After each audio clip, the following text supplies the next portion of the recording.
Chapter 1. A simple text, just 2 words long, altered the course of 15-year-old Sophie Hodgson's life permanently, and not in a good way. Looking back, she understood she likely never should have sent it, or at the very least should have been prepared for the absolute chaos it unleashed. But she sent it anyway, and a plan was the last thing on her mind. That's just how it goes sometimes when you're a teenager. For Sophie, it had been one of those weeks where the universe doesn't just rain on your parade, it floods your breakfast cereal and then, as a final insult, messes up your bed right before you try to sleep. It was June, and a sweltering one at that. Her hometown of Wensleydale was soaking up not only the sun, but also the tourist dollars from visitors who clogged the narrow roads just to snap pictures of the scenery. For most girls her age, this weather meant lazy afternoons in the park with friends, sneaking drinks from a parent's liquor cabinet, and maybe catching the eye of a cute upperclassman. But not for Sophie. No, because the world had decided to be a complete jerk to her. Everything began to unravel that Sunday. Thanks to that fateful 2-word message she tapped out right in the middle of the morning church service. She'd considered talking to her mum first, but what would be the use? And her dad was too passive to ever really step in, so as the congregation bowed their heads in prolonged prayer, Sophie typed "I know" and pressed send. Her phone buzzed a few minutes later with the reply, "I have no idea what you are talking about." Her reaction to that message only dug her hole deeper, because apparently a quiet church isn't the appropriate venue to leap to your feet and yell, "You lying piece of trash." Honestly, the sheer audacity of being gaslit in a house of worship would set anyone off. Her parents, especially her mother, were horrified enough to hear such language from their daughter, but in a church, the look of utter disgust on their faces said it all. She was hauled out of the building while prayers continued, shoved into the back of the family car and subjected to a white-knuckle ride home as her mother treated the winding valley road like a racetrack, screaming the whole way about how Sophie should know better and demanding to know where she learned to talk like that. Grounded for a month and stripped of her phone, which her mum triumphantly locked in a small safe, Sophie was banished to her room. A minor setback, really, since Sophie had secretly known the safe's combination for years. The remainder of Sunday was a vibrant cycle of rebellion. Sophie blasting her music until her mum screamed to turn it down because it was triggering her father's migraine. Sophie hurling pillows and books around her room until her mum shouted about respecting their beautiful home. Sophie refusing to come downstairs for dinner and predictably being shouted at for that very refusal. When Monday morning arrived, the week seemed to take Sunday's disaster as a personal challenge to do even worse. And it succeeded. Upon arriving at school, Sophie discovered with a sinking feeling that a particular clique of girls, a group she had zero in common with and actively avoided, had coined a brilliant new nickname for her. They did this kind of thing often, largely because they'd decided back in 7th grade that Sophie's weekly church attendance with her parents was the most pathetic and bizarre ritual they could imagine. Their laughter followed her down the hallway, a stark contrast to the silent car ride she'd endured just the day before, making the walls of the school feel just as confining as her bedroom. From that moment, their goal became to drain the joy from her life whenever they intruded upon it. It was Jennifer Sharp who first called out as Sophie entered the schoolyard, the taunt, "Hey look, it's celibate Sophie," not only humiliating her, but igniting a white-hot fury.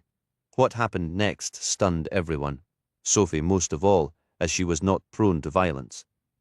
With Jennifer's laughter still ringing, Sophie strode directly up to her and delivered a slap so forceful it sent the girl crumpling to her knees with a sharp cry. A meeting with the head teacher, Mrs.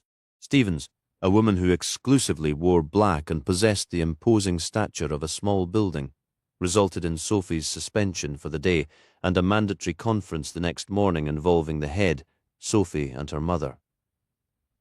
The suspension only deepened the turmoil at home, her mother cycling from blistering anger to a cold, punishing silence. Then, as if pouring acid into an open wound, Sophie was forbidden from seeing her boyfriend until summer break, dismissed by her mother as just another distraction from her far more critical studies. By now, the original spark for all this, that 2-word text message, felt utterly insignificant. What was the point anymore? Nobody was listening. Nobody truly cared. She was exhausted by the dishonesty.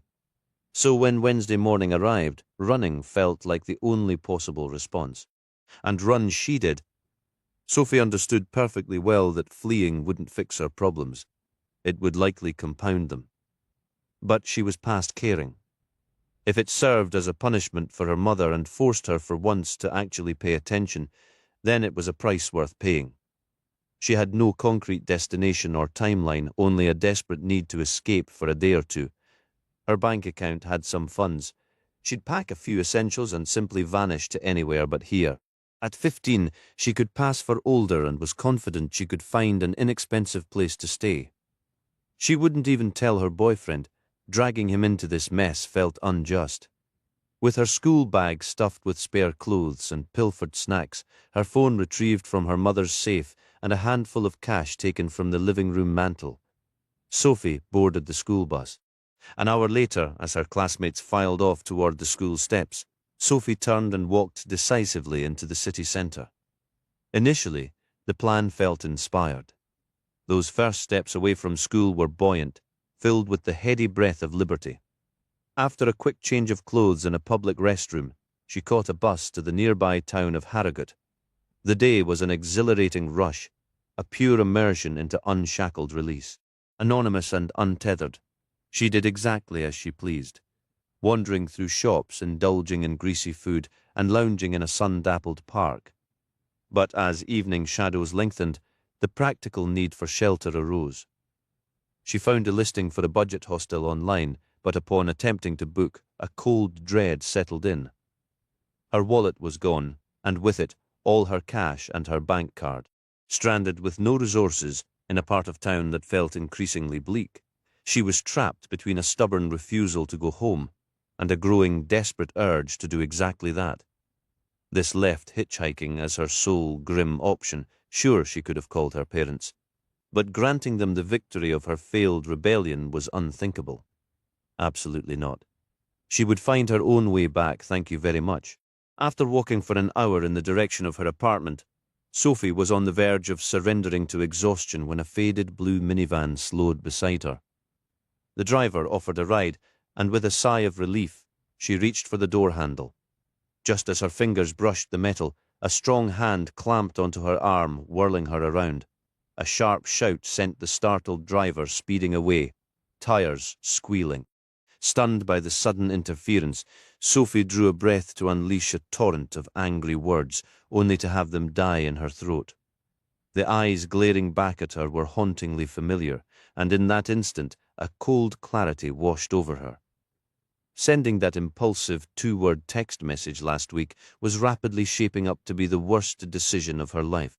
Detective Chief Inspector Harry Grimm possessed a face that could make a bulldog wince in sympathy. A bulldog that had lost a brutal fight with a baseball bat and then been used as a chew toy by something much larger. It was a visage he had earned, sculpted by shrapnel from an IED during his time with an elite military unit and refined by years of life into something just shy of being genuinely soul-chilling.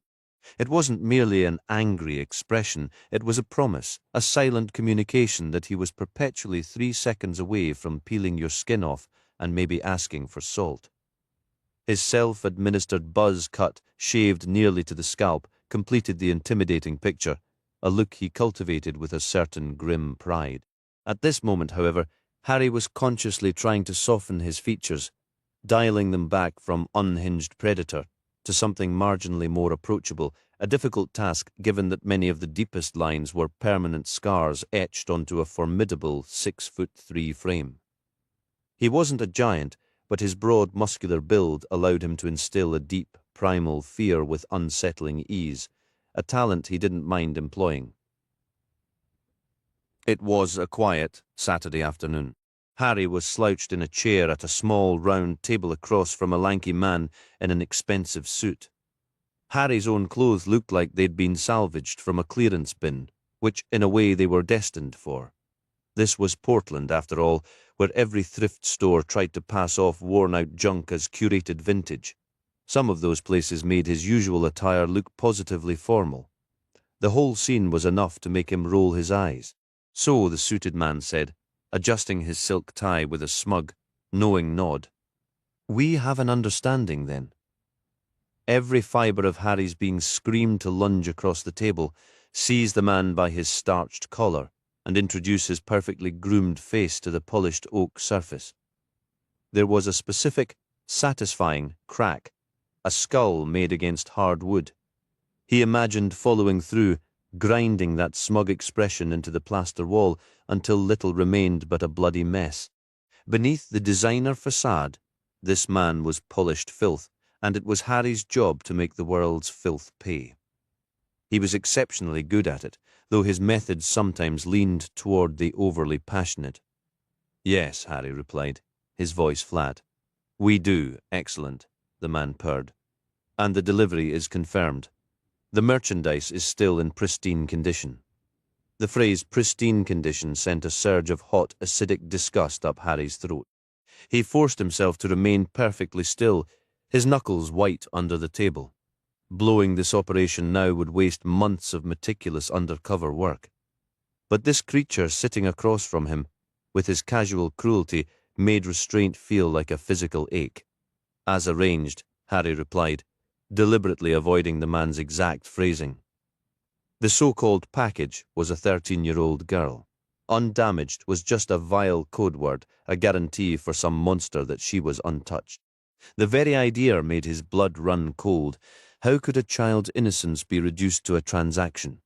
In moments like these, his disgust for humanity burned brighter than any general disdain for the world. The man before him was a walking testament to that rot.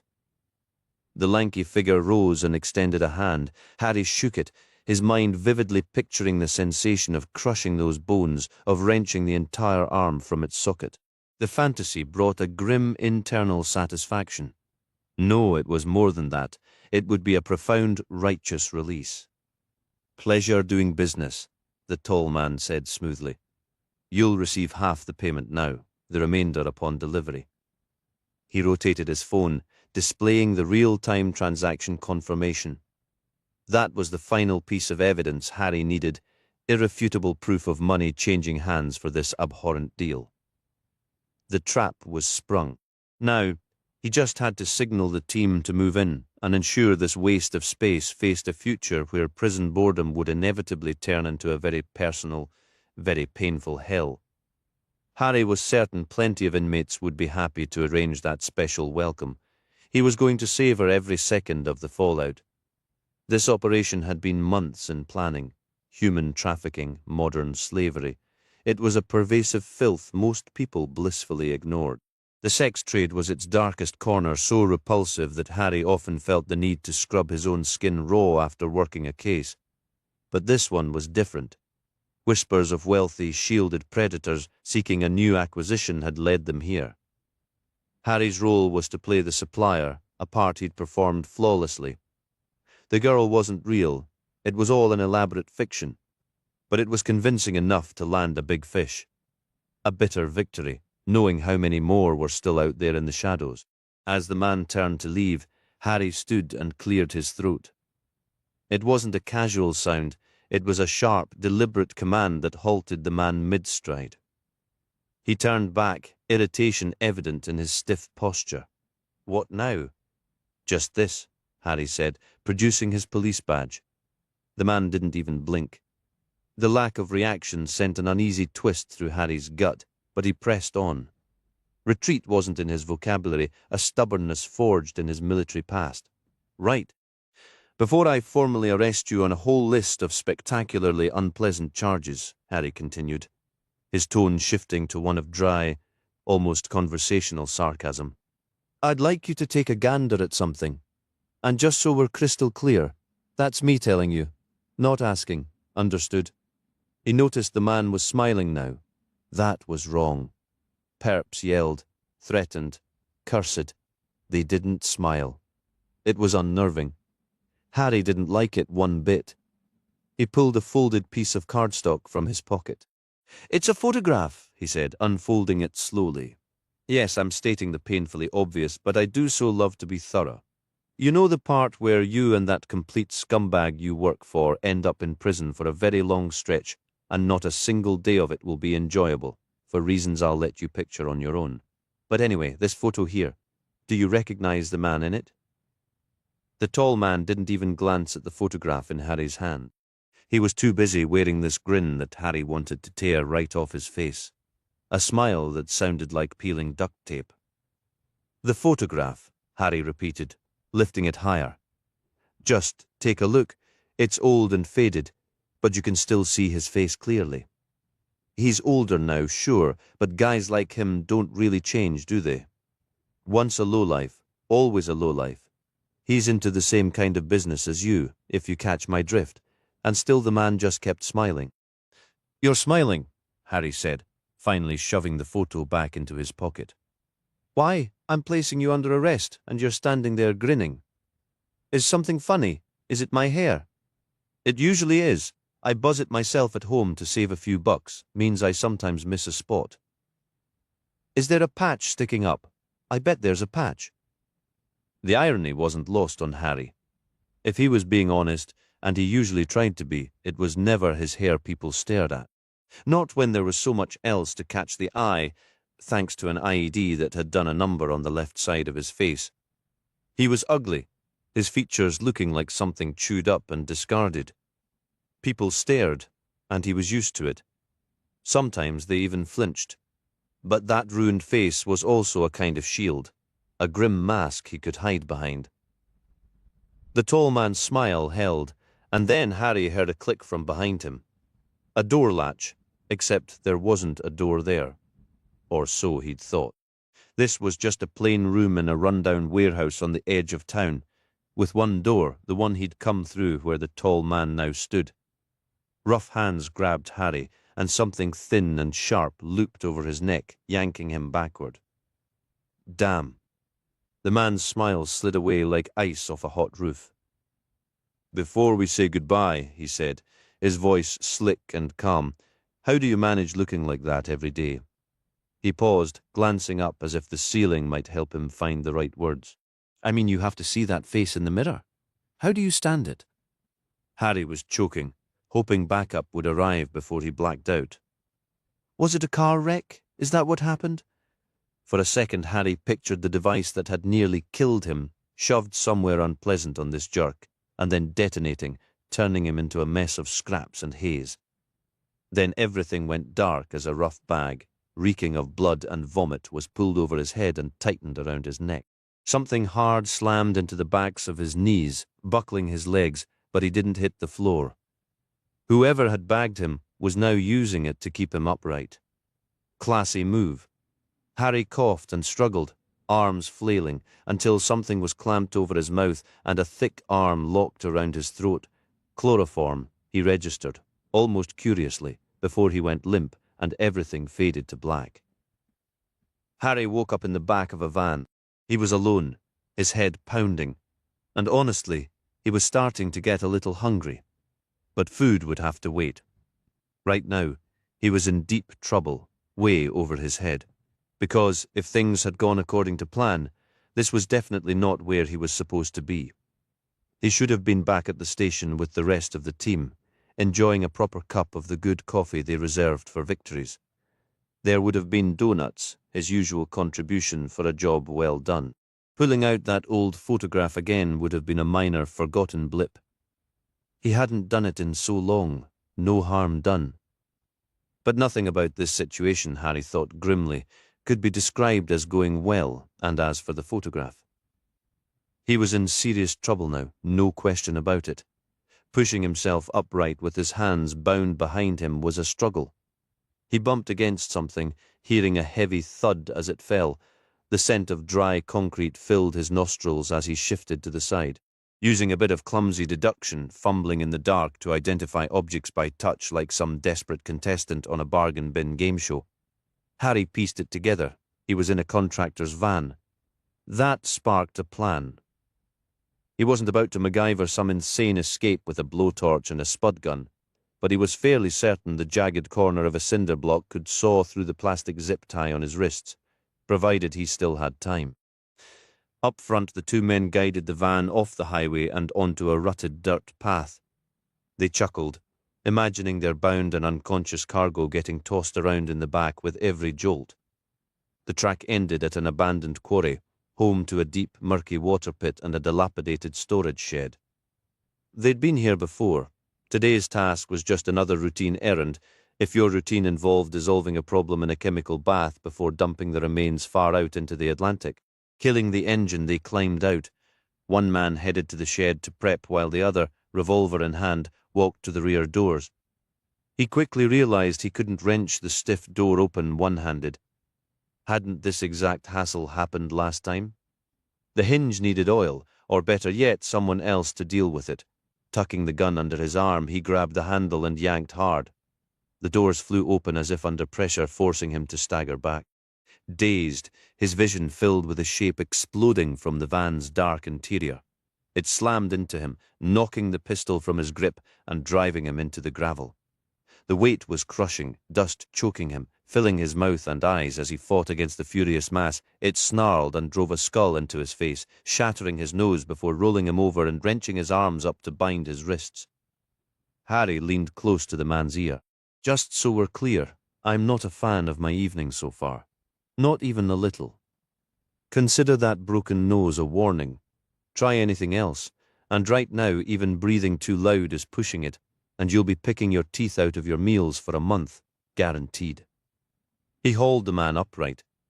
"Let's get you somewhere you can relax." With more enthusiasm than strictly necessary, Harry tossed him back into the van. "You're a cop," the man shouted from the darkness inside the van as Harry held the door open. "You can't do this. I'll have your badge. I'll own your house." Harry shook his head. "Wasn't me, friend. Didn't lay a finger on you." He slammed the door shut, the metallic clang echoing in the quiet street. The sound was immediately swallowed by the sharp crack of a gunshot. Harry threw himself sideways, his body moving on an instinct older than his badge. Being shot at wasn't a new experience for Harry. Frankly, the sound was almost familiar, a terrible percussion he knew too well. He'd been on the receiving end more than once, collecting a painful catalogue of souvenirs. The worst was the shrapnel to the face, an IED's greeting card that left what his doctor called significant remodeling. Some drunk he'd collared after a bar fight had once slurred that the scarring was legendary. Harry supposed he'd gotten off easy, all things considered. He still had both eyes, which was more than some of the guys he'd served with could say. People rarely mentioned it now, for which he was grateful. Police work, even undercover, didn't involve the same constant hail of lead as his time in the airborne. But Harry had done tours, Iraq, Afghanistan, other places he didn't like to name, where the gunfire was as thick as summer gnats. He'd been younger then, and somehow even angrier, if that was possible. That life felt like a century ago. Yet, at the sound of a round snapping past, that old soldier woke up in a flash, muscles coiled and mind clear. He scrambled behind the van, scanning for a weapon. That was the real problem now. As a paratrooper, he'd been a walking armory. As a detective, he was conspicuously empty-handed. His eyes landed on the pistol the guy in the van had dropped. The urge to snatch it was powerful, but even from a distance, Harry could tell it was junk, a converted blank firer, the kind of unreliable hardware that was more likely to blow up in your hand than hit a target. What kind of moron carried something like that? Not his problem. He'd always been fine with the policy of most cops not carrying. In his experience, guns in panicked hands caused more tragedies than they solved. Though in moments like this, he did wonder if being armed might just tip a dangerous scale in his favor. A shout cut the air, answered by furious yelling and curses from inside the van. Harry tuned it out. Another shot, that made 2. If both attackers had the same cheap pistols, that likely meant 4 rounds left between them, assuming no one was carrying spare ammo. He crept along the van's side toward the front, hoping for a glimpse of the second man. As he risked a look through the driver's window, a third shot exploded the glass right where his head had been. Too damn close. He hit the pavement and peered underneath the vehicle. A pair of scuffed boots was moving, just a few yards away on the opposite side. He also spotted a solid-looking length of pipe. Perfect. He snatched it up silently. Staying low, Harry slid forward beneath the shattered window until he reached the van's grille. He scooped up a handful of gravel from the road and tossed it back toward the rear, the stones clattering against the asphalt. He heard the hurried footsteps pivot and rush toward the noise. Taking a steadying breath, he moved low and fast around the front bumper and down the passenger side, the pipe gripped tight in his hand. "Where'd you go, you scar-faced freak?" A voice snarled, the words tight with rage. Harry moved without a word, spinning around the back corner of the van and swinging the heavy stick in a brutal arc that smashed into the man's forearm. A sharp cry of pain tore from his lips, scattering pigeons from the branches overhead. Harry didn't pause, bringing the stick down again with crushing force onto the hand clutching the pistol. The weapon clattered to the pavement as the man howled, a sound cut short when Harry yanked him forward and slammed him face first into the van's side panel. Wrenching the man's arm up behind his back, Harry locked his grip on the kidnapper's thumb, applying pressure that promised a painful dislocation if he struggled. Harry's breath came in heavy pulls. Years ago, he could have run 5 miles in under 20 minutes without breaking a sweat. Those days were gone, but he was still in good enough shape to handle these two lowlifes until backup arrived. A quick pat-down produced a cell phone from the man's jacket, using the restrained thumb to bypass the fingerprint lock, a security feature Harry had always considered weaker than a good passcode. He dialed a number and waited. "If this is who I think it is," a woman's voice erupted through the speaker. "You're in so deep you'll need more than a life preserver. You'll need a full diving suit." There was a quality to Detective Superintendent Alice Fairbank's tone that told Harry he'd crossed a line. She wasn't one for shouting or profanity unless someone was truly about to have their world collapse. And then she could be vividly inventive with both. "I have them," Harry said. "I'll send the location in a moment." "You have them," she shot back, her voice trembling with restrained fury. "And you say that as if this was some orchestrated operation. Was it, Harry? Was any of this part of the plan? I highly doubt it." "There was a second point of entry," Harry began, trying to explain. "We know there was another door," the DSI snapped, cutting him off sharply. "How else would they have gotten inside? But then again, maybe they wouldn't have needed to break in at all if you hadn't flashed that damned photograph." Okay, he'd definitely pushed too far, but now irritation was bubbling up in his chest, and that was never a good sign. "Why didn't anyone come in, ma'am?" Harry challenged. "Where was the team when I was being dragged out of there?" A cold silence stretched from the other end, somehow worse than the yelling. "Do you want to rephrase that, Grimm? Or are you seriously trying to pin this spectacular disaster on everyone but yourself?" She wasn't wrong, Harry admitted silently. She rarely was. "Look, I've got them secured. And that's supposed to fix everything, is it?" Fairbank interrupted again. "Two minor players don't make up for losing the kingpin, and you know it. What were you thinking? Why not wait until we had the real target in an interrogation room?" Harry had no response. He honestly didn't. But then he'd been without real answers for years, ever since that photograph became the reason he'd put on the badge in the first place. Or rather, the person in it was. The man pinned against the van squirmed uncomfortably. Glancing at the phone, Harry did something reckless. He ended the call. That would cost him later, but in for a penny, in for a pound. He scrolled through the recent calls list. There it was, tapping the number. He lifted the phone back to his ear. "Is he taken care of?" Harry would know that oily tone anywhere. "No, I'm not," he replied.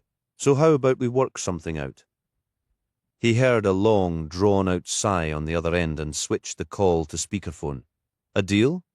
Well, since I have no further use for those two incompetent fools, why don't you dispose of them for me and I'll compensate you? Would 10,000 be sufficient?"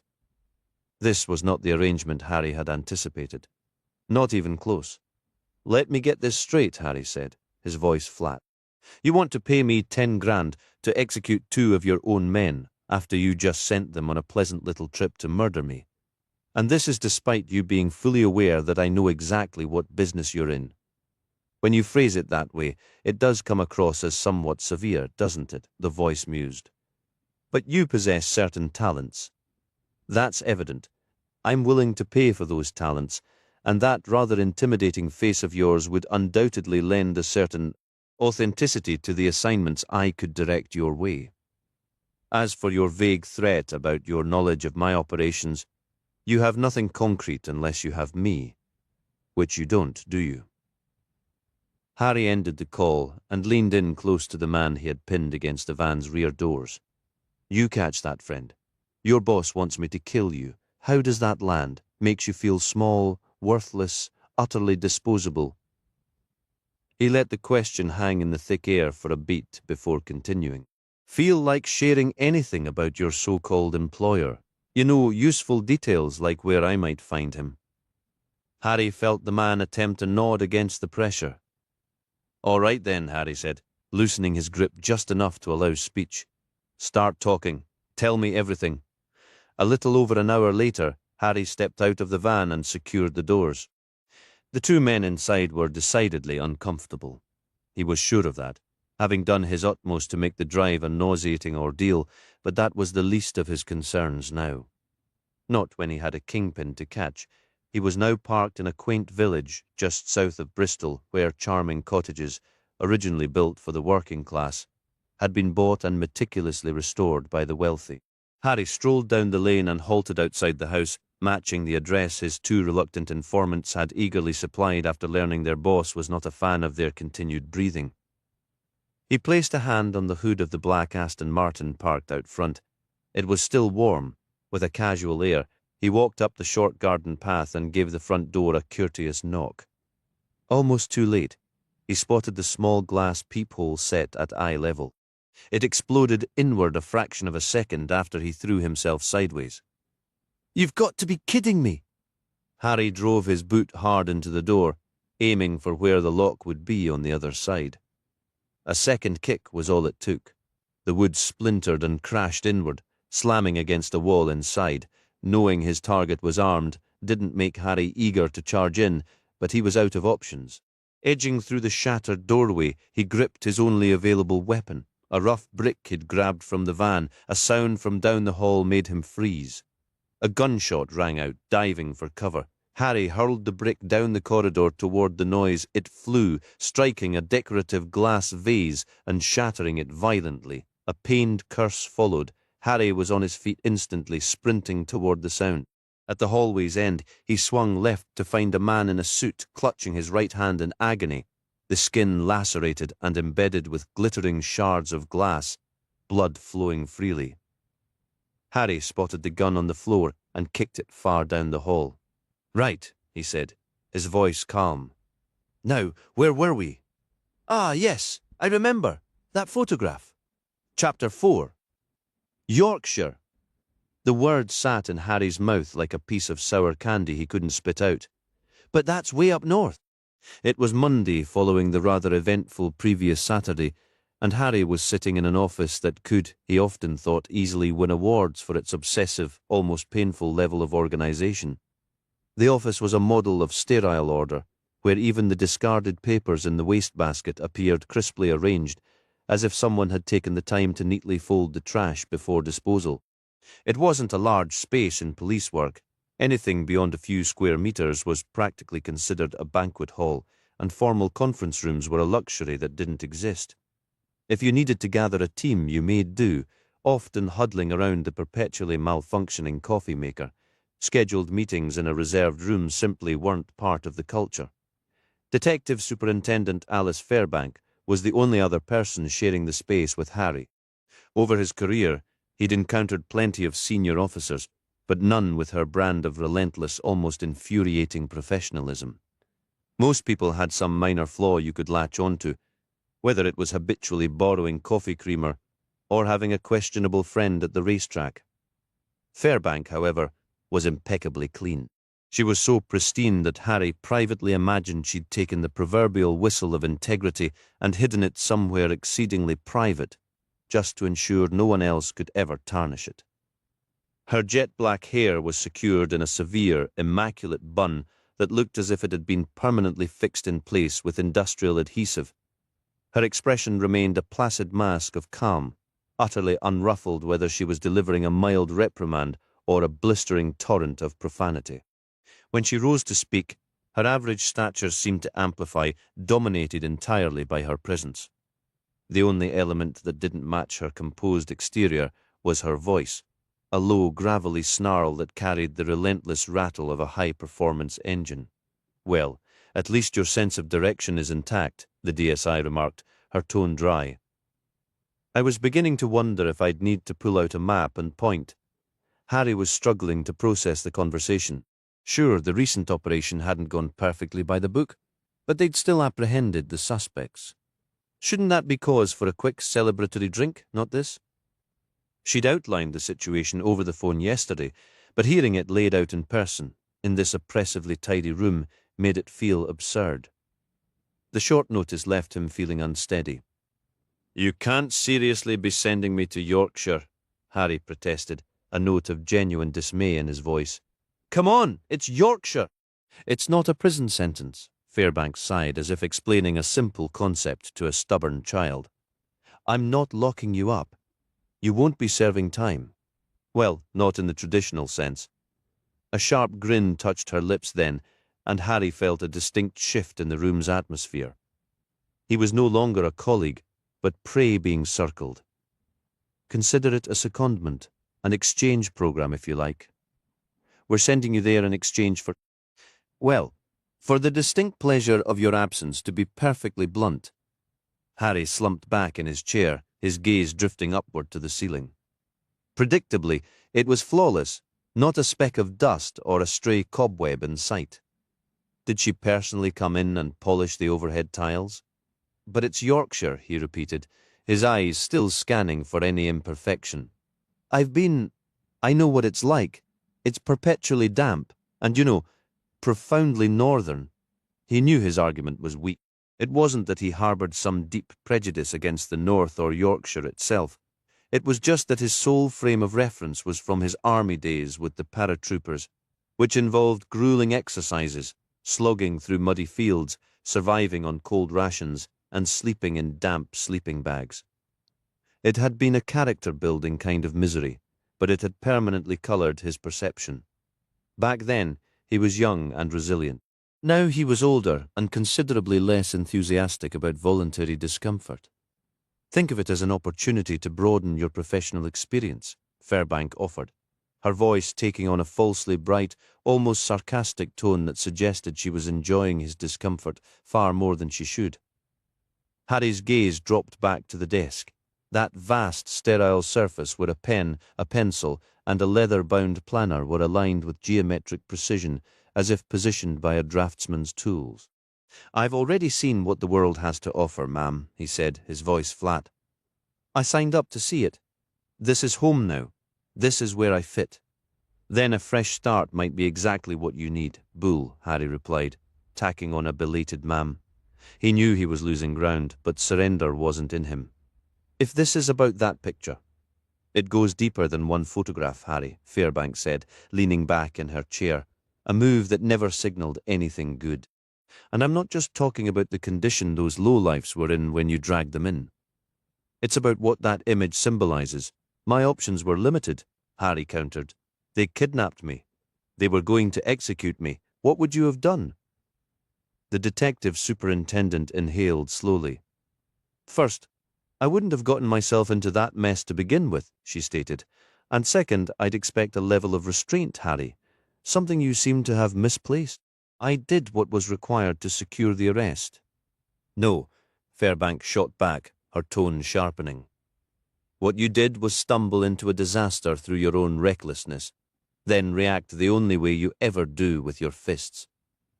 Harry started to speak, but the look on his superior's face made him swallow the words. She wasn't listening. Her mind wasn't just decided, it was bolted shut. They weren't just battered, Harry. They were drenched in their own sick. The whole room reeked of it. And that, along with everything else, traces right back to you and that damned photo. "He's never been caught," Harry said, finally, his voice dropping to a near whisper. "The case is still open. You know I can't just walk away from it." Fairbank's left eyebrow lifted a fraction, a tiny gesture that conveyed utter disbelief. "Open? It's been 20 years, Harry." 20? You have to let this go, or what's left of your career will be extinct, deader than a dinosaur. Harry sank back, the chair creaking under his weight. "But how can I?" he murmured, more to himself. "What that man did. Could anyone just move on? Could you?" He fell silent then, fighting to keep the storm of emotion from showing on his face. The memories surged, a violent tide that made him want to leap up and smash the office to splinters. The very thought of his own father's actions turned his stomach. DSI Fairbank stood and rounded the desk, perching on its edge directly in front of him. She crossed her arms and looked down, her voice softening into something that might almost be called gentle. "Listen, Harry. You left home more than 20 years ago to escape him. What he did afterward isn't on you. You can't carry that guilt forever. It's eating you alive. We both see it." Harry had no response. She was right, and he knew it better than anyone, but knowing changed nothing. "He's still out there, ma'am," Harry muttered, the words thick. "That murderous piece of trash." "I know he is," Fairbank replied, "but believing you'll find him and wrecking your life in the process won't bring your mother back. It won't undo what he did to you, or especially to your brother, will it?" There was so much Harry wanted to say, a torrent of words trapped in his throat. He'd tried the therapists and the sessions, but it all felt like empty talk. None of it addressed the only thing that would truly bring peace, finding the bastard and locking him away for good. The DSI returned to her chair, settling in with a practiced ease. She leaned forward, elbows resting on the desk, her hands clasped neatly. "This isn't permanent, Harry," she explained. "Think of it as a temporary change of scenery, a chance to step back and reassess things. You need the space, and if you're being honest with yourself, you know that's true." Harry had been suspicious from the start, and buzzwords like reassess only made him more uneasy. Next, she'd probably recommend meditation apps or some other nonsense that involved sitting quietly and pretending to be at peace. He could almost taste the herbal tea. "So I'm supposed to drop everything and leave immediately?" "It's Monday," Fairbank replied. "They expect you tomorrow, as we discussed on the phone. That gives you time to pack and visit your brother. Your lodging is already arranged. You're the type who keeps a go bag by the door anyway, aren't you?" She offered a smile, trying to soften the blow, then let her expression grow just a shade more serious. "Try to view this as an opportunity, will you?"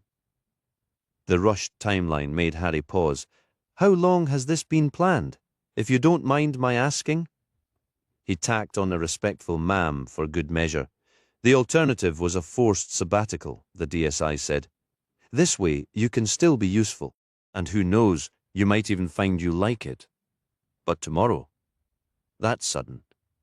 If I'd given you more notice, you'd have found a way to weasel out of it. We both know you would this way. It's an order. There's not much, actually. There's nothing you can do." "Don't they already have a detective chief inspector in place?" Harry asked. "They did. He's gone missing." Harry felt a cold knot form in his stomach. "What does gone missing mean?" The DSI gave a minimal shrug. "Nothing for you to concern yourself with. You're still with major investigations, just operating on the periphery for a bit. Understood? Now get going. And while you're out there, do us both a favor and find some company. A little romance would do you good. Casual encounters aren't really my style." "That's not what I meant, Harry, and you know it." Harry stood, recognizing a losing battle on the matter of his personal life. She might have a point, but relationships were messy. They complicated things. "Remind me where I'm going again." "Wensleydale," Fairbank said, raising a finger for emphasis. "Famous for its cheese." "Fantastic," Harry muttered, his voice a low growl as he pushed through the door. "I absolutely despise cheese." That afternoon, Harry found himself in a room that embodied all the cheer of a discount furniture warehouse after a liquidation sale. If you took a bleak government-issued space from the 1970s, stripped it of any comforting pretense, and then gave it a harsh fluorescent makeover, you'd have the visiting area at Bristol Prison. He hadn't expected much. He'd seen enough of these rooms to know the drill. Rows of functional tables and chairs were arranged to facilitate conversations that were anything but normal. While waiting for his brother, Harry let his gaze drift over the other visitors. The room wasn't crowded. Those present shifted in their seats, their eyes darting nervously as if they too might be detained at any moment. And in a way, Harry mused that was precisely the point, a truth no one would voice aloud. Prison was a punishment that extended beyond the inmate, ensnaring friends and family in its web. Just to visit, you had to submit to searches, rules, and a controlled environment, experiencing a taste of the confinement yourself. There was even a clinical term for it, secondary prisonization. The system made sure you never forgot where you were. Harry wasn't the sentimental type, but as he scanned the faces in the visitation room, a flicker of doubt crossed his mind. Was this truly the only way? He quickly dismissed it. The world needed a line in the sand, and those who crossed it needed to be on the other side of a locked door. It was a brutal, simple equation. Rehabilitation sounded nice in theory, but the numbers told a different story. A revolving door for a third of those who left. He'd met men for whom crime was a career, and prison was just a bleak, reliable hotel with a steady stream of contraband. The metallic groan of a door hinge pulled his attention. Guards filed in, escorting inmates.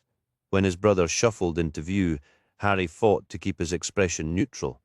The sight was a punch to the gut. Ben wasn't a kid anymore, though Harry always thought of him that way. He was 30, a full decade younger. Not that Harry was ever great with dates. The guilt was a permanent tenant in his mind, a heavy responsibility for every wrong turn his brother had taken. Harry rose, extending a hand. "Hey, Ben," he said, gesturing to the small table. "Grabbed you a few things. A drink and a crunchy bar. Still your favorite, yeah?" The man before him was a faded photograph of potential. Ben seemed even thinner, if that was possible, a collection of angles in a standard issue uniform. He offered a ghost of a smile but left Harry's hand hanging. Sitting down was a slow, pained process, as if his bones protested the chair. "So?" Harry launched in, forcing a cheerful tone. "How's it going in there? Keeping up with the coursework, hitting the weights, the food any better? Tell me what you need, I'll get it sorted." Ben's gaze was fixed on some invisible point in the distance. Harry, accustomed to the silence, ploughed ahead. "Parole hearing's coming up, right? You'll be fine. And once you're out, we'll get it right this time. I mean it. I'll move mountains. Want the chocolate? It's probably terrible, but it's all they had. Nothing. Just the hollow quiet and that vacant stare." Harry leaned back, studying his brother. He'd been fractured that day and never truly reassembled. People said time heals, but for Ben, the wound was perpetually fresh, as vivid as if it happened last week. "I'm still looking," Harry murmured, his voice dropping. "He's out there, I promised. That's the whole reason, Ben. I left the regiment for this, to wear the badge and find him." Finally, Ben's eyes lifted, meeting those of his older, larger brother. "I miss Mom. I know," Harry said softly. "Me too." A beat of silence stretched, filled with 2 decades of grief. Then, the inevitable question. Why did Dad do it? Harry clenched his jaw, mastering the surge of anger. Same script every visit, because he was a monster, Ben, plain and simple, just evil. He was my dad. "I know he was, but dads don't do that," Ben whispered, his voice fraying. "They don't kill moms. They don't hurt their kids like he hurt me. We must have done something. We must have made him that way." Harry drew a long, steadying breath. Raging at the ghost of their father wouldn't help Ben now. The violence of that night had short-circuited something in his brother, locking the bright boy away forever. No child should ever have to catalogue that kind of betrayal. The injustice of it was a cold, constant stone in Harry's stomach. The trauma, the brutality, all of it. Ben was broken in ways Harry could scarcely comprehend. It was little surprise he'd sought refuge in substances. a desperate flight from the nightmares haunting his mind. And Harry still hadn't managed to apprehend the man behind it all, a failure that gnawed at his gut with corrosive persistence. "You did nothing wrong," Harry insisted, his voice low. "I should have been the one shielding you." He stopped himself, the familiar litany of regrets threatening to spill out again. How he never should have moved away, how he should have visited more, seen the signs, intervened, and thrown that monster out on the street before he could even lay a finger on their mother or Ben. "Listen," Harry said, shifting gears, "I've got to be away for a bit, all right? Visits might be spotty for the next few months, but I'll figure something out, try to swing by when I can." Ben remained silent, meticulously unwrapping the candy bar and taking a deliberate bite. "Why didn't you just end him when you had the shot?" The question hit Harry like a physical blow, a cold shock seizing his entire body. He leaned forward, elbows on the table between them. "We can't have this conversation, Ben. Not here. You know the rules. You let him slip away." "That's not how it went down, Ben, I swear." "Yes, it is. You let him go. You let Mum die. You let him hurt me because you were never there." "No." The word erupted from Harry with such raw force that every head in the visitation room snapped toward them. A guard started over, but Harry lifted a hand in a placating gesture, offering a tight nod of apology, and she paused. Ben was speaking again, his words now choked with tears. "He told us we were his property, Harry, that if I ever breathed a word of what he did, he'd kill us both, and I kept quiet. I never told a soul, not even you, and he still murdered her." The guard was advancing again, this time with backup, and it was clear the visit was over. "I need to go now, Ben," Harry said, rising to his feet. "You have to pull yourself together," as the officers moved in, calmly guiding Ben away from the table. Harry kept his eyes locked on his brother. "Just have some things to sort out, that's all. And Ben, take care of yourself, okay?" Ben glanced back over his shoulder, the fury on his face melting into a faint, unsettling smile. "Thanks for the candy." Chapter 6. For Harry, the journey was less about reaching the destination and more a test of whether his car would actually make it there in one piece. He'd checked a map the night before and calculated that the drive from Bristol to a tiny, unfamiliar town called Hawes in Wensleydale, a name that immediately sounded suspicious, would take about 4.5 hours. Harry instantly added 2 hours to that estimate.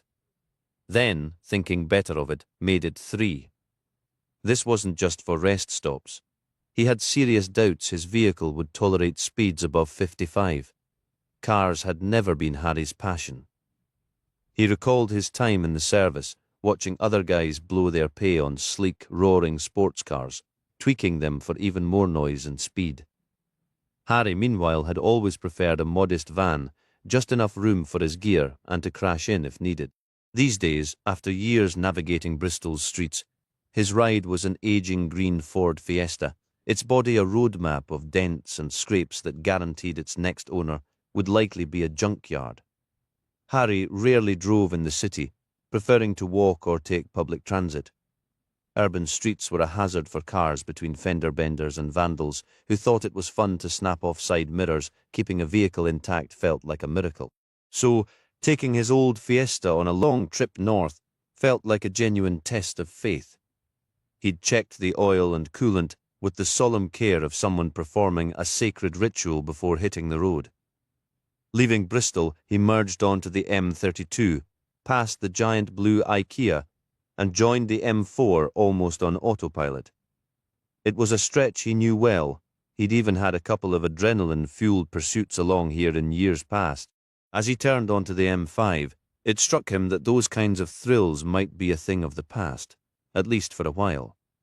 He'd done some quick reading about Hawes and Wensleydale, and from what he could tell, it wasn't exactly a hotbed of criminal activity. Not that he wished it were, but the thought of the opposite.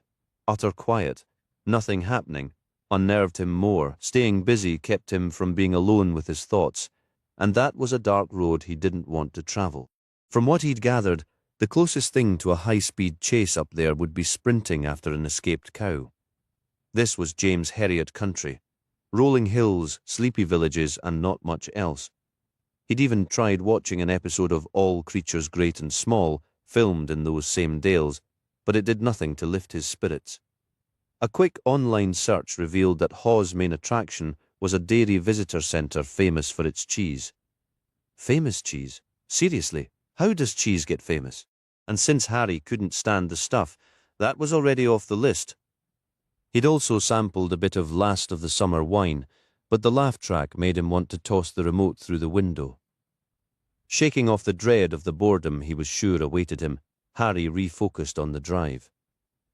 He was only about an hour in, but already wondering if he could justify an extra stop for more snacks and how far the car would make it before overheating. The engine had that distinct hot metal smell, so frequent breaks were inevitable to pass the time.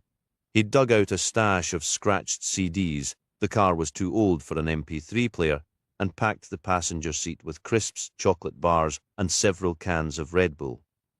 He slid the Blues Brothers soundtrack into the player, hoping it would still play. The M5 was relentlessly dull, and he was almost grateful when rain began to fall, blurring the monotonous view. Then came the added joy of endless roadwork, miles of cones and reduced lanes, the government's idea of improvement usually meaning months of delays. It wasn't until he was well up the M6, passing Lancaster, that the landscape finally began to change. Green hills rose in the distance, dotted with stone walls and grazing sheep. The view was so unexpectedly absorbing that he missed his turn-off toward Ingleton, likely thanks to the 4 Red Bulls humming in his system, leaving him jittery and wired instead of turning back. Harry pressed on, exiting at Sedberg. The sky had cleared, revealing the Cumbrian Fells and the Lake District to his left, while the Howgill Fells now loomed ahead, their massive rounded forms rising from the earth like the hunched shoulders of some sleeping giant. Off the motorway, the narrow lanes felt familiar, reminiscent of the winding Somerset backroads he rarely drove anymore. They twisted and turned, hemmed in by old stone walls and farm gates, and Harry had to fight the urge to push his little Fiesta harder, to take the sharp bends with more speed. What held him back wasn't just caution, but the landscape itself. Somerset's gentle rolling hills and picture-perfect villages, polished by wealth from nearby cities, felt a world away. Here the scene was raw and immediate. He was struck by the stark, open bleakness, the great brooding hills watching over thin ribbons of road stitched across the moor. Those ancient drystone walls crisscrossed the fells like the delicate strands of a colossal spider web. The houses looked genuinely lived in, cared for, not staged for a quick, profitable sale. The vehicles were older, workmanlike. If it was a 4x4, it probably had mud on its tires and had actually been off-road, not just ferrying children to private school or heading to a trendy country club for cocktails. Beyond Sedberg, the stone walls fell away as the road opened onto vast exposed moorland. Expanses of green and brown stretched to the horizon, interrupted only by low ghostly clouds drifting across the expanse, and the air Harry actually noticed it. It was rich, sweet, and vibrantly alive, a stark contrast to the constant taste of exhaust and hot asphalt he'd grown accustomed to. Then, of course, the rain returned with a vengeance, reminding Harry exactly why, after his army days, he'd developed a distinct lack of enthusiasm for the countryside. This wasn't a gentle shower, it was a torrential assault, the water hammering down with the relentless percussive fury of automatic gunfire. The deafening drumming on his car roof overwhelmed his cheap stereo, and even with the wipers at full speed, his view was a blurred, watery mess. Slowing down, he leaned forward, squinting past the bonnet, cursing quietly as a new, unwelcome drip from the ceiling confirmed his car had chosen today to develop its first-ever leak. Frustration mounting, he decided caution was pointless and stamped on the accelerator, desperate to just be done with this miserable drive. The last thing he expected to see in his rearview mirror were flashing blue lights. He slowed, assuming the police car wanted to pass, only for the flash to signal a more direct command. Pull over. Now, spotting a lay-by ahead, Harry guided the Fiesta onto the gravel and killed the engine. Was this really happening? What for? He couldn't have been speeding that much, could he? A knock rapped against his window. Looking up, Harry met the gaze of an officer roughly his own age, clad in a high-vis jacket. standing utterly unfazed in the deluge, as if it were a mere drizzle. Harry rolled down the window, the rain immediately spattering inside. "How do?" the man began, then cut himself short the moment he got a proper look at Harry's face. "Bloody hell, mate, what on earth happened to you?" Harry wasn't certain how to respond. "How do? How do you do what? What sort of greeting was that supposed to be?" As for the reaction to his appearance, he was accustomed to it, though admittedly not usually from another officer. "Hello," Harry replied, his tone deliberately formal. "Is there an issue, officer?" The only real issue Harry could perceive was that the rain, which had been content to fall outside, was now enthusiastically soaking him through the open window. The policeman swiped a hand across his face, a futile effort to dry it and gather his composure. His stare, however, never wavered. "Naught to worry about," he finally said, his accent so thoroughly northern it sounded almost rehearsed. "Just your tail lights out, like, where you headed? Oh, I'm Sergeant Dinsdale, by the way. Matt, Detective Sergeant, actually. Finished one of those courses last month. I'm the Rebus of Wensleydale. Me? Ha! I'm going to Hawes," Harry said, doing his best to ignore Dinsdale's chuckle at his own joke. "And what was with tacking, like, onto the end of sentences? Like, what? On holiday, are you?" Dinsdale pressed. "Not exactly, no. Staying long?" "Too bloody long?" Harry thought. Was this an interrogation? A while? Yes. "Well, you'll want that light seen too," Dinsdale offered cheerfully. "Mike'll sort you. He's your man." He took a step back, appraising Harry's car with a critical eye before ducking back to the window. "You've got his number, right?" Harry just stared, wondering who on earth Mike was. "You should have it, you know. Helps to be prepared." "Hang on, I'll fetch it." The officer jogged back to his patrol car and returned moments later, pressing a card into Harry's hand. It read Mike the Mechanic alongside a telephone number. "He's not the Mike the Mechanic, mind, you know, from the band. Mike and the Mechanics. He is a Genesis fan, though. Loves the early stuff. None of that Phil Collins solo rubbish." Harry drummed his fingers on the steering wheel, his patience wearing thin. "Right then, on your way," Dinsdale said, finally taking the hint. "Just get that light sorted. Safe journey." Harry offered a terse thanks for the officer's profoundly unhelpful intervention, rolled up the window and pulled back onto the road. He kept his speed down, half expecting Dinsdale to still be watching. Was this a taste of what lay ahead? Being stopped in a downpour over a faulty bulb. He was already missing Bristol, and that was a terrible sign. As Hawes drew near, the rain finally relenting, Harry felt a surge of bitter satisfaction. He was absolutely certain DSI Alice Fairbank's ears weren't just burning, they were engulfed in flames. He hoped so anyway. She was the one who had banished him here for his own good, because he wouldn't drop the matter of his father. Well, if she thought this exile would soften him or make him quit, she was profoundly mistaken. He would endure it, follow orders, and get back to where he belonged. The sooner, the better. Just around the next bend, Harry's path was abruptly blocked by a vast woolly sea of sheep, more than he'd ever seen in one place. Then, as if on cue, his car sputtered and died. "Perfect," Harry muttered. With a sigh, he pulled out his phone and dialed the number for Mike. Mike arrived in a crisp boiler suit, driving a well-kept rescue van. He hooked Harry's car up and towed it into the centre of town, though centre felt like an overly generous description for what Harry now saw. Matt promised to call the next day with a diagnosis and a coat. There were no folksy e-by-gum remarks or trousers fastened with twine, just a professional doing his job. Trusting him, Harry waved goodbye to his car, genuinely surprised it had made the journey without a single hiccup, and took in the view of the place that would be his home for the coming weeks.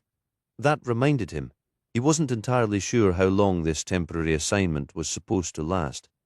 He'd need to check with the DSI when he called her later in the week. Now that he was here, Harry paused to absorb it all. The rain had stopped, and the sky was breaking into a mosaic of grey and blue, leaving the world glistening. Hawes, from what Harry could tell, was a lively town, and not just because it was packed with holidaymakers, most of whom appeared to be retired. Of course, it wasn't school vacation, so that made sense.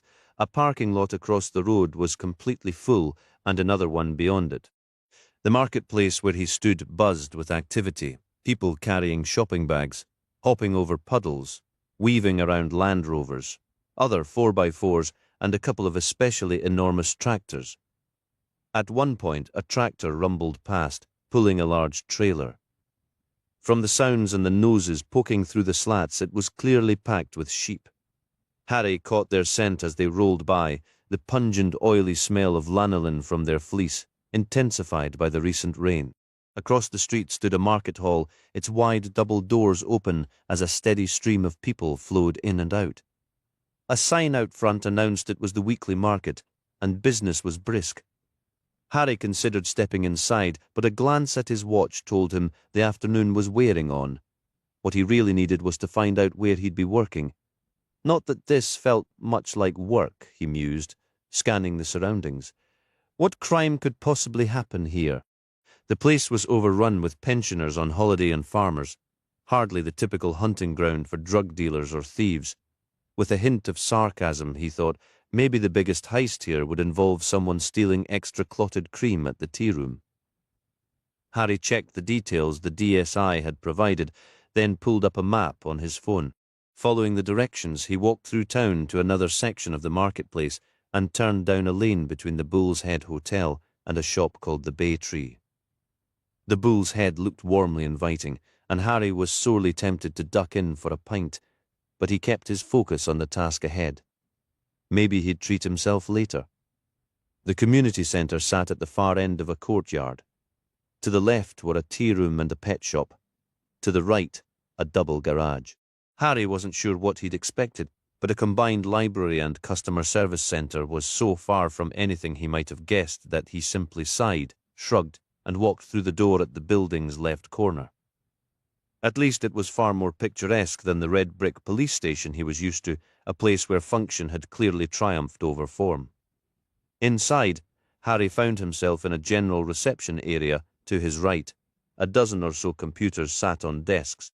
Directly ahead was a building society section, little more than a reception desk and a small glass-walled office. Just beyond that, he could see the library. Harry couldn't recall the last time he'd visited one to actually borrow a book. Harry considered that if the job proved as uneventful as he anticipated, he might just give it a genuine try. He had read books in the past, after all, so picking up the habit again seemed feasible. To his left lay the main area of the facility, featuring a community help desk and a pair of postal counters. A hallway branched off between the computer terminals and this space leading, he assumed, to additional offices. "You seem a bit turned around. Need a hand?" The sole other person in the building was a man built like a linebacker, shorter than Harry, but far broader. He was dressed sharply in a waistcoat and a crisp shirt with the cuffs turned up to reveal a stylish lining, paired with jeans and expensive-looking shoes. Unaccustomed to friendly strangers offering assistance, Harry simply stood there, momentarily speechless. The man extended his right hand. "Dave Calvert," he announced, "just dropping off some mail. I work on an oil rig, so when I'm back on land, I handle all the errands myself. Live alone, so there's no one else to pawn them off on." "Oh, right," Harry managed. "That's efficient." "So what can I do for you?" Dave pressed. "Looking for something specific?" "The police station," Harry stated. "I think this is it." Dave's eyebrow lifted. "Really? Everything okay? Something happen?" Harry detected in the man's tone not just curiosity, but an eagerness to jump in and assist. "No, nothing like that," Harry said quickly, wanting to dismiss any notion of a crime report, though that would certainly liven things up. "I'm supposed to meet with—" He glanced at his phone, recalling the DSI's email about his local contacts. "James Metcalf or Liz Coates. They're the community support officers here, I believe." "Jim and Liz," Dave said, his gaze drifting thoughtfully for a moment. He rubbed his chin. "Jim's likely up at the auction mart, no question. Liz is probably out on patrol. She stays busy, that one." Doesn't even live in Hawes. She's probably headed back home to Middleham by now. Auction mart? Harry asked, utterly baffled. Yeah, the livestock market, Dave clarified. Top of the town on the way toward Bainbridge. It'll be on your right. Can't miss it. You, the new officer in town. Excuse me. Harry was certain he'd misheard. New officer? He was anything but. And how did this stranger already know about him? Since when was a temporary assignment front page news? Just how slow was life here? Heard a whisper you were coming, Dave said. Word gets around fast in these parts. You'll adjust. I'm not news, Harry insisted, shaking his head. Any new faces news here, Dave replied with a warm grin. Harry checked his watch, mainly to escape a conversation that was becoming uncomfortable. He was sure one of the PCSOs was supposed to meet him here and then show him his lodging. Not an ideal first impression. Jim's easy to spot, Dave added. He'll be the only one dressed like a cop. Harry offered a strained smile. It's fine. He's scheduled to meet me here, so I should probably just wait. Wait for Jim? That's all you'll be doing, Dave said with a chuckle. His father's a farmer, so he's likely up there helping out, probably spending money he doesn't have on some champion ram he doesn't need, or something along those lines. This was going from bad to worse. Not only had Harry been delayed on the drive up from Bristol, and his car had given him trouble, but now no one was here to greet him at what was supposedly the police station, and he was learning that one of his contacts was off doing something completely unrelated to police work. Listen, Harry said, finally, a note of exasperation creeping in. Can you just confirm for me that this is actually the police station? Harry glanced at the sign again. So it's a library and a post office then? Not the police station. No, Dave confirmed, echoing Harry's own thoughts, that shut down a good 20 years back. The community runs this place now, and the local police are part of it. Library, post office, even the gas station up past the elementary school. Guess I should go find Jim then, at this auction mart. That's the spot you got a car. Parking should be easing up now that folks are heading out, sort of. Harry admitted. It broke down on the way here. Dave nodded as if he'd already heard. Green Fiesta wondered where Mike got that one. Harry was starting to sense that in Hawes, news travelled faster than the local gossip. It was a double-edged sword, he knew. Tight-knit places were great at looking out for their own, but that same closeness meant they were also experts at keeping things quiet. What secrets a little town like this could possibly hold, he had no clue. Unless it was the closely guarded recipe for that famously pungent cheese he had no intention of sampling. I'd better get moving then, Harry said, turning to leave. Dave held up a hand. No need, I'll give you a lift.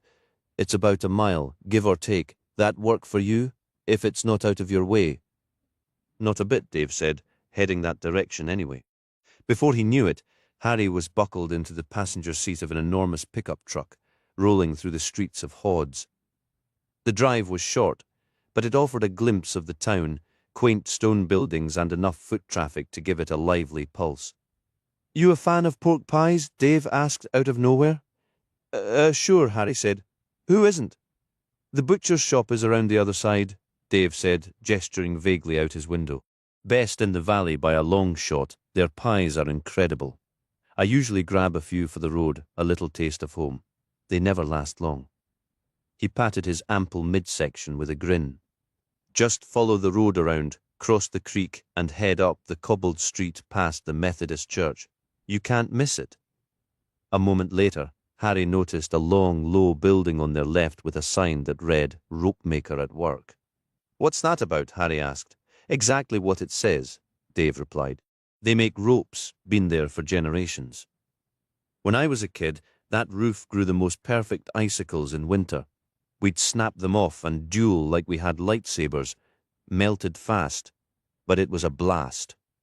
An actual rope-making shop, Harry thought. Seriously, what century was this? What kind of backwater had the DSI assigned him to? A few minutes later, Dave pulled up beside a sizable standalone house. This is the old minister's house, he said. You'll likely run into the pastor sooner or later. And just up there on the right, that's the mart. Give Jim my best. Harry climbed out and watched the truck drive off before crossing the street toward the auction mart. A line of tractor-trailers was queuing to exit, the air thick with the smell of livestock. Passing through a wide gate, Harry entered a world entirely foreign to him. To his right were massive sheds full of animals. To his left, a parking area crammed with trucks and trailers. The mart hummed with activity, people weaving through the crowd, animals being herded from pens. It wasn't just sheep, but cattle, and even a handful of goats. Harry immediately regretted not owning a pair of rubber boots. The ground was a messy mosaic of mud and manure. Well, add that to the shopping list, he thought. He tried to sidestep the larger puddles and piles, but soon accepted that his shoes weren't leaving this place in pristine condition. The scent of the place was thick and pungent, invading Harry's nostrils as if it intended to stay. How he would ever locate Jim here was a complete mystery. But if, as Dave suggested, the PCSO was assisting his father, then the sheds lined with animal pens seemed the logical starting point. That's where Harry headed. Inside, the noise of the livestock swelled dramatically, trapped beneath the vast metal ceiling. It sounded like a chorus of complaints about the quarters, the feed, the general state of affairs. Harry moved down a few of the stalls. He had never experienced anything like it, a fact that was plainly obvious from the glances he received as he walked. It wasn't just his lack of waterproof boots, he was also among the few not sporting a flat cap. Had anyone suggested such headwear was still common outside of trendy city circles, Harry would have scoffed. But here in Wensleydale, the cap was clearly still in fashion, perched at every conceivable angle. A tap on his arm made him stop and turn. He found himself looking at a young man in his 20s wearing a stab vest, green wellies, and of course a flat cap. "You must be Harry," the man said, extending a hand. "Jim." Jim nodded with vigor. "I'll be right with you," he said. "Just need to move that stubborn old ram in the pen over there first. Dad's new purchase. Fancy giving me a hand?" Harry agreed before his brain had fully processed the request. Chapter 8. Harry sniffed his hands again, absolutely foul, and it was all thanks to PCSO Jim Metcalf. Jim's father and a sheep, Harry was convinced, rivaled a small car in size. "You'll get accustomed to the smell," Jim remarked as they walked away from the auction mart and back toward Hawes. "It doesn't really wash off, it just becomes a part of you, if you catch my drift. Nothing else like it." Jim then cupped his hands over his nose and mouth and took a long, deliberate breath. Harry stared, bewildered. Who does that? And more importantly, why? "There used to be a sweet shop right there," Jim said as they passed a row of houses and approached a humpbacked bridge, dropping his hands back into his pockets. "Tiny place. You couldn't fit a cat inside, let alone swing one around."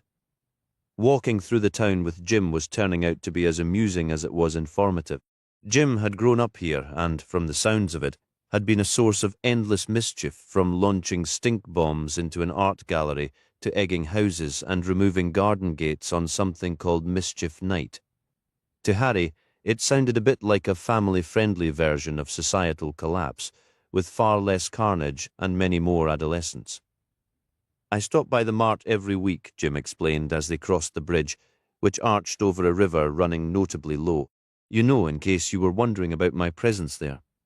"I wasn't," Harry replied, though privately he had been. He wasn't entirely clear how assisting with the family livestock purchase qualified as official duty. "It's all about visibility, right?" Jim continued as they left the bridge for a cobbled street. "People see the uniform, they feel secure, and anyone contemplating shady business, they tend to reconsider." Harry smiled inwardly. If only it were that straightforward. "What sort of shady business?" he asked as they passed the Methodist church on their left and approached Hackett's butcher shop on the right. "Sheep theft, mostly," Jim stated. Harry couldn't suppress a short, sharp laugh, which he instantly regretted based on Jim's expression. "Sorry," Harry said. "It's just, I've never actually heard someone say that before. Is that a real thing? Seriously, rustling sheep?" He tried to shift his smirk into something resembling genuine worry. Jim leaned closer. Groups come through and swipe whole flocks, he explained. It's getting worse every year. A few of the real lowlifes even slaughter them right in the field, though we've been spared that so far, thankfully. Can you picture the mess? Absolutely gruesome, organized gangs stealing sheep, Harry inquired. Is there really that much profit in it? Illegal meat goes for a fortune on the black market. That's the real reason I'm always at the auction, keeping watch for anything that seems odd or out of place. These thieves have to be stopped. A single raid can ruin a family farm, and they use the market to scout, looking for the easiest targets. Harry observed the cheerful version of Jim receding, replaced by a graver demeanor. There were clearly deeper layers here than he'd first realized. His gaze drifted to the nearby butcher's shop. Speaking of which, Dave says hello, Dave. Jim looked momentarily confused. Which Dave? Harry considered. Large fellow, he said, built like a linebacker. Oh, that Dave, Jim said, understanding dawning. So he was telling you about Cockett's famous pies, was he? Harry nodded. Ran into him at the community centre. He offered me a ride to the auction, said I'd find you here, and he was spot on. Dave's a sharp one. Our Dave, are you two related? Jim chuckled. What? No, not at all. It's just a local way of talking. He paused, giving Harry a curious look. So where exactly are you from, then? Somerset, Harry replied. You're a southerner? There was a distinct note of either shock or apprehension in Jim's voice, and Harry wasn't sure how to interpret it. Yes, from down south, Harry confirmed. Born in Bristol, moved away for a while, but ended up coming back. Never been myself, Jim said. Down there, I mean. I've heard it's all hustle and bustle. Is it true nobody even says hello to their neighbours? Harry sidestepped the question. So where am I staying tonight? Right across the way, Jim said, pointing over the road from the butcher's. Harry found himself looking at a corner building with the name Heriot's in gilt letters on its side. Given his memories of all creatures great and small, he wasn't overly thrilled at the prospect, fully expecting a dated theme park version of a veterinary practice. One of the nicest places in town, Jim assured him. The food is excellent. All the beef comes from Dave's shop. So do yourself a favour and order a steak. Tell him how much you enjoyed it later, and he'll likely toss you a free pie. For a moment, Harry was convinced this was either an out-of-body experience or a vivid dream, that he was lying in a hospital bed somewhere after a terrible accident. It was the only logical explanation for a reality so utterly different and alien from his own routine that he briefly considered pinching himself hard to wake up. He checked his watch. It was past 6. He'd been awake since dawn just to get here, and the day had certainly not gone as planned. A deep weariness was now settling behind his eyes. So, what are the bars like around here? Harry asked. Jim laughed. You really are from the South Bars. We don't have bars, we have pubs. You do know what a pub is, right? Harry resisted a powerful urge to smack Jim for his condescension. Yes, Jim, we have pubs down south too. The south of England is not another planet. I am familiar with the concept, and contrary to popular belief up here, we even drink beer. Jim looked genuinely astonished, as if he'd just uncovered a profound secret, his eyes widening. Really, Theakston's and Black Sheep? There are other beers in the world, Harry said dryly. Though I'm more of a cider drinker, personally. Jim made a face as if he'd tasted something sour. I had a bad run-in with that stuff years ago. Put me off for life. That's because you never had the proper kind, Harry countered. You need a pint of Wilkins. Amazing. No, it's not, Jim replied. I drank 8 pints of the stuff when I was 17. Ah! A brief silence settled between them. Then Jim perked up, struck by a sudden thought. Tomorrow night, are you free? I'd have to check my schedule, Harry said, but I'm sure I can shuffle a few things. Why? Oh, that's perfect, Jim said, completely missing Harry's dry tone. Do you like pies, I suppose? Harry answered, unsure how else to respond, since when is anyone ever going to say no to that? Excellent! We're having a pie and peas supper at the Board Inn, meeting at 8. Who is we? We are, Jim exclaimed, and Harry could hear the genuine excitement in his voice. You, me, the rest of the team? DSI Swift is even making the trip over from Northallerton, or maybe Harrogate, possibly both, and that's a long drive. He's not the most thrilling guy, but you never know. He might buy a round. And we just eat pies and peas? Harry asked, trying to grasp the concept. That's the whole event. It didn't sound particularly thrilling or appetizing enough to justify Jim's zeal.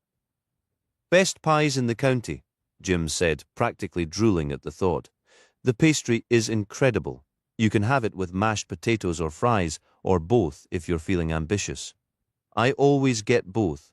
Naturally you do, Jim. Naturally. There was something undeniably likable about Jim.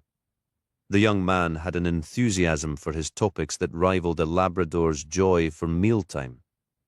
Harry had no doubt it could become grating over time, but for now it was almost contagious, and it successfully diverted Harry's mind from his circumstances and the reasons behind his transfer. And Jim's mention of checking the auction mart, that was sensible. He was out on patrol gathering information. Solid police work, Harry thought. Showed resourcefulness. So I'll see you tomorrow then? Jim asked. I'll be at the station around 9, if that works. Harry began to leave but turned back. Just out of curiosity, I assume everyone knows why I'm here, right? Why I was sent up from Somerset. You're the new officer, Jim said, then clapped Harry on the shoulder as if they were old friends. It'll be great to have some fresh energy around here. Let's be clear about this, Harry stated. I'm not a patrol officer. I'm a DCI Detective Chief Inspector Grimm. Grimm? Jim asked then. Wait, that's actually your real name. I thought Swift was joking. Why would he be? Harry questioned. Jim started to speak, but then seemed to reconsider. Well, anyway, he said, we'll definitely keep you busy, I'm sure. A lot happens around here, you know. Wensleydale isn't as quiet as it might seem. Harry couldn't suppress a smile at that, raising an eyebrow.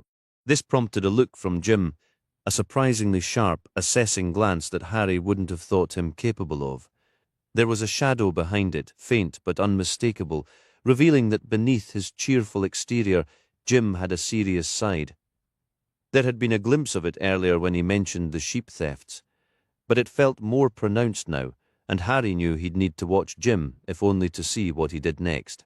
Anyway, Jim said, shattering the tension as easily as snapping a twig, I'll be off, and you'll be heading over there, okay? And if you go for a walk later, take the path up through the fields toward Gale. It's a lovely little stroll. You won't get lost. With that, Jim, the most cheerful community support officer, and perhaps the most cheerful person Harry had ever encountered, headed off into the marketplace, leaving Harry alone with his bag and the prospect of many lonely nights in a hotel bed far from home. You found him then? Harry recognized the voice and turned to see Dave watching him, arms crossed over his chest, standing outside the butcher shop. He was holding a white paper bag. Probably has pies in it, Harry thought. Yes, thanks, Harry said. Seems like a nice kid. Is he always that upbeat? Most of the time, yeah, Dave replied, stepping across the cobblestones to join Harry. His older brother died in a farming accident years ago, a real tragedy. He's been the one holding his family together ever since. Harry was at a loss for words. That's awful. I can't imagine how hard that's been for him. It hasn't been easy, that's for sure. He's a good kid, like you noticed, but there's a hardness to him now, you know. Can't really blame him, given everything. He's resilient. Acts like he could take on anything the world throws at him, and honestly, he probably could. A comfortable silence settled between them for a moment. Well, I'll let you get on with your evening, Dave said. If you're looking for a decent pint, try the White Hart. Good atmosphere, friendly crowd. It's my regular spot. Might see you around? With a nod, Dave walked off, leaving Harry to head up to Heriot's and check into his room. That evening, resisting the pull of the pub, Harry spent a quiet hour wandering the streets of Hawes before returning to his room, Lying in bed, he stared at the ceiling. It felt surreal. Just a few days ago, he'd been part of an operation that took some dangerous people off the streets. It wasn't a world-changing event, but he knew it meant a few fewer victims, a bit more safety. And now, where was he? What possible good could he do, exiled to what felt like the middle of nowhere? As he finally drifted off, his last conscious thought was a renewed vow. No matter what the deputy superintendent intended, or how she hoped this distance would help him move on, he would never stop searching for the man who shattered his family. He would pursue that justice until his final breath. Chapter 9. Wednesday morning arrived not with an alarm, but with sharp blades of sunlight cutting through the gaps in the curtains. He had slept deeply, better than he had in years. Finally free from the nightly soundtrack of Bristol, rowdy students and the grim chorus of pavement retching. The absence of traffic noise had been strange, almost unsettling at first, but his body had embraced the profound quiet like a long-lost companion and surrendered to it completely. The breakfast waiting downstairs was a monumental affair. He devoured everything, fried eggs, sausage, even the black pudding, and washed it down with 2 large mugs of strong tea. Stepping outside, he felt a mix of keen anticipation and a low, nagging dread. It wasn't the life-or-death tension he knew from the police or his army days. This was the quieter, gut-twisting anxiety of facing a new beginning, of not knowing what was expected. A nervous feeling he rarely encountered outside of a genuine physical threat. The day was crisp and bright.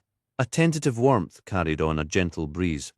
Hawes was tranquil, a stark contrast to the bustle of the previous day's market. It still amazed him that a town this remote could get so busy. But then, he reasoned, when you're the only shopping hub for miles around, people don't have many alternatives. After another loop around the now quiet marketplace revealed nothing new, Harry made his way to the community police office. It was nearly 9. He hoped Jim would arrive soon to open up and show him the ropes, though he suspected the ropes here wouldn't be very complex. Hawes was small, and its police presence, from what he could see, was smaller still. So what would his life really consist of, aside from endless driving, giving those school presentations, which he didn't actually hate, since startling the kids with his scarred face had its own dark humour, and simply marking time until he could return home? The growl of an engine made Harry turn, and he found himself facing the imposing front grille of a black Range Rover, which seemed to regard him as potential prey. The vehicle sat low, its windows deeply tinted, and its entire appearance screamed that its only off-road experience was the occasional detour into a gas station. The driver's door swung open, and Harry watched as the man emerged from what was undoubtedly a leather and wood-trimmed cabin. Harry studied him with growing curiosity. Something felt off. The man wore a flat cap, but it looked brand new and was set perfectly straight on his head, lacking the casual tilt Harry had seen on every local at the auction mart yesterday. His barber jacket was far too glossy, and wearing it in this mild weather seemed absurd. The jacket, like the cap, appeared freshly purchased, paired with spotless Hunter Wellington boots that had clearly never seen mud. The man approached, thrusting out his hand with a grin that flashed across his face like a sudden electrical jolt. Everything about him is a performance, Harry thought. Even that smile, the eyes above it, weren't smiling at all, just using it as a mask.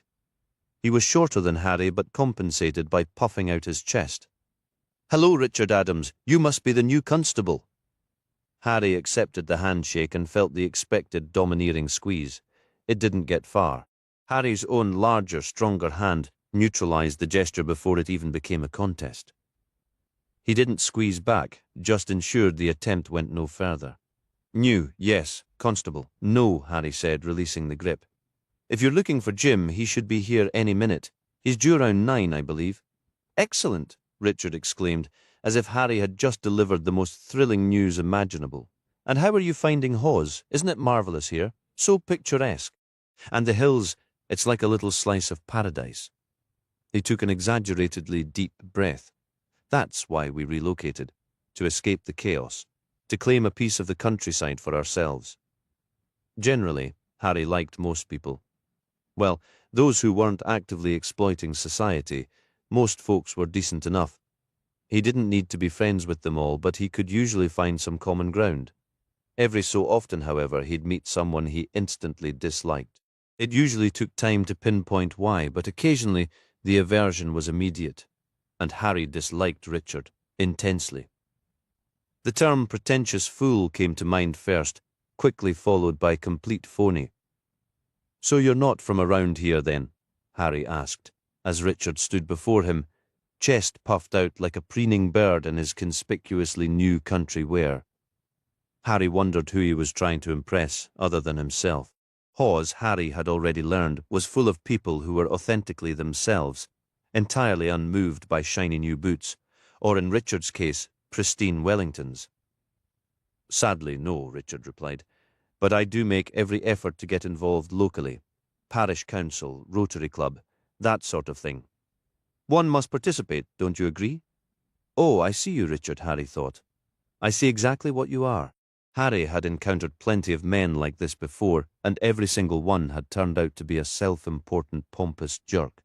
It was obvious that wanker was merely the opening descriptor for Richard. "If you'd like, I can tell Jim you stopped by," Harry offered, mostly hoping the man would just leave and spare him the awkward small talk. "Would you?" "That's brilliant, thanks," Richard replied, already turning back toward his Range Rover. "Got a long drive ahead as it is. It's gorgeous out here, but you have to spend half your life behind the wheel to get anywhere. Worth it, I suppose, don't you think? Honestly, I log more miles in this thing than I do actual hours here. But that's the cost of winning, isn't it?" This guy is a complete tool, Harry thought to himself. "Aloud?" he asked. "Should I pass along a message? Anything specific you needed to discuss with him?" Richard paused, one foot already in the vehicle. "He'll know what it's regarding, I'm certain, and I have full confidence that your presence here will help see the situation handled properly. See you tomorrow, then." Tomorrow? Harry hadn't agreed to anything of the sort. With that, Richard hoisted himself into the driver's seat, slammed the door, reversed onto the market square, turned around and sped off. Harry heard footsteps approaching from a side alley. "Sorry about that," Jim said, walking over. "Couldn't face chatting with him right now, to be honest. Talks an absolute load of rubbish." What did he want from Jim's tone? Harry felt reassured his initial impression hadn't been mistaken. "Just said you'd know what it was about." What does he even do? He's clearly not from around here. He's about as rustic as a Times Square billboard. "What gave it away?" Jim laughed. "No, he's not, though he's one of those blokes who claims to have Yorkshire blood in him, like he's here to reclaim some ancestral crown or something." The Crown of Yorkshire? Is that a real thing? Jim's eyes crinkled with amusement. "I'm pulling your leg, mate," he said, a warm laugh in his voice. But if there was one, he'd be after it, no doubt. He's a businessman, though he favours the term entrepreneur, which is a pretentious enough label for him, I'd say. Not entirely sure what his business is, but it prints money, apparently. He's managed to get planning permission to put up a massive house on the town's edge. Nobody's thrilled about it, especially since there's a nice bit of woodland right there. Harry sensed they were circling the real reason for the visit. "Some local kids have teamed up with a bunch of environmental activists," Jim explained. "You can't swing a cat without hitting tie-dye and dreadlocks lately. They've set up a protest camp right on the land up in the trees, trying to block the construction. He wants them forcibly removed. We all share the same low opinion of him, though, so we're sort of just ignoring the request for now. Anyway, let's get you inside. Time for a cuppa, I'd say." Harry followed Jim into the building, and the rest of the morning proved busier than he'd anticipated. Jim was clearly making an effort. He'd even gone to the trouble of picking up a Hackett's fruitcake from the butcher's shop, which Harry was surprised to learn also operated as a bakery. It paired perfectly with the several mugs of tea they both worked their way through. Harry, however, had politely declined the other item Jim had produced. "You're not having any cheese?" Jim asked, looking puzzled. "What's the matter?" Harry stared at the pale, creamy block on the table. He could smell it from where he stood, and that was plenty. It was a crumbly variety, and every time Jim cut a slice, Little pieces would tumble away like dry sand. Cheese with cake? Harry couldn't hide his bewildered distaste for the enthusiastically proposed pairing. Jim nodded and popped a piece into his own mouth. That's how we do it around these parts. Don't knock it till you've tried it. Absolutely delicious. Nothing else like it, I swear. I'm sure you believe that, Jim, said Harry, taking a subtle step back from the dairy-scented air. Thanks, but I'll pass for now. The police presence in the community centre was essentially just a room, the one Harry had noticed the day before. It was a tight space, maybe large enough for 10 people to squeeze into a circle. Furnished with a handful of tables and chairs, a desk, an electric kettle, and several whiteboards and corkboards, it served as the local hub. Finishing another bite of the surprisingly good cake, Harry wandered over for a closer look. What he found was the most honest snapshot of crime in the Dales he could have hoped for. Jim hadn't been exaggerating about the sheep theft. An entire whiteboard was dedicated to it, covered in notes, details on the victims, both farmers and livestock photographs and more. It suddenly made sense why Jim treated it with such gravity.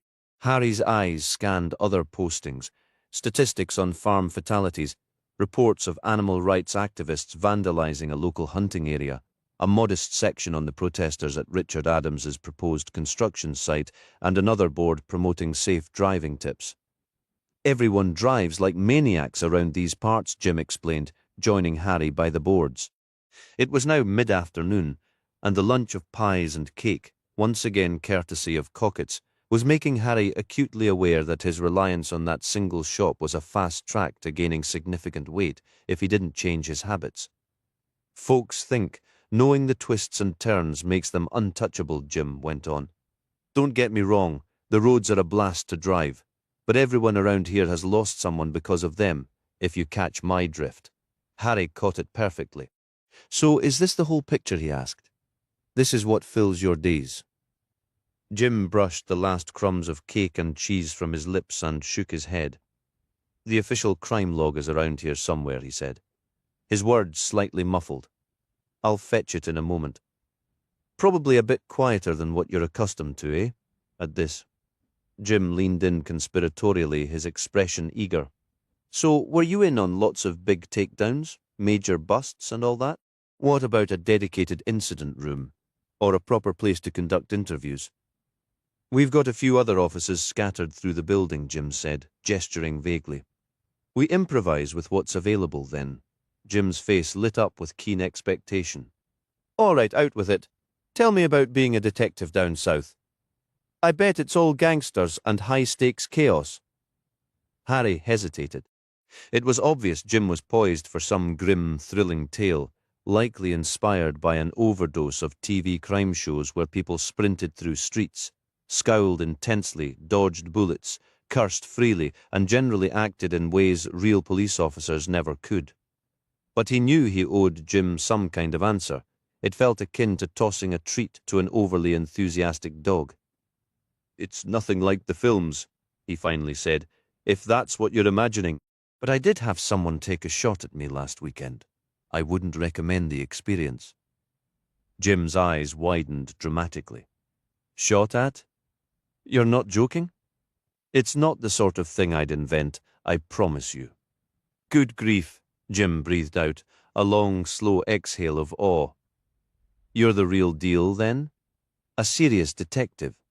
So why exactly are you here? I mean, playing at being a local constable seems like a step backward, doesn't it? It's a secondment, Harry stated, keeping his irritation in check. Not a demotion. I'm here to observe, to exchange perspectives, and I'm filling in while some matters with your other DCI are resolved, though I'm not privy to the details. He steered the conversation back. Now, about that crime report book. I'd be very interested to take a look, if that's all right. Oh, right, of course, said Jim, scurrying off across the room. Oh, and Liz should be by later. She was supposed to be here this morning, but she got held up. A farm accident. Nothing too bad, luckily. Some old fellow managed to drive his vintage Ferguson tractor right into a ditch. He's fine, but she's still working through it all. Harry had no clue what a grey Fergie might be, and chose for now to remain in the dark. Jim moved to a locked cabinet on the floor, crouching down to open it. "Excited for tonight, meeting everyone?" "Sure," Harry replied automatically, though he wasn't actually certain he felt that way. "Anything I should know ahead of time?" Jim gave a casual shrug. "Nah, I figure it's better to let you form your own impressions. Matt ought to be around later too, but who knows what he's doing these days. He's gotten a bit secretive recently." "Matt?" Harry connected the dots. "Matt Dinsdale. You know him?" Harry nodded, offering no further explanation. "He's the detective sergeant," Jim continued. "Been a sergeant forever, but he finally took one of those investigator training courses. Now he fancies himself the next great detective." "So that explains the mysterious act." "Exactly," Jim said. "He'll likely bombard you with questions. Doubt he'll find anyone taking potshots at him around here, though." Harry was formulating a response when a knock at the door cut him off. He saw Jim check his watch. "Are you expecting anyone?" "Quite the opposite," Jim replied. "It's past 4, and we don't usually get visitors this late. Not unless something's really wrong." Harry went to the door. When he opened it, he found a woman who looked utterly shattered. Harry had witnessed that expression too many times before, and the instinct honed over his years in law enforcement immediately flared to life. The woman brushed past Harry as if he were invisible and rushed toward Jim. "Jim, it's Sophie!" Jim rose to face her. "Mrs. Hodgson." "What's going on? What about Sophie? She's missing," the woman cried, collapsing into sobs. Chapter 10. Jim guided Mrs. Hodgson to a chair and helped her sit, then pulled another chair beside her rather than across from her. Harry noted this subtle choice at once and was struck by its thoughtfulness. Positioning himself beside her was a kinder, less confrontational approach, one meant to calm rather than intimidate. Harry had employed the same tactic himself on countless occasions, sometimes for less noble reasons, but seeing it used here with such natural skill left an impression. "All right, Mrs. Hodgson," Jim said, glancing at Harry to signal him over. "This is Detective Chief Inspector Harry Grimm. He's visiting from down south." Jim delivered that last part as if it were a remarkable revelation, almost as though he were announcing Harry hailed from another world. "Grimm?" Mrs. Hodgson echoed. "Like the fairy tales," Harry clarified, then gestured toward his scarred face. "Though it's a fitting word for this mess, right?" He offered a smile, but Mrs. Hodgson remained stony. "He'll be with us for a bit," Jim explained. "Helping out, seeing how we operate up here, sharing methods. Is it all right if he joins us? He's a real detective. Someone even took a shot at him last weekend." Harry was already starting to wish he'd shared less with Jim. Mrs. Hodgson looked up at Harry, and the dread in her eyes made it clear the sight of him was reason enough to refuse Jim's request. "The mention of the shooting probably didn't help. But his face," she murmured. "It was an IED, Harry explained, realizing his earlier attempt at humor had fallen painfully flat, an improvised explosive device. "I was in the army before joining the force. Believe me, I actually looked better before it happened." The strained joke earned a faint, appreciative smirk and a nod from Jim, but nothing from Mrs. Hodgson. "Look, if I'm in the way I can step outside," Harry offered, mindful of being the newcomer. He didn't want to overstep, not this early at least. He had a feeling he'd manage that eventually. Martha Hodgson shook her head firmly. "Please, stay, help Jim, and call me Martha." Harry fetched a chair, positioning it slightly behind Jim's to underscore who was leading the interview. "All right, Martha," Jim began, pulling out his standard pocket notebook. "Tell us about Sophie. What's happened? Take all the time you need." As Martha started speaking, Harry studied her discreetly. She was in her mid-40s, dressed neatly and visibly distraught. A cross fashioned from 2 rough nails hung around her neck, and she gripped her handbag like a lifeline. Harry, though he had no children himself, recognized the signs all too well. He recalled a staggering statistic from a past case. About 100,000 teens went missing each year in the UK. The number had seemed unreal, yet it was tragically accurate. Given what he'd seen of this quiet area so far, however, his gut whispered this was likely a cry for attention, a kid who'd probably show up at a friend's house by nightfall. Hardly the stuff of thrilling detective work, but he treated it with gravity regardless. You never really knew Martha was struggling to find her words. Whenever you're ready, Harry said gently. Just start wherever you can. Thank you, Martha whispered. Here, Harry said, handing her a napkin from near the kettle. She dabbed her eyes and took a shaky breath. The school called this morning. They asked if Sophie was ill because she wasn't in class. But she left home and caught the bus, just like she always does. You're certain of that? Harry asked. Martha nodded, her voice cracking.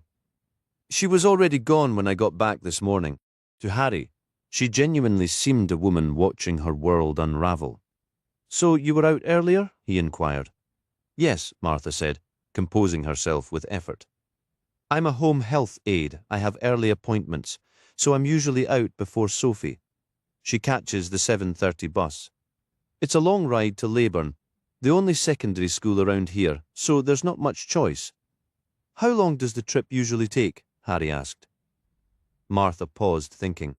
Usually she gets there around 8:30, maybe 8:45. It depends on the weather. Winters can be brutal. Buses break down or get stuck. Sometimes the kids arrive at school only to be sent right back home. Why would that happen? Harry wondered.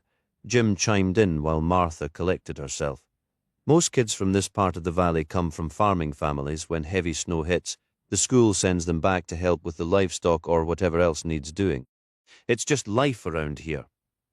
Harry could believe it. The whole place seemed to revolve around the land. Why didn't you call sooner? He pressed. If you knew she was missing this morning. Martha wiped her eyes again.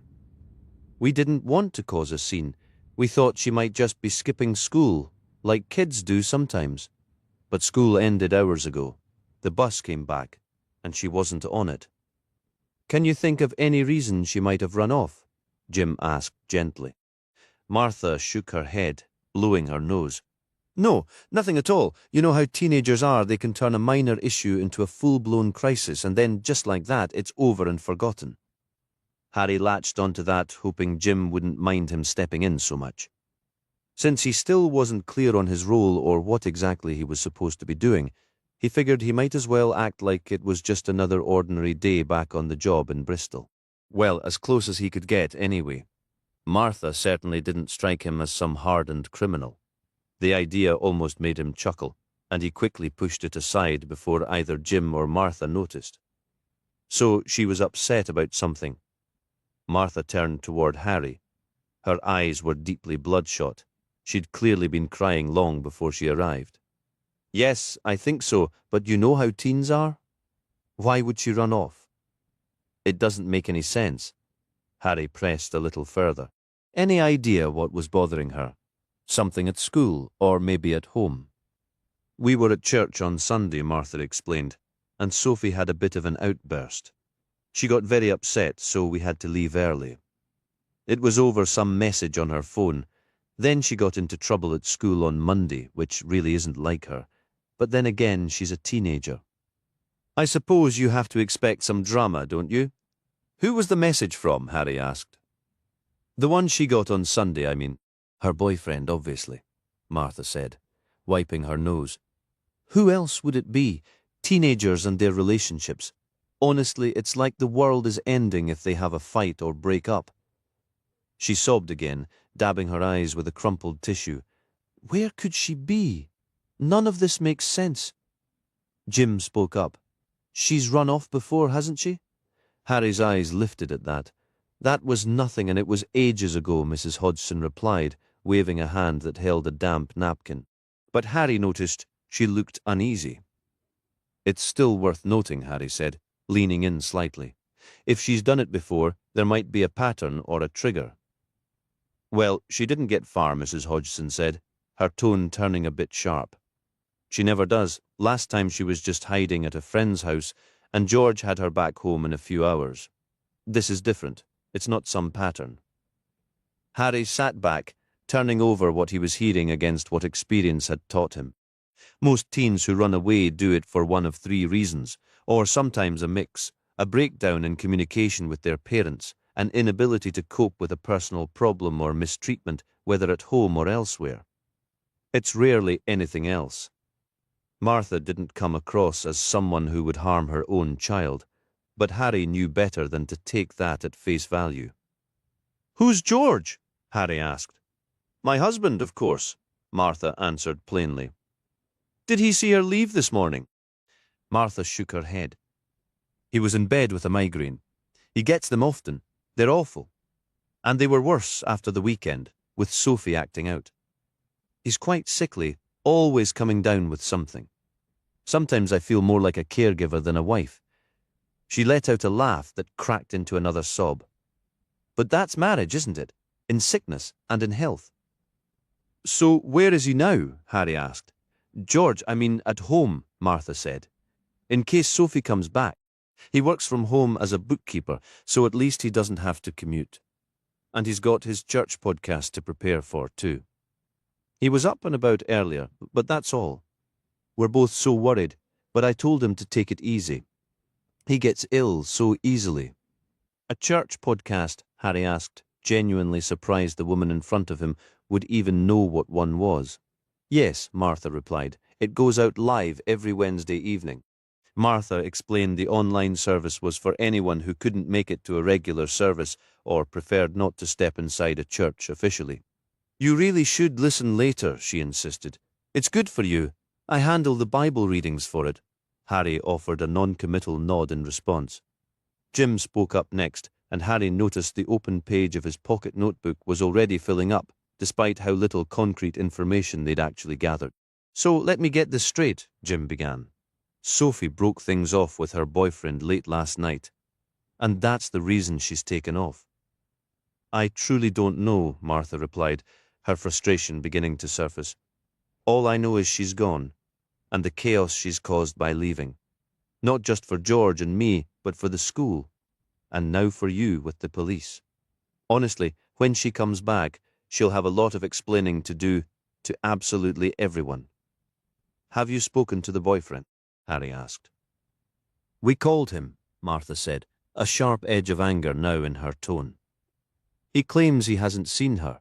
He's older, a senior. Would you believe he even has a motorcycle sometimes?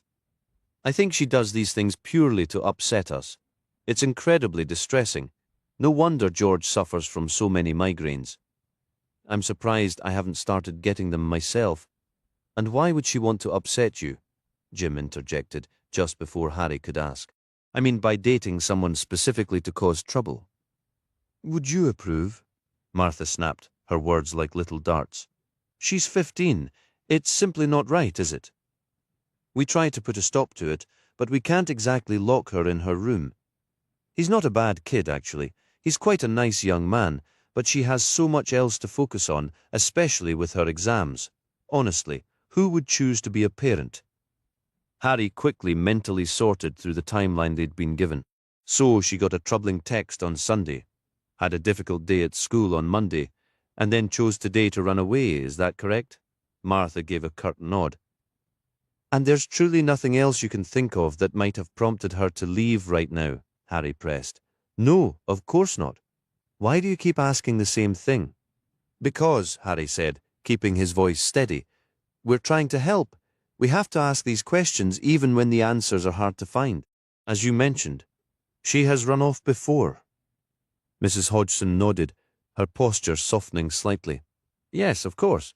I'm sorry, I understand. And like I said, that other time was nothing. A complete non-event." Harry glanced at Jim, who took the cue. "Here's our plan," Jim stated. "We'll need to conduct a thorough search of your house, even though I'm sure you've already looked. Her room might tell us something. We'll enter Sophie into the National Missing Persons database. We'll call every friend, every neighbour, everyone who knows Sophie or your family to see if we can learn more about her recent state of mind and where she might have gone. I also want you to call the National Runaway Hotline and leave a message for your daughter in case she reaches out." As Jim outlined the steps, Harry could see the concrete plan was calming Mrs. Hodgson's nerves a little. He felt another surge of respect for Jim. Community support officers weren't always taken seriously by the public or even by some within the police force. But Harry believed Jim could change that perception all by himself in a matter of minutes. "Do you have a recent photo of Sophie on your phone?" Harry asked. "I know it's a small town where everyone knows everyone, but I think we should make a poster and distribute it widely so everyone is actively looking.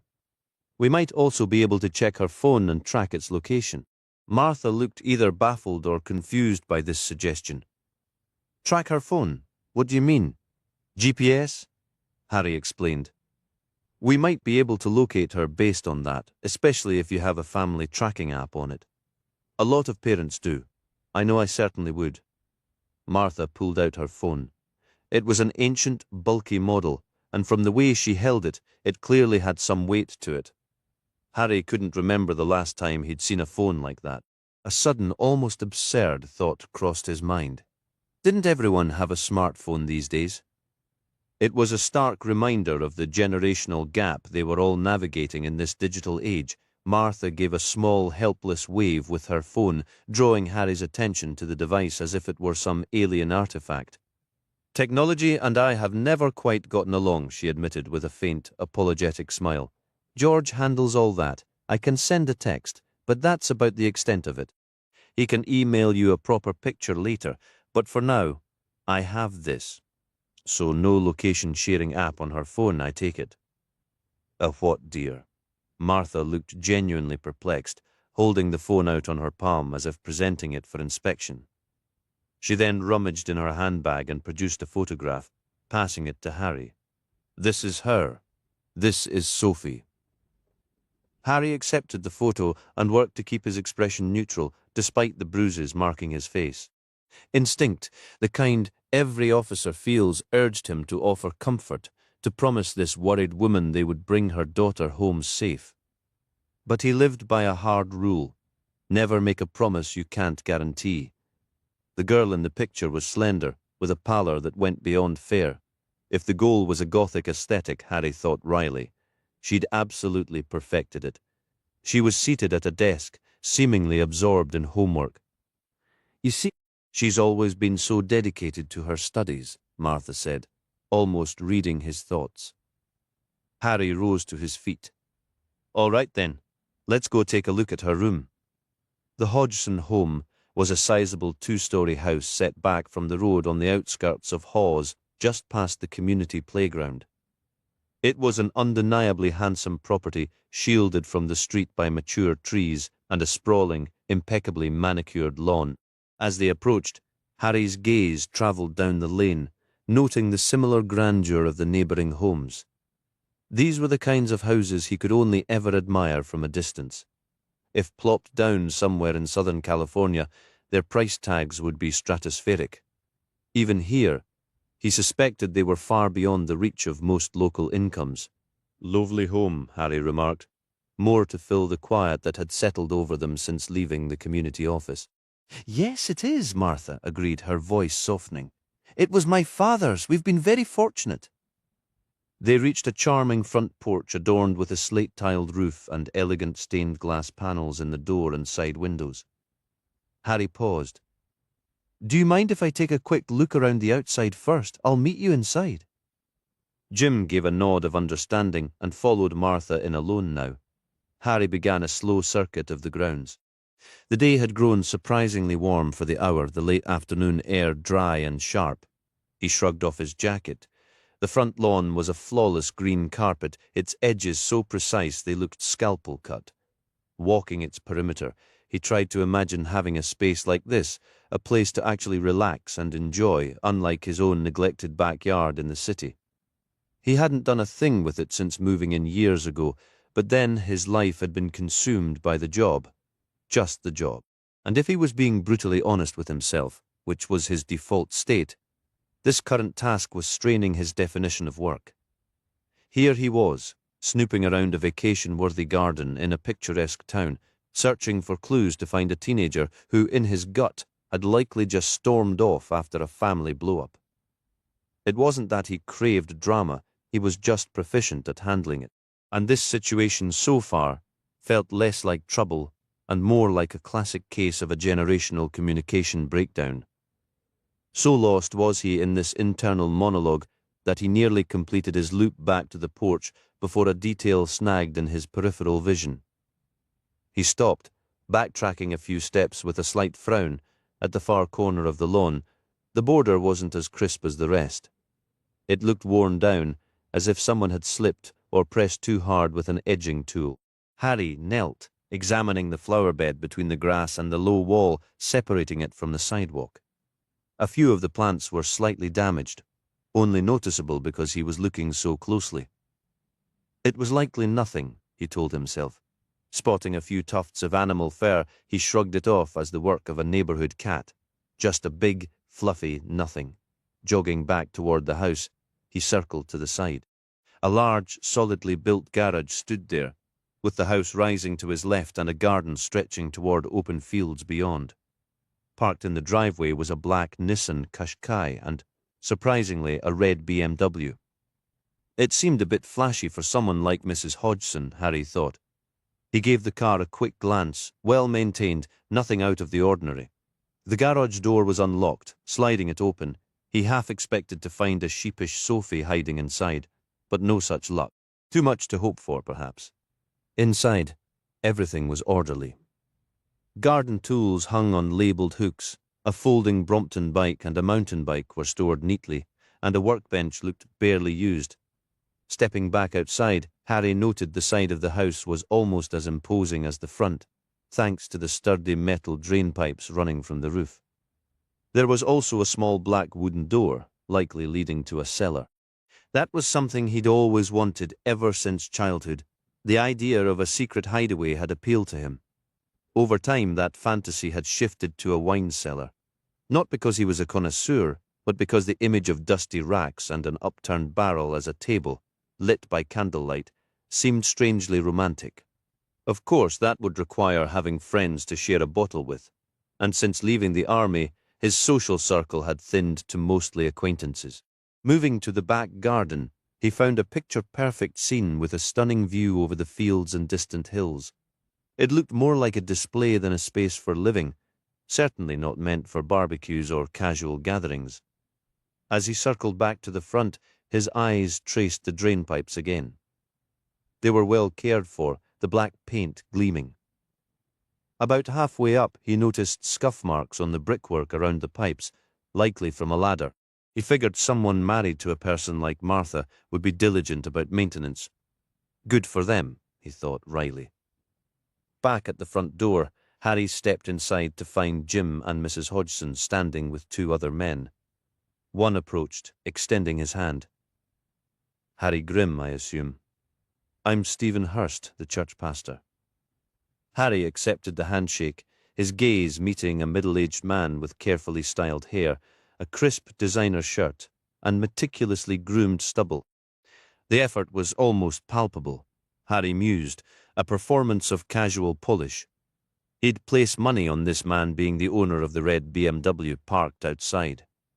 Pleased to meet you, Harry offered, the sentiment feeling hollow even as he said it. The pastor's smile was a familiar brand, all charisma and practiced charm, a polished surface that expertly concealed whatever lay beneath. Martha rang me about Sophie, Pastor Hurst explained smoothly. I thought I'd stop by to offer some comfort to the family. Did you write? Harry replied. Well, now that you're here, I'll be on my way. He moved aside as the pastor brushed past him toward the front door, only to watch him pivot back. Hurst first pumped George's hand with vigour before enveloping Martha in a brief, theatrical hug. Harry noted George's reaction, a subtle but distinct recoil, as if the contact stung. I'm certain Sophie is just fine, the pastor declared confidently. God is watching over her, I have no doubt. With that, he was past Harry again and out to his car. The other man stepped forward tentatively. George, is it? Harry said, extending his hand. Harry Grimm, Detective Chief Inspector. He hadn't anticipated a repeat of the power play handshake he'd endured with Richard Adams, all-crushing grip and dominance. What he got was so utterly different it was disconcerting. George didn't so much shake his hand as place his limp, cool fingers into Harry's palm and leave them there, a passive offering. The sensation was unnerving, like handling something chilled and slightly damp from the refrigerator. The man himself was ghostly pale, with hollowed eyes and clothes that draped off his frame as if hung on a scarecrow. Given the day's warmth, the thick green winter sweater and brown corduroys struck Harry as particularly odd. George kept tugging at the sweater's cuffs, pulling them down to shroud his wrists and the backs of his hands entirely. Here was a man who genuinely felt the cold, Harry thought. While he wanted to attribute the man's frail demeanour solely to worry for his missing daughter, his instincts whispered there was a deeper, more entrenched unease at play. Martha had called him the sickly type, and the evidence was plain in both his appearance and his manner. "Pleased to meet you," George murmured, his voice so faint Harry had to lean in to catch it. "Well, not pleased, obviously. What I mean is, oh, this is just awful, poor Sophie." Martha placed a gentle hand on George's arm, and he flinched slightly at the touch. "It's all right, dear. I'm sure DCI Grimm understands. Are you certain you shouldn't be resting?" George looked directly at Harry, his eyes watery. "I suffer a great deal, you see. The headaches, they're relentless." Harry offered a sympathetic nod. Would it be all right if we took a look around the house? With quick assent from Sophie's parents, Harry and Jim began their tour. Martha, Harry noticed, was guiding a shaky George into the front lounge to sit down. The ground floor was spacious, with a high-ceilinged entry hall and a staircase leading upward. Beyond the hall lay a formal dining room, a kitchen, and a utility room that opened to the back garden. In the kitchen, an empty ceramic bowl on the floor caught Harry's eye. "Brings back memories of my parents' old place," Jim remarked, rapping his knuckles against the wooden panelling beneath the stairs. It produced a hollow sound, partly due to the material, and partly, Harry suspected, to a concealed space behind it. Their house was a drafty old farmhouse, nothing as well kept as this, but they had stairs like these, with a door to a cellar that still gives me the creeps. My dad used it to hang pheasants. That's properly creepy. He what? Harry was glancing at the staircase but snapped his attention back to Jim, completely thrown by his words. He hangs pheasants? That's just cruel. Who in the world does that? Visions flooded Harry's mind of some grim figure tying up live, struggling birds and leaving them to suffer. Jim just stared at him, utterly baffled.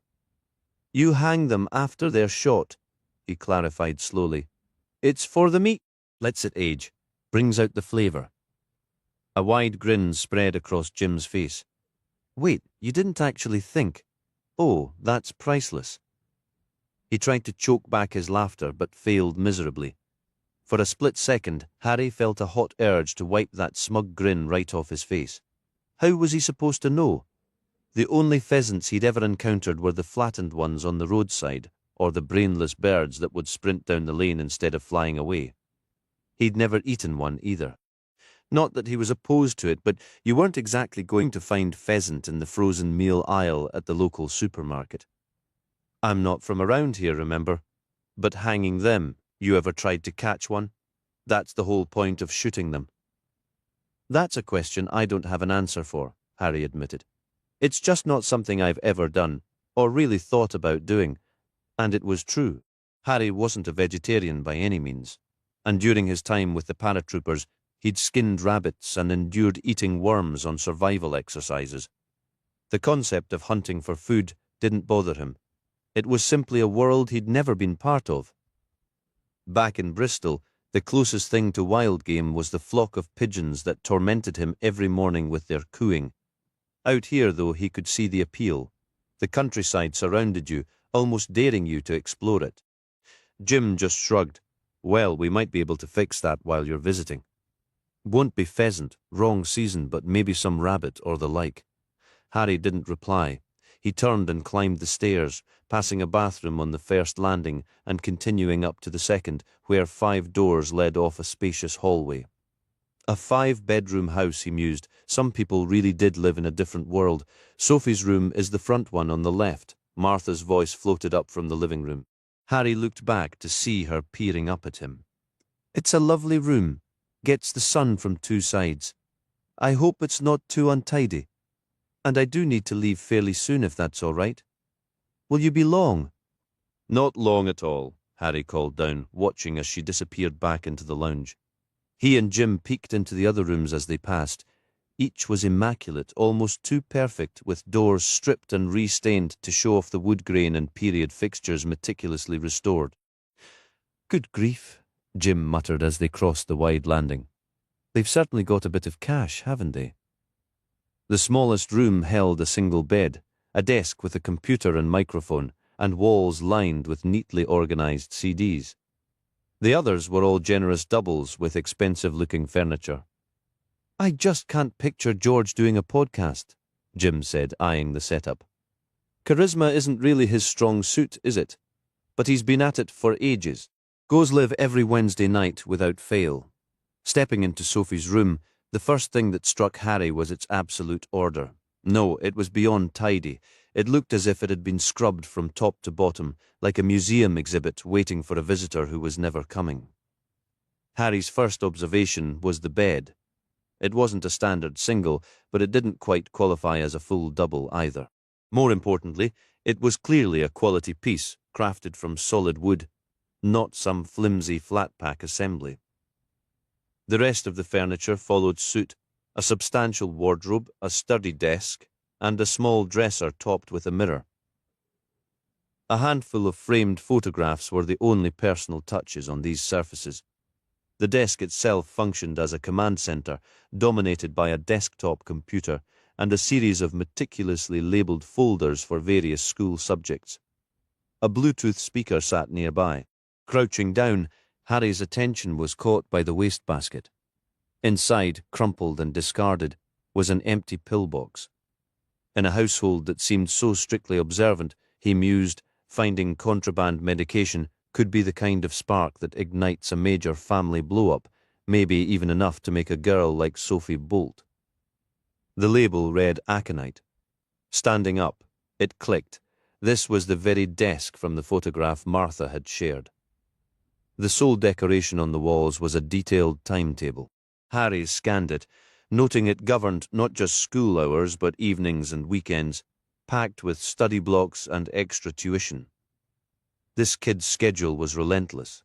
What did she do for fun, he wondered. Stare at the ceiling. His eyes drifted to a small appliance plugged into the corner. An electric cooler, which seemed unnecessary given how cool the room already was. Something on your mind? Jim asked. This is supposed to be a teenager's room, Harry said, gesturing around. But strip away the schoolwork on that desk. And what's left?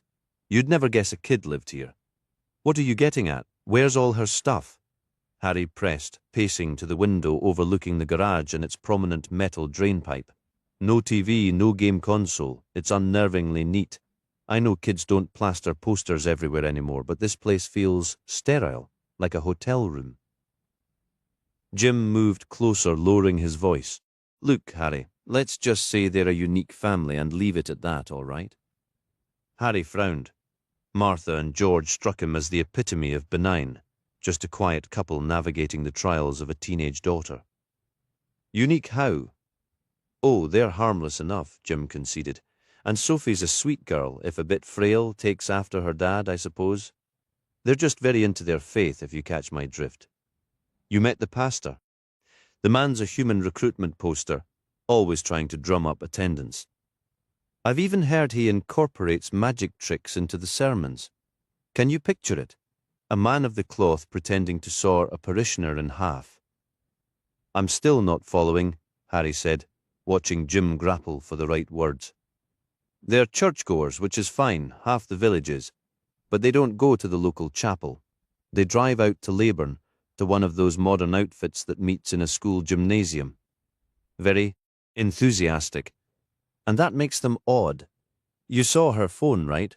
They're just like that, perfectly nice, but living in a bit of a bubble, a bit too pristine.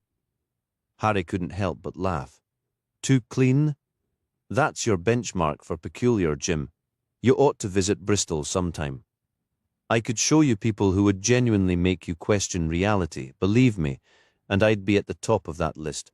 Harry thought to himself. A cough at the door drew Harry's attention. Martha stood in the frame, her gaze shifting between him and Jim. "I'll be on my way now. Is everything all right here?" "Everything's fine," Harry assured her.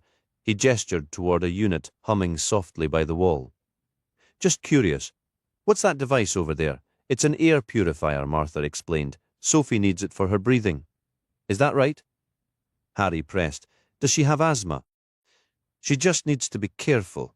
That's all there is to it," Martha replied, her tone closing off the topic. Harry gave a slight shrug, feeling no more informed than before. He then held up the pills he'd retrieved from the wastebasket. "And these?" "Those are for her anxiety," Martha said flatly. "Any idea why she'd tossed them out?" "I honestly couldn't tell you." Martha's answer came a bit too quickly, and Harry sensed she wasn't being completely straight with him. "We should really check the drawers and the wardrobe," he continued, "but since this is a young woman's room, it doesn't feel right for PCSO Metcalf or myself to do it." He noticed a flicker of relief in Martha's expression. Turning to Jim, he asked, "This other PCSO, Liz Coates, when did you say she'd be arriving?" "She's on her way, like I mentioned. She texted me while you were outside. Thought she'd come over early to meet you before the supper tonight." Harry looked back at Martha. "We'll have PCSO Coates look through Sophie's things, if that's acceptable to you." Martha seemed to turn the proposition over in her mind, her face unreadable. After a moment, she gave a single nod of agreement. "George can handle any other questions," she said, already retreating into the house. The front door shut firmly behind her, leaving a sudden quiet. "So, Liz," Harry began again, "how long until she—" The roar of a motorbike engine cut through the evening air. Jim grinned. "Sounds like she's here." Later, back at the community office in the marketplace, the afternoon had faded into early evening.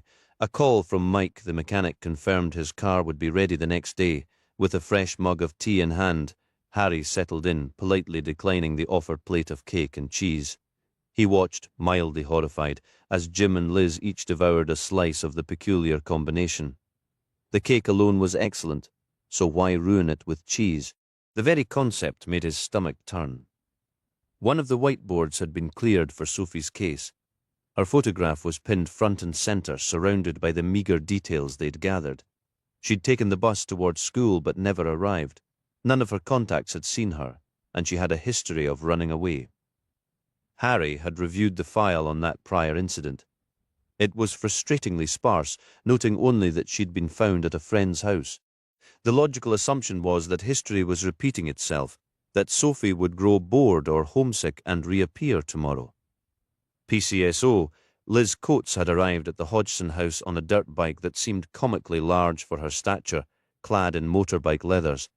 While Harry towered over her, she couldn't have been much over 5 feet tall. It was immediately clear she wasn't the type to be intimidated by anyone or anything. Not that Harry was trying to be intimidating, though he was aware his height and sometimes stern expression could have that effect on first meetings. Her curly brown hair was pulled into a ponytail, and her eyes, Harry noted, held a sharp, sparkling intelligence. At the house, after a brief familiar chat with George and Martha, Liz had efficiently set about searching Sophie's room. Her ease with the family only reinforced what Harry was beginning to understand about Hawes and its surrounding villages. Here, everyone knew everyone else's business. Harry had no real sense of how many crimes were actually committed here, since any serious incident would surely become common knowledge. After combing through Sophie's bedroom, Liz hadn't uncovered anything pointing to where the girl might have gone, nor any clue beyond that troubling Sunday text. She did find several boxes of pills and odd little vials of liquid, which upon inspection were just homeopathic remedies. Not Harry's thing, but to each their own, he figured. He'd almost wished for a poorly rolled joint hidden in a sock. At least that would have given them a tangible lead. Martha was visibly distressed. George probably was too, though he was harder to read. Following the fruitless search, Harry felt more certain than ever that Sophie had simply taken off to a friend's place for reasons still unknown. He just hoped she'd be back in her spotless room soon, likely already brewing her next excuse to run. Something about the Hodgson house had been nagging at Harry. and it wasn't until they returned to the community office that it clicked. Upstairs, every room looked nearly the same, even Sophie's. Who lives like that, he wondered. Not a trace of individuality, hardly suspicious, but still to each their own. The place ran with mechanical precision, and Martha was clearly the one winding the clock. If tidiness, homeopathy, and air purifiers brought her joy, so be it. With tea, cheese, and cake finished, Liz and Jim returned to the phones, working through the contact list. Martha provided so far nothing had turned up. This routine was all they could do until Sophie reappeared, contacted her parents, or someone offered a solid tip. "So, what's life like as a city detective?" Liz asked, marking another name off her list. "He got shot at last weekend," Jim cut in, still buzzing with the news. "Can you imagine?" Liz actually nodded, which surprised Harry. "I was a beater on a shoot as a kid, right? This total amateur, a paying gun with no clue, took a shot so low the head beater saw it whistle over my head by a couple of feet. He fired before the beat even started, wasn't even at his peg, and there he was with this fancy engraved side by side and his pristine tweed." Harry had no idea what she was talking about, but nodded along. "So what happened?" Jim pressed. "They confiscated his gun, the head beater tore into him, and he was kicked off the chute and sent home." Liz looked up at Harry, who was leaning against the wall. "Should have shoved his silver hip flask somewhere unpleasant, if you ask me." She met his eyes. "Do you get shot at often, then?" "It's not a job requirement, no," Harry said, "and I avoid it whenever possible." "What kind of gun was it?" Jim asked. "An illegal one," Harry replied. "Look, like I said, it's not like TV. I promise I'm not Luther." "Pity," Liz said. "He's well fit, and I'm not. You've seen your face, right? Fair point." "It's the same around here too," Liz went on.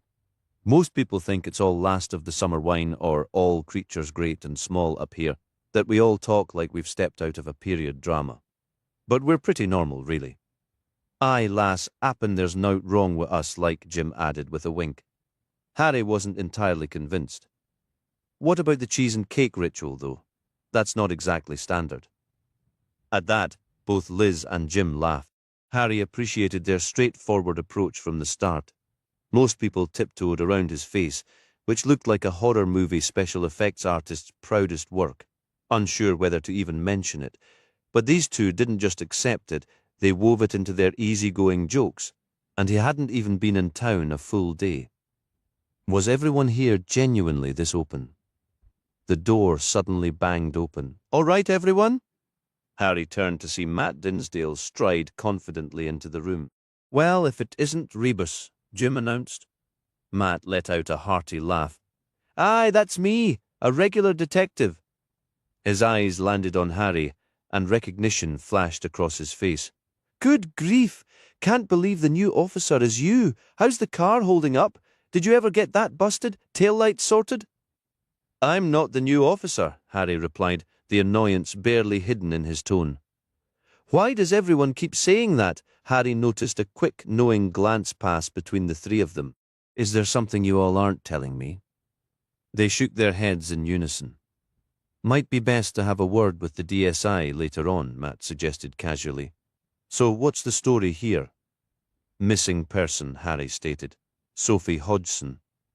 Matt dropped heavily into a chair. "She's taken off again, has she?" Harry caught the implication immediately. "What do you mean? Martha Hodgson told us she'd only done this once before." "Officially, that's correct," Matt clarified, "because that's the only time they actually filed a report and got us involved. But little Soph has wandered off a handful of times, truth be told. It's a real shame. She's a fantastic kid, though she looks so slight you'd worry a strong gust might carry her off." Harry paused, thinking it over. "You all right?" Liz asked, noticing his silence.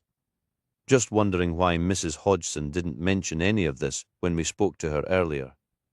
"Probably didn't think it mattered," Liz offered. "Like Matt said, there was only the one official report." She turned her attention back to Matt. "What were the other instances about?" "Just hearsay, really," Matt explained. "But from what I gather, She's run off a few times, usually after a row or something. She was never any trouble until she started the long bus ride down to the secondary school in Leyburn. It's a huge shift going from our little primary school here to that daily journey and the big campus. Some kids handle it fine, others struggle. I reckon poor Sophie just finds it tough.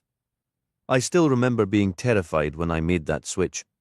She'll turn up soon enough, I'm sure now. Who's ready for a cuppa? Harry politely declined. He'd already consumed more mugs of tea in the last day than he usually would in an entire week. Was tea the only beverage here?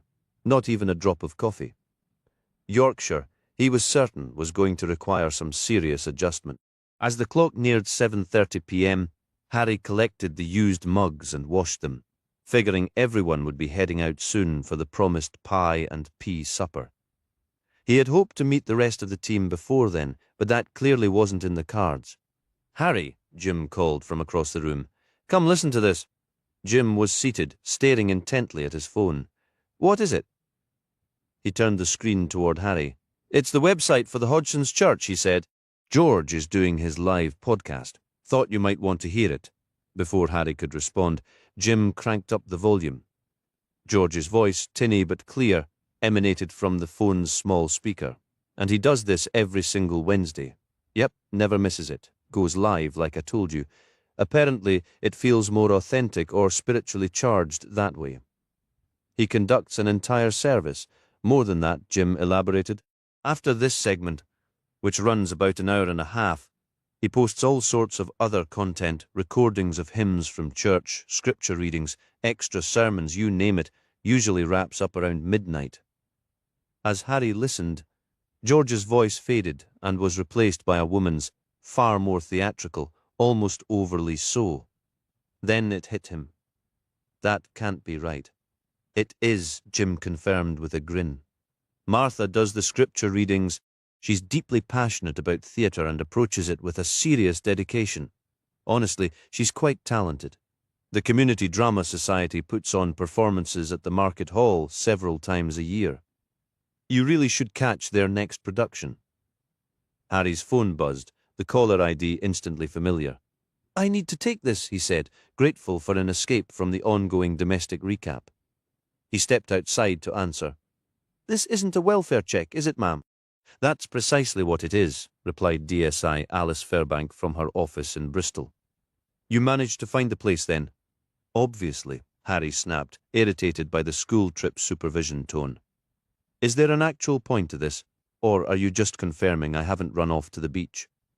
A brief silence followed. "What is it?" Harry pressed, never comfortable with a quiet line.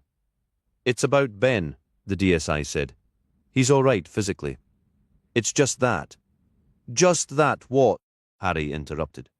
"What's going on? And why are you the one telling me? I'm his family, for God's sake, and I'm the one informing you instead of a prison administrator, so calm down," she shot back. Harry drew a slow breath. "Fine, continue." His parole hearing was cancelled. A random cell search turned up contraband. You know the policy as well as anyone, Harry. His original conviction was drug-related. If he wants the board to consider him seriously, this is the exact opposite of progress. Confusion washed over Harry. But his records show he's clean. He's kept his head down, caused no trouble. This doesn't add up. He could almost hear the DSI choosing her next words carefully. It adds up perfectly if he isn't actually trying to leave. A harsh laugh escaped Harry. "That's ridiculous. With all due respect, ma'am, why on earth wouldn't he want out?" Then a cold, sharp realization pierced his thoughts. "Is this connected to our father?" "I can't say for certain," Fairbank admitted. "But it's the only theory that fits." "You think he contacted Ben? How? And why would he?" Harry's voice tightened. "No, that's not my suspicion," she clarified. "Perhaps Ben simply feels more secure inside. You've seen the statistics. Some offenders deliberately sabotage their release. For them, prison is a known routine, meals, a bed, a roof structure. It can feel safer than the uncertainty outside." "I'm coming back. I need to see him, to talk this through." "Absolutely not." Her tone was final. You're not on a vacation. You're covering an absent DCI's post, remember? You don't make that call. You report to me. Harry's laugh was brittle and mirthless. This isn't real police work, and you know it. Do you know what passes for crime here? A few missing sheep, tourists blocking lanes, some reckless driving, and a teenage girl who stormed off after a silly breakup. It's a farce. And you're making me the punchline by stationing me here. His anger, which he'd managed to suppress since arriving, now erupted. He'd even started to appreciate the quiet rhythm of the northern countryside, a fact that had surprised him. But this news about Ben changed everything. Wensleydale was peaceful to the point of irrelevance. His presence here was a total waste of time. He wasn't done. And about that missing DCI, that's a setup, isn't it? The whole village seems to think I'm the new permanent fixture. Whatever convoluted reason you invented to ship me up here, you need to untangle it and get me back to Bristol. Silence filled the line. Harry stood there breathing heavily, adrenaline coursing through him. He felt a raw, violent urge to hit something, to shatter the infuriating calm of the picturesque landscape around him. The line went dead. Harry was still holding the phone to his ear when Jim's voice cut through the silence. Everything all right, Harry? He turned to find Jim watching him, the earlier cheerfulness completely gone from his face. Yes, fine, Harry said, shoving the mobile into his pocket. Everything's fine. Right, Jim said, his tone flat. We'll be leaving for the Board Inn in a few minutes. Harry gave a curt nod. Jim started to turn back toward the community office door, then stopped and looked up at him again. His voice dropped, low and earnest. I know this isn't Bristol. I know it's not the big city with its flashy crimes and whatever else you're used to dealing with, and you're probably right, nobody's likely to take a shot at you up here. Jim paused, drawing a slow breath, and Harry could see the effort it took for him to keep his composure. But this is our home, Jim continued, his gaze steady, and we look after it. If you think that's a joke, then the joke's on you. Without another word, Jim pushed through the door and was gone, leaving Harry standing alone in the crisp air, a sudden, unexpected pang of something like shame tightening in his chest. It wasn't a feeling he was accustomed to. Chapter 13. The rest of the team was already gathered at the Board Inn when Harry arrived. Detective Superintendent Graham Swift, Detective Inspector Gordanian Haig, and Detective Constable Jenny Blades were waiting. Swift detached himself from the bar and moved to intercept Harry, though with the DSI's leisurely pace, Harry had nearly reached the polished wood counter before they met. Harry Grimm, I presume? Swift asked, as if confirming a mildly interesting fact. Yes, definitely you. I can see that now. Harry ignored the way the man was studying his face like a curious artifact.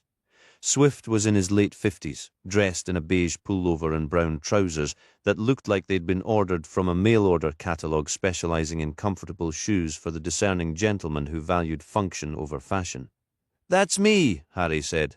Pleased to meet you, sir. But the DSI was chuckling softly to himself. Is something funny, sir? Harry asked, glancing past him as Jim walked by toward the bar. It's just your name, you see, Swift said, waggling his fingers in the air. Grimm, he repeated the gesture. And here you are, of all places. It's rather brilliant, don't you think? Is it? Of course it is. Can't you see it? Your name, this location, put it together. It's absolutely superb. No, Harry could not see it, not even a little. And after the dressing down from Jim, which he now realized was entirely justified, this jovial confusion was the last thing he needed. A strong urge to invent an excuse and walk right back out the door settled over him. You'll have to explain the joke, Harry said, his voice tighter than he intended. Swift just smiled and guided him to the bar, raising a finger to catch the bartender's attention. What are you having, DCI Grimm? It's Harry, and I'll have Harry scan the beer taps. No cider in sight. He also noticed that apart from Jim and Matt, who were nursing bottles of alcohol-free beer, everyone else had pints. They were off duty, then relaxing. Theakston's, he said, finally, simply because it was the only name he recognized.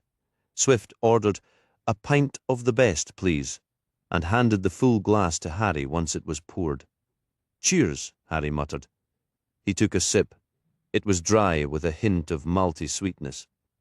"Not terrible," he admitted to himself. "Not terrible at all, as I was saying," Swift went on, undeterred. "Your name, and here—" "Yes, about that," Harry replied, his bafflement now edged with irritation. "I'm Grimm, and I'm here in the north. That much is obvious." "Well, that's just it," Swift beamed, as if unveiling a masterpiece. "You're Grimm up north? See, Grimm up north, but with 2 AMs instead of 1. It's what you Southerners always say about this part of the country, right? That it's Grimm up north? And here you are, Harry Grimm up north, but I'll just call you Harry, if that's all right. We're a small team here, you see, first names, keeping things friendly." Harry had to consciously arrange his features into something resembling a smile. It wasn't a smirk, and it certainly wasn't a laugh, but it was the best he could do. He suspected the final effect was less a smile and more the expression of a man enduring a slow, sharp pain in his ribs, an impression only heightened by the scars.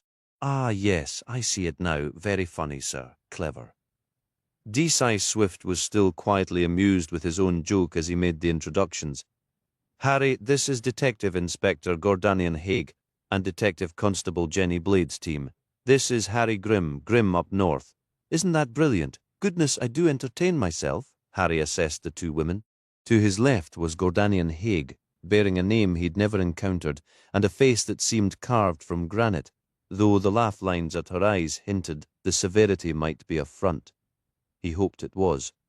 To his right was Jenny Blades, where Gordie appeared to be in her early 50s. Jenny was much younger, mid to late 20s, he guessed, with a tan and a lean build that suggested a lot of time in the gym. "Hello, Harry," said. "Good to meet you both." "Well, that's a face only a mother could love," Gordie declared, her rich musical Scottish accent catching him off guard. "I'm assuming that wasn't a fashion choice. And for the record, everyone calls me Gordie." "You're Scottish," Harry said, stating the obvious. "Aye, that I am," Gordie replied. "Can see why you made DCI, and here I am without my tartan or my haggis on a leash. Your powers of deduction are astounding." Harry gave an awkward laugh. Gordie, he sensed immediately, did not suffer fools. "I'd," he explained, gesturing toward his face. "I was in the Peras before the police." "A glutton for punishment, then," Gordie observed. "It doesn't show that much," Jenny offered kindly. "I mean, it does, but you wear it well, you own it." "I'll take that as a compliment," Harry said with a more genuine smile. "Thank you. So how are you settling in?" The question came from Swift, who Harry noticed had a peculiar way of hovering at the edge of the group, not quite joining in yet, never fully disengaging. It was a bit unsettling. "So far, so good," Harry replied, figuring that covered it, though his mind was partly on the phone call with his own DSI. He was also acutely aware that Jim had overheard his earlier conversation, making a good impression here crucial. "It's stunning countryside. You're all lucky to live and work here." "You think so, do you?" Gordie said. "Don't you find it all a bit small, the hills and such?" "Give it a rest, Gordie," Matt called over. "Just because Penhill isn't Ben Nevis. If you're not happy, you know where the border is." "What?" "And miss all this delightful banter. Don't be daft." Jim moved to stand beside Jenny. "It doesn't have the crime levels you're used to, though, does it, Harry?" "That's a good thing, Jim," Harry said, looking directly at him. "Trust me, you don't want what I dealt with in Bristol here. You're better off without it." "Indeed we are," the DSI interjected. "Now, who's ready to eat?" "I believe our table is ready." Harry followed the group to where they were seated and accepted a menu. "So what's this pie and pea thing all about?" he asked Jenny, who was beside him. "It's a Yorkshire tradition," Jenny explained. "Pie and pea suppers have been going on for ages." "So what's your order?" Jenny asked, glancing at the menu. Harry scanned the options. "The steak and ale pie seems promising." "It's fantastic," Jenny confirmed with a nod. Solid pick. Are you having it with chips, mashed potatoes, or the full works? Harry had assumed Jim was kidding earlier. Wait, you can actually get both. Jenny's laugh was a cheerful, ringing sound. Absolutely. You get the pie, some peas, a generous scoop of creamy mash, and then a pile of crispy chips right on top. It's incredible. I suppose I'm going for that then, Harry decided. When in Rome, as they say. The moment his plate arrived, Harry understood the true depth of his hunger. He was already on his second pint of Thixton's ale, and the pie was perfection. The crust was flaky and rich, the gravy was deep and savoury, and the filling was packed with tender meat and vegetables. As for the mashed potatoes crowned with golden fries, it was a stroke of culinary brilliance. It's amazing, right? Jenny said, leaning in conspiratorially. This is precisely why I run so many miles, so I can really indulge when the mood strikes. I did have you pegged as a fitness enthusiast, Harry admitted, taking a drink. It must be nice to run in these parts. I did a fair bit when I was younger, but not so much anymore, and by not so much, I mean practically never. It's one of those habits I pick up for a few weeks, only to realize months later I've completely stopped, you know? Jenny's eyes lit up with enthusiasm. Then you're in the perfect spot to start fresh. I could take you on some gentle jogs, show you the trails. Did you bring any gear with you? None at all, Harry said, genuinely thankful it was the truth. He did the mandatory annual run for the police fitness test, but running for pleasure. That hadn't happened in years. His old trainers were practically haunted, their odour potent enough to be considered a hazardous material. No problem at all, Jenny said brightly. Cunningham's in the market square will have everything you need. It's an outdoor shop. We can pop over tomorrow and get you kitted out. How does that sound? Well, Harry managed, feeling overwhelmed. He was stuffed. The beer was pleasantly fogging his thoughts faster than anticipated, and now he was being volunteered for a shopping trip and a trail run. He desperately needed a nap. The sharp tap of a glass against wood provided a welcome interruption, as Jenny's zeal for his newfound athleticism was mildly alarming. He looked up to see DSI Swift rising to his feet, a half-full pint in his hand. Thought I should say a few words to welcome our newest team member, Swift began. Harry's stomach tightened. He never enjoyed being the focus of attention. As you all know, Harry is here on secondment to experience our methods, exchange ideas, and to assist us following the unfortunate situation with DCI Alderson. Harry noticed several team members exchange quick, pointed glances at the mention of the DCI. So what really happened to him, he wondered. Swift continued, cutting off his train of thought. I'm confident we can all learn from Harry, and he from us. Let's just hope he hasn't brought any trouble with him, shall we? Swift's tone was light, but his eyes weren't. We certainly don't need any of that big city crime nonsense finding its way to our quiet dales. If that's quite all right with you, Harry. The atmosphere had shifted into something decidedly peculiar, but Harry offered a polite smile and a nod regardless. Excellent, DSI Swift said, and I believe we can all agree the best approach is for Harry to operate primarily as an observer. Swift's gaze locked onto Harry, all prior casualness replaced by a steely resolve. No getting into mischief or poking your nose where it doesn't belong, understood. The man chuckled, but the message was crystal clear. Harry was not to disrupt the established order. This presented a real issue for Harry, as it seemed to be his sole marketable skill. The boss's displeasure at his presence was obvious. Fantastic. Just absolutely brilliant. Welcome to Wensleydale, Harry, the DSI announced, the earlier glint of steel in his gaze now vanished.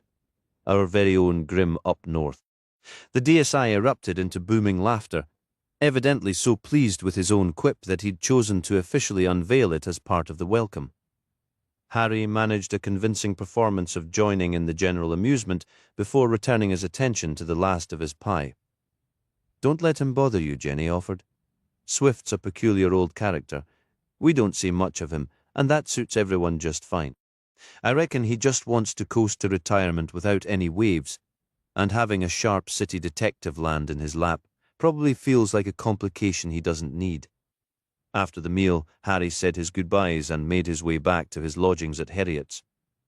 The evening had certainly been an experience, and the team, as far as he could tell, seemed a decent lot.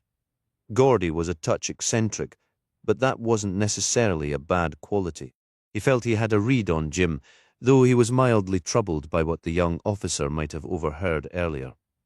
Liz was a live wire, energetic, unpredictable, and blunt. Matt was no legendary investigator, that was certain, but he at least seemed competent. And Jenny was a whirlwind of activity. As for Swift, Harry resolved to keep his distance whenever possible. The man had the unsettling aura of a smiling assassin, which put Harry on immediate edge. Walking back from the Board Inn, Harry was suddenly captivated by a sight he'd nearly forgotten: stars. Tilting his head back, the sky was a profound inky black, and the stars blazed with such fierce intensity that for a dizzying moment Harry felt he wasn't looking up, but peering down into the most profound abyss of the cosmos. It was strangely disorienting, as if he might at any second lose his footing and tumble upward into that vastness. Back in his room, he was in bed within minutes, far more acutely aware of the enveloping quiet and darkness than the previous night. Both pressed in on him in the silence, and his head had scarcely touched the pillow before sleep took him. Harry's phone jarred him awake at just past 1 in the morning. The number was unfamiliar, and the hour alone was enough to knot his stomach. Calls at this time never brought good news. He glared at the bedside clock, half hoping it would spontaneously combust. It didn't, so he grabbed the phone. DCI, Grimm. Who is this, Harry? It's Jim. It's... Jim's voice faltered on the line. What is it? What's wrong? A body, Jim finally managed. Someone's found a body. Chapter 14. Harry rode in the passenger seat of a police Land Rover that had clearly endured a long and difficult life, likely due to the unforgiving back roads and lanes of Wensleydale. Sitting in the back wasn't an option even if he'd wanted to. It was crammed not only with the standard crime scene and traffic gear, but also, for some reason, a couple of hay bales. I'm dropping them at the school in the morning, Jim explained. They keep rabbits, so we provide free bedding. I figured they'd have sheep, Harry said, intending it as a weak joke. Not at Hawes, that's the primary school. Over at Leyburn, though, they've got their own flock. The place practically runs a mini farm. You can even take a GCSE and an A-level in all the skills needed to manage one yourself. Seriously? Jim nodded. Plenty of kids do, mostly from this part of the Dale. They grow up knowing it all, but that official qualification is a good thing to have. I've got one myself. It covers the business side of things too, which honestly, you need more than anything. Farming is basically a lifelong romance with your work while being permanently in debt. The irony of discussing agricultural economics while racing toward a corpse in the dead of night wasn't lost on Harry, casting a grim, almost sarcastic shadow over the pastoral scene Jim described. It's just the way things are. It's in your blood, Jim remarked. So it's in yours too, then? Absolutely, Jim replied. So why this? Why become a PCSO? Jim offered a vague shrug. Why not?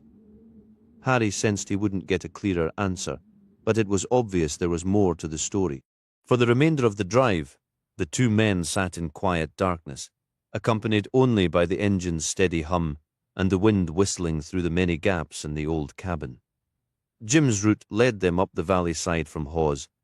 They headed out on the road toward Bainbridge, took a left after about a mile and a half, and climbed steeply to a small cluster of houses called Burtosset, though Harry thought village was a generous term. It did have a chapel, suggesting there had once been enough people to warrant one. As they left Burtosset, Jim pointed to a sizable farmhouse at a junction on the left. My place, he said. Well, not mine, but you know what I mean. I still live there with my parents. Nice, Harry said. It was, though isolated and a bit stark, sitting alone at the village's edge like a final sentinel. Harry doubted it had ever witnessed anything like the horrors from that movie, of course. The road climbed straight for a couple of miles, then wove through a series of turns and a slight dip before ascending again. Just crossing the old Roman road, Jim mentioned, not slowing the Land Rover, so Harry caught only a glimpse. Run straight from Bainbridge on our left, right up onto Dod Fell to our right. Makes for a nice walk if you're ever up for it. The local school kids do it every year for a fundraiser.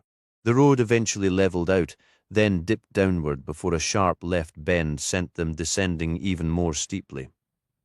Harry was acutely aware that Jim wasn't taking it easy, which reminded him of what the young man had said the day before about locals knowing these roads and driving too fast.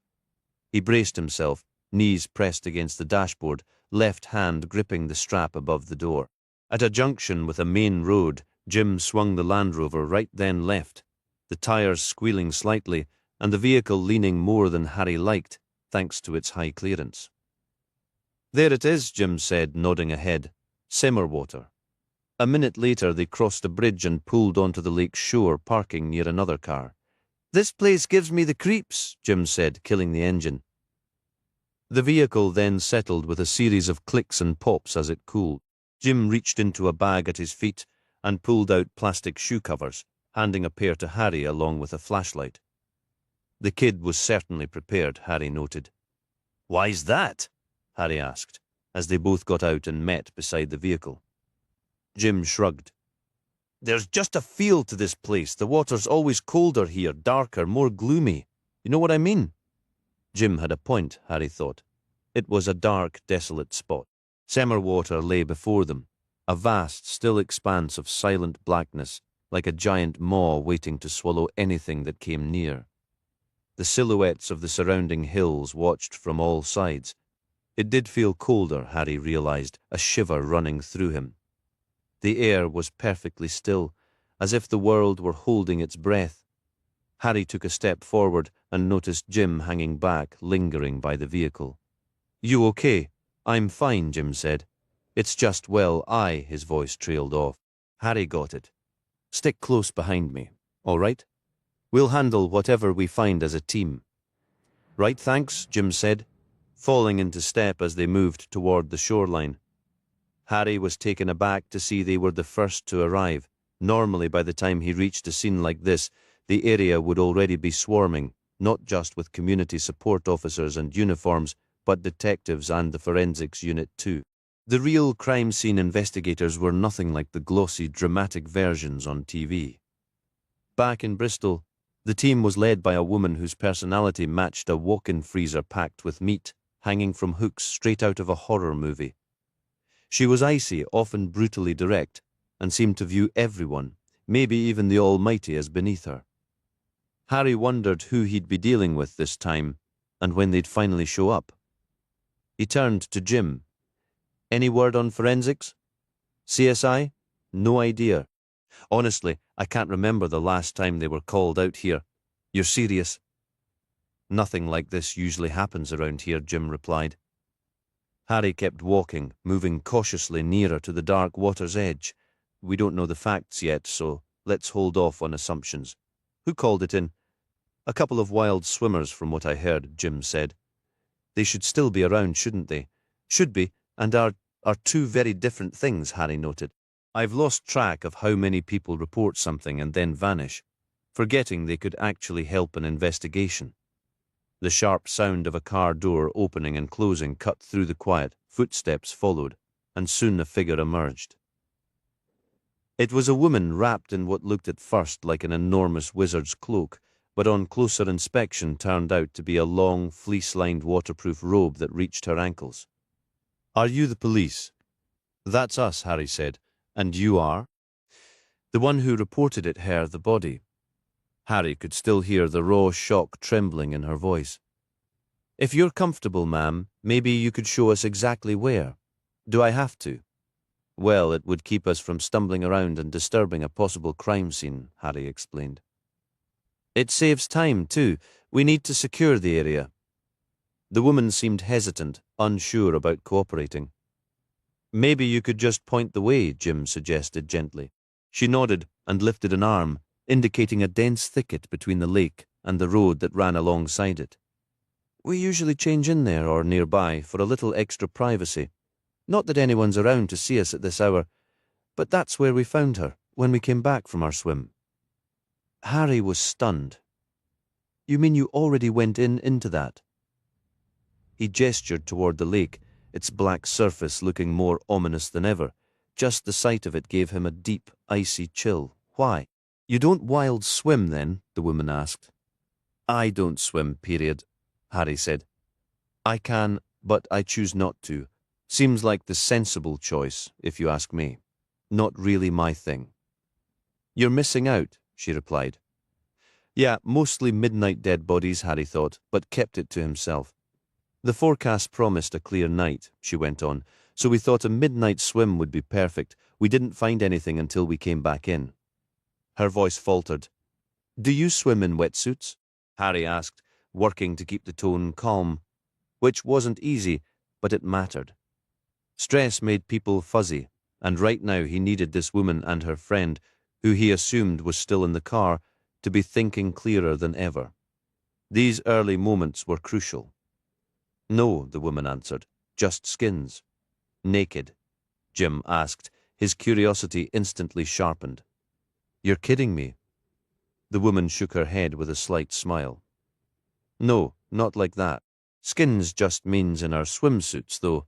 Sure, we've been known to go without on a dare now and then, so it was just the two of you in the water." Harry pressed. "That's right," she replied. "Just me and Ruth. I'm Kathy, by the way." "We'll need formal statements from both of you," Jim said, and Harry noticed the shift in his partner's demeanour. The earlier hesitation was gone, replaced by a focused, professional tone. "I'll have to get your details and do a proper interview down at the station, but if you don't mind, I'd like to hear a bit more right now." Kathy nodded, though Harry caught the tremor that ran through her. Who in their right mind goes for a midnight swim in a freezing lake? It seemed utterly reckless to him. "You're shivering," Harry observed. "If you could just show us the exact spot, we'll secure the area. Then you can wait in your car to warm up, and PCSO Metcalf will come over shortly to talk." "Sound all right?" Kathy agreed with another shaky nod. She led them toward the spot she'd indicated earlier. By now, Harry's eyes had adjusted to the dark, and the stark moonlight cast a ghostly pall over the landscape. "Right over there," Kathy said, lifting a hand to point. "You can just see her now, the shape, I mean." Harry squinted into the gloom. At first he saw nothing but shadows. Then a darker form came into view near a cluster of stunted trees along the shore, caught between the water's edge and the road. "You've been a great help, Kathy.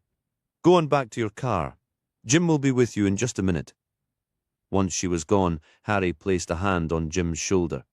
"You ready for this?" He heard Jim draw a long, steadying breath. "Yeah," Jim said. "Let's get it over with." Side by side, they began walking the path toward the dead. As they moved forward, Harry swept his flashlight beam side to side, scanning the ground for anything unusual.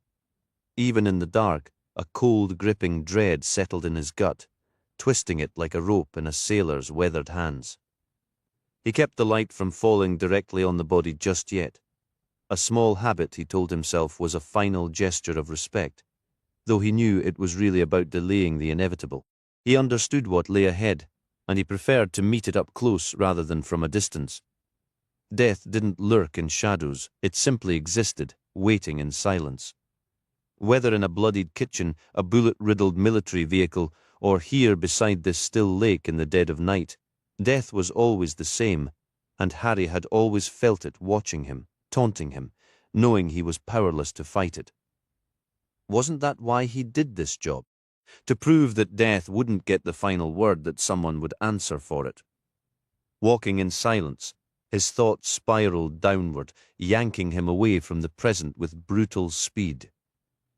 He was dragged back years to a memory that felt as raw as if it had happened yesterday, a wound he couldn't stop reopening. He'd been on leave from the parachute regiment then, the tour finished, heading home to see his mother and Ben. The deployment had been brutal, leaving him, like so many others, drained in body and spirit. War changed you, Harry knew. No one came through it untouched. What he discovered upon reaching his family's doorstep altered him in ways he could never have anticipated, reshaping him into someone he barely recognized. The house was a typical three-bedroom home from the 90s, nestled in the quiet Somerset town of Frome. Back then, the town was still years away from its transformation into a trendy destination. It was simply a weary place clinging to the echoes of a busier past. A bitter, rain-soaked winter night had done its utmost to seep into Harry's bones as he arrived. The wet roads gleaming under the streetlights. Something felt wrong immediately. The front door stood ajar, swinging slightly as the wind drove sheets of rain into the darkened entryway. Stepping inside, he was met with chaos. The living room was torn apart, furniture overturned, the television shattered, and family photographs scattered across the floor. But it was the blood that held his gaze, not merely its presence, but the sheer volume of it, as if it had been used like paint. Then he saw his mother on the ground, and beside her his younger brother Ben, just 13 and unconscious. Harry called the police at once, yet he already knew who was behind the violence. Cradling his brother and holding his mother's hand as her life faded, he understood his future had narrowed to a single burning purpose: to find the man responsible and make him pay. Now, nearly 2 decades later, his father remained free, the case so cold it felt like a permanent frost in Harry's chest.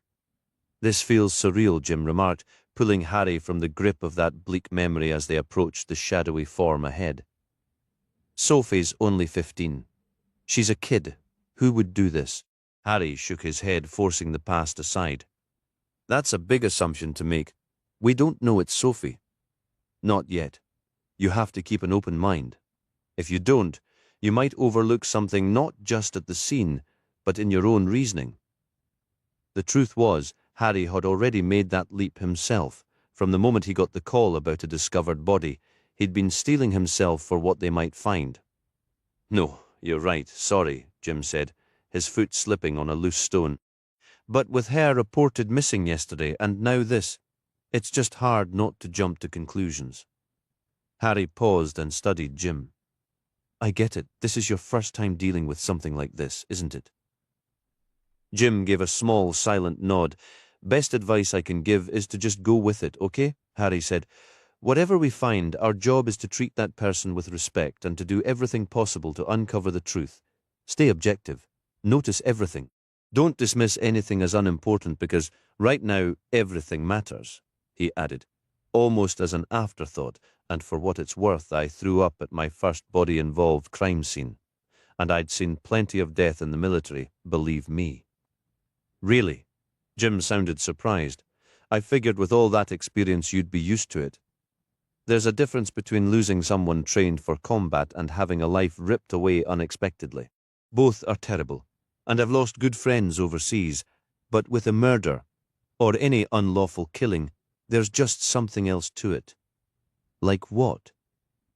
Harry hesitated, grappling for the right words. He'd never quite been able to pin it down. "Sometimes," he finally said, "I think it's because I feel the weight of finding who's responsible. Even with a whole team, it still comes down to me and who that victim was, their life, their family, their story. That's what we're here for, right?" "I suppose," Jim replied quietly. "I'm just a community officer, though." Harry had nothing more to add. Harry had set out just to help Jim feel steady about approaching a scene with a body, but he'd ended up, he realized, spouting what felt like a load of nonsense. "There's no such thing as just a PCSO," Harry insisted. "I haven't known you long, but you clearly know your stuff. You're meticulous. You do this job because you actually give a damn about the people here, am I right? So let's drop that kind of talk, all right?" "Yeah, all right," Jim replied, though Harry caught the lack of real conviction in his voice. "First step," Harry continued. "We scan for anything that seems off. We know there's a body ahead, so we'll handle that when we reach it. For now, we're looking for anything that might tell us how she got here and why." He took out his phone. "And always take pictures. Lots of them. Sometimes the camera catches details your eyes miss." Harry's flashlight continued sweeping the ground, but the pebbled lakeshore offered little. Finding a clear footprint here would be a long shot, but it was worth checking. "Whoever brought her here would have parked near the road," Jim observed.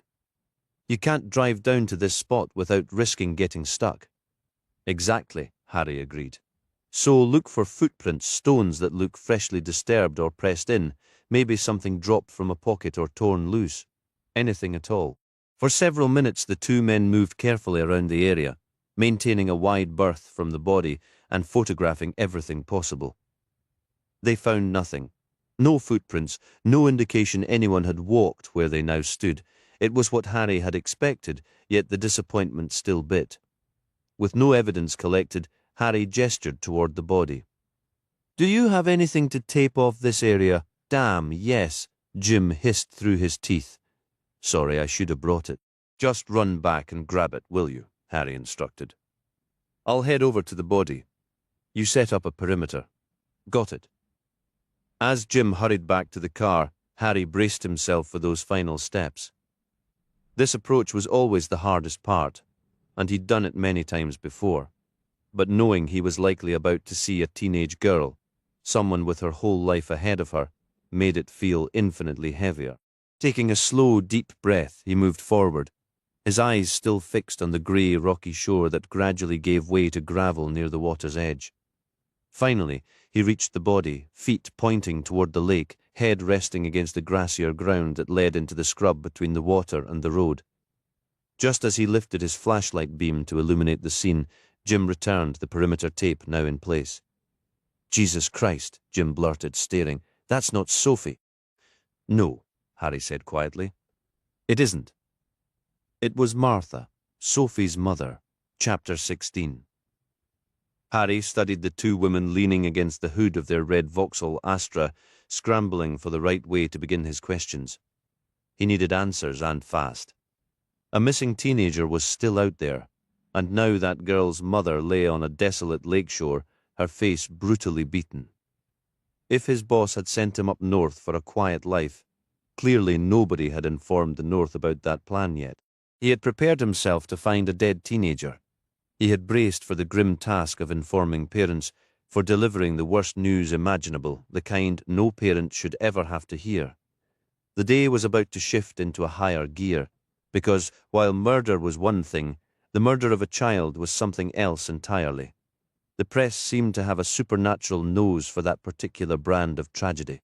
No matter how tightly you tried to seal the information to control the release for the family's sake, those slippery, persistent reporters always found a way in, but this scene wasn't that. Not even close. When Harry first saw the body, his initial reaction was a confusing jumble of shock and an unexpected, guilty relief. He silently scolded himself for the feeling as if one life could ever be weighed as less significant than another, a notion he knew was completely false.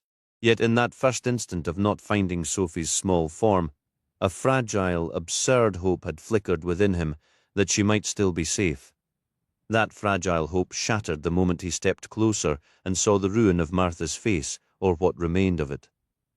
Lying on her back, Martha's lifeless gaze was fixed on a starry sky she would never see, one eye wide open, the other lost in a horrific, pulpy mess.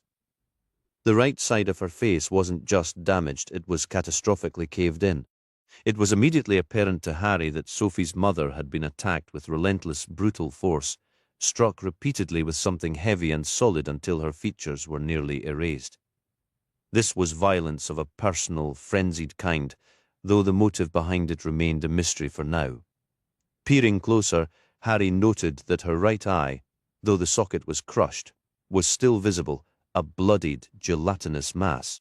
Her cheek resembled fresh, raw meat, and the grotesque image reminded him of a steak tartare he'd once been served at an upscale bistro, only this was a horrific version made of human flesh, oozing onto the cold rocks below. Her jaw was wrenched violently to the left, sitting at a grotesque angle, leaving a gaping hole of shattered teeth and torn tissue where her mouth had been. Harry stood there for a long moment, absorbing the savage reality of Martha's injuries. Strangely, the rest of her body appeared almost serene.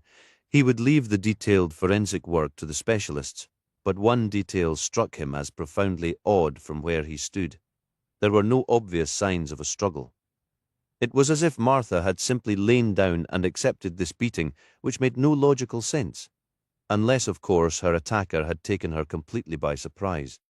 Crouching down, careful not to disturb the scene, Harry noticed the wet pebbles and disturbed rocks near Martha's left side. It looked as if someone had stumbled or fallen there, a curious detail given the otherwise careful placement of the body. His flashlight beam swept the scrubland behind her, catching broken branches and trampled grass. It fit, he reasoned. If the assailant had lost their footing in the dark, they would have grabbed at anything for balance. But one practical question nagged at him more insistently. How did Martha even get here? Only one vehicle, belonging to Kathy and Ruth, had been at the pull-off. So where was Martha's car? Shaking off the grim images, Harry turned his attention back to the living. Martha wasn't going anywhere anytime soon, but the two women with him were clearly desperate to get home. So Harry started seeing Jim with his notebook already open. Let's start with your names and contact details for our records. The woman they'd first approached spoke up. I'm Kathy Armstrong. And I'm Ruth Arkwright, the other woman added, a slight smile on her face. Like the shop in that old TV show, you know. Jim glanced at Harry, looking confused. What show? Ancient History, Harry said, waving a hand. Don't worry about it. Both women had changed out of their swimming gear. They were now bundled in fleece jackets and knit hats, their hands wrapped around steaming metal mugs that smelled strongly of cocoa. They provided their addresses and phone numbers. Harry kept his tone easy as he asked, Can you walk us through everything from the moment you arrived at the lake until you found the body? Even though they'd spoken to Kathy first, it was Ruth who answered. Kathy picked me up around 11:30. We both live over in Middleham, so it's about a 30-minute drive, but we always leave extra time. You know how it is, last-minute fussing, forgetting your towel. You came directly here? Harry asked. Straight here, Ruth confirmed. Not much open that late to tempt to stop. Did you notice anything unusual when you arrived, or during your swim? Harry pressed, ignoring her dry tone. Anything at all that seemed off, unusual? Ruth echoed. Such as? Anything out of place, Harry said. Something that shouldn't have been there, or a sound that didn't fit. Voices, maybe? Jim suggested. Harry felt like he was grasping at thin air, but he had to begin somewhere. Well, for starters, it was pitch black, Kathy pointed out. We weren't on a scavenger hunt. We were here to swim. And it was beautifully quiet, Ruth added. That's the whole point of a night swim, the silence. Harry caught a strained note in Kathy's voice. They clearly wanted this to be over, but his job wasn't finished. You're absolutely certain nothing seemed out of the ordinary? Positive, Ruth said, shaking her head. This is Semmer water. The most unusual thing you'll find around here is someone putting the milk in their tea before the hot water. Is there a wrong way? Harry asked, almost smiling. Kathy sighed and rolled her eyes. Trust me, you don't want to get her started on that. Harry steered the conversation back. So you arrived, changed and went into the water. You didn't see anyone else? No one lingering by the shore. Not a soul, Kathy said firmly. Just us. That's how we prefer it, right, Ruth? Ruth gave a decisive nod and finished her cocoa. Jim asked, Is it possible the body was already there when you arrived, and you just didn't see it? I suppose, Ruth said with a shrug. We walked right past that spot to get in, but we weren't exactly sightseeing. Those pebbles are brutal on bare feet. All right, Harry continued. You finished your swim and came back to shore. What time would you estimate that was? The two women exchanged a look. We got here just after midnight, Kathy calculated. In the water by 20 past. We swam for about half an hour, so we were getting out around 10 to 1. And that's when you discovered her? Ruth nodded. Who is she, anyway? I'm afraid I can't share that, Harry said. I'm sure you understand. How could you tell the body was female? Jim inquired. We looked, Kathy replied, a thread of tired impatience in her voice. It wasn't exactly hard to tell, even with all the mess on her face. Harry paused, absorbing the information. So far they had learned precisely nothing. The body could have been left there hours earlier. It was simply rotten luck that these two women had stumbled upon it. The serene night meant for quiet reflection and cold water had been irrevocably shattered. If they hadn't arrived, she might well have remained there until dawn, a scenario that would have only compounded the problems. A crime scene left exposed to the night, vulnerable to animals, and who knows what else. "All right," Harry finally said. "I believe we're finished here for the moment. However, I'm going to need both of you to come down to the station tomorrow morning so we can review everything once more." Kathy opened her mouth to object, but Harry raised a hand, cutting her off before she could start. "Sometimes details surface on the drive home or after a good night's sleep. I'm certain you understand we have to explore every possible avenue to piece this together." "Of course," Kathy replied. Ruth murmured her agreement, though Harry noted her tone lacked any real enthusiasm. "Thank you for your time and for reporting this," he added. "You did the right thing. What else would we do?" Kathy asked. "You'd be surprised," Harry said. "Some folks would have turned and run, never looking back." "That's not how we operate in the Dales," Ruth stated flatly. "No," Harry conceded. "I'm starting to grasp that." As Ruth and Kathy turned toward their car, Kathy paused and looked back at Harry. "You ought to give it a try sometime, you know," she said. "Wild swimming. It'll change your perspective on everything." Harry offered his most polite smile. "I'm serious," she insisted. "It's incredible. The sensation of the water, even the chill, and at night it's more than just the stars. You see lights from the farmhouses way up on the fell, cars moving along the roads, their headlights slicing through the darkness like laser beams. Honestly, you need to experience it," Ruth chuckled. "Listen to you getting all lyrical and about car headlights of all things." Then something in Kathy's description caught Harry's attention. "Cars?" he asked. Kathy nodded. "So you saw some while you were swimming?" "Just a farmer," Kathy said. "They're often out at all hours dealing with sheep or lambs or whatever." Harry wasn't convinced. "What time was this?" he pressed. "Which direction?" Kathy pointed back up the track Jim had driven down earlier to bring Harry to the lake. "Headed off up there," she said. "It looked almost artistic, really. I wish I'd had my camera, those beams sweeping through the dark. Amazing." Harry noticed Jim's eyes were now fixed on him. "What's on your mind?" Jim asked. Harry wasn't ready to say for certain, but his thoughts were racing, turning over what they'd just heard. "If you were swimming out toward the middle of the lake, you wouldn't have seen a car approaching the water, right?" Harry said, looking between Kathy and Ruth. "But heading back to shore, that's a different view entirely, isn't it?" "Is it?" Jim questioned. Harry gazed up at the dark fells surrounding them. If his instinct was correct, and it usually was in these situations, there was a very real chance that Kathy and Ruth had witnessed Martha's killer departing the crime scene. "So, how long is the wait?" Harry asked, as Kathy and Ruth drove off back down the dale toward Middleham. "For the crime scene team, I mean." For the first time since their arrival, Harry began to feel the night's chill seeping in. He was tempted to retreat to the Land Rover to warm up. Jim checked his watch. "About half an hour, give or take. Fancy a coffee?" Harry perked up immediately. "You never said you brought coffee." "It's the middle of the night," Jim said. "I figured something strong and sweet was in order, though it occurs to me now you might hate it that way. My bad. Should have asked." Harry grinned at him. "It's coffee," he declared, "and that's all that matters. Coffee. Hand it over before my next yawn threatens to inhale this entire lake." Jim jogged to his vehicle and returned with a dented stainless steel flask and a pair of tin mugs. "Here you go," he said, passing a mug to Harry before pouring. Harry watched the milky brown liquid swirl in his cup and breathed in the rich, comforting aroma. Harry had always assumed everyone in this part of the country just drank tea, but Jim had just handed him a revelation in a metal mug. The first sip of coffee hit him, sweet, rich and creamy, and it felt like a bolt of pure energy. "Good Lord," Harry breathed out. "This is incredible." "Yeah, it is," Jim agreed with a nod.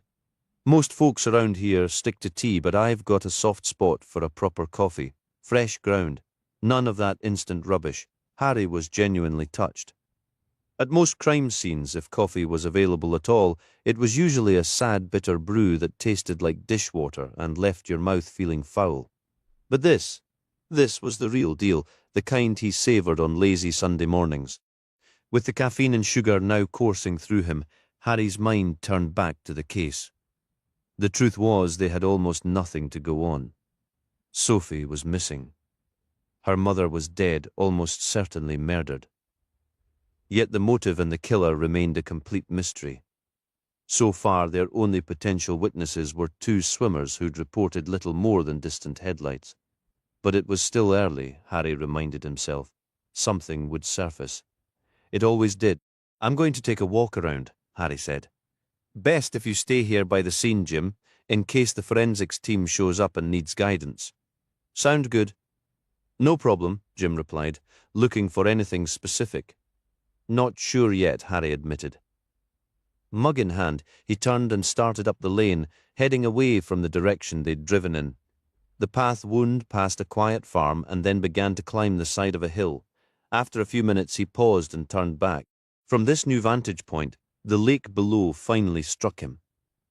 Earlier, it had been just a crime scene, a location to be processed. But up here, under the vast sky, it transformed. The water was a dark mirror, its surface perfectly still, reflecting the pinprick stars above. For a fleeting second, Harry felt as if he were peering not at a reflection, but down through a window or a portal into some other, deeper place. Maybe Jim's unease about this spot wasn't so silly after all. The place had a quiet, watchful strangeness to it, as if old stories lingered along the shore, waiting to be swallowed by the dark water. He made his way back down, the lake now on his left, and headed toward the small bridge they'd crossed earlier. The hot mug was a comfort against the chill, and he switched hands periodically, using his free one to work his flashlight. As he passed a thicket of bushes and young trees, his eyes swept the ground, trained to spot anything man-made or out of place. Nature is messy. Straight lines and perfect curves usually mean human interference. The roadside yielded the usual collection of modern litter, a crushed can that once held iced coffee, a few wooden popsicle sticks, a lone bicycle clip, an empty bottle of cheap vodka, and a faded, torn condom wrapper. Harry mused that, together they painted a rather vivid, if depressing picture of a certain kind of night out. As actual evidence related to the crime, however, they were probably useless. Still, he photographed each item and carefully bagged them for the forensics team. They'd likely grumble about him disturbing the scene, but that was the thanks you got for trying to be thorough. Reaching the bridge, he crossed it, then turned and began his walk back to the lakeside. The CSI team was due any minute, and Harry was determined to be on site when they arrived. It wasn't that he doubted Jim's ability to handle them, quite the opposite, but Harry needed to be in the thick of it to ensure he could walk them through every detail he and Jim had uncovered. As he made his way back up the lane, the lake a dark expanse to his right, he passed the same patch of scrubland. This time, however, a faint glint snagged his attention. He halted, retraced his steps, and slowly swept his flashlight beam across the darkness, painting a white line of revelation through the undergrowth. There, tucked deep within the bushes, was Martha's car. "Jim!" Harry shouted, his voice cutting through the quiet. "Jim! Over here! Now!" The sound of hurried footsteps approached from the darkness ahead, and soon Jim emerged, breathless. "What is it? What did you find?" Harry simply tilted his head toward the vehicle, then illuminated it once more with his light. "Interesting parking spot," Jim remarked dryly. "Got any disposable gloves in the Land Rover?" Harry asked. "I want a closer look." Jim sprinted back up the lane and returned with the gloves, keeping a pair for himself. As he handed them over, he voiced a note of caution. "Shouldn't we wait for CSI?" "I've waited long enough," Harry grumbled in response. "There's a deceased woman for them to focus on, and they're taking their sweet time. Taking a look here isn't going to hurt anyone." The frustration in his voice was palpable, a stark shift from his usual methodical demeanor to something more edged and impatient. Harry first examined the ground, trying to piece together how or why Martha had parked here. The tracks in the dirt leading off the road and into the bushes indicated others had used this secluded spot before her. Harry had a pretty good idea why someone would want such privacy from prying eyes, and the sordid implications of it all felt completely at odds with the Martha and George he'd met just the day before. They simply didn't strike him as the type for clandestine rendezvous in the woods. At the vehicle, he and Jim circled it carefully, pushing through the brush while searching for any clues, finding nothing obvious, aside from broken branches and multiple tire tracks confirming the spot's regular use. Harry finally opened the driver's door. The interior was remarkably clean, almost spotless, much like the house he'd inspected.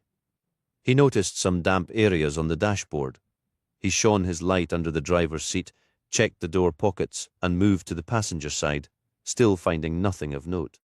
Opening the rear door, his beam fell on a smudge of black grease on the otherwise pristine carpet, its origin a mystery, and a cardboard box.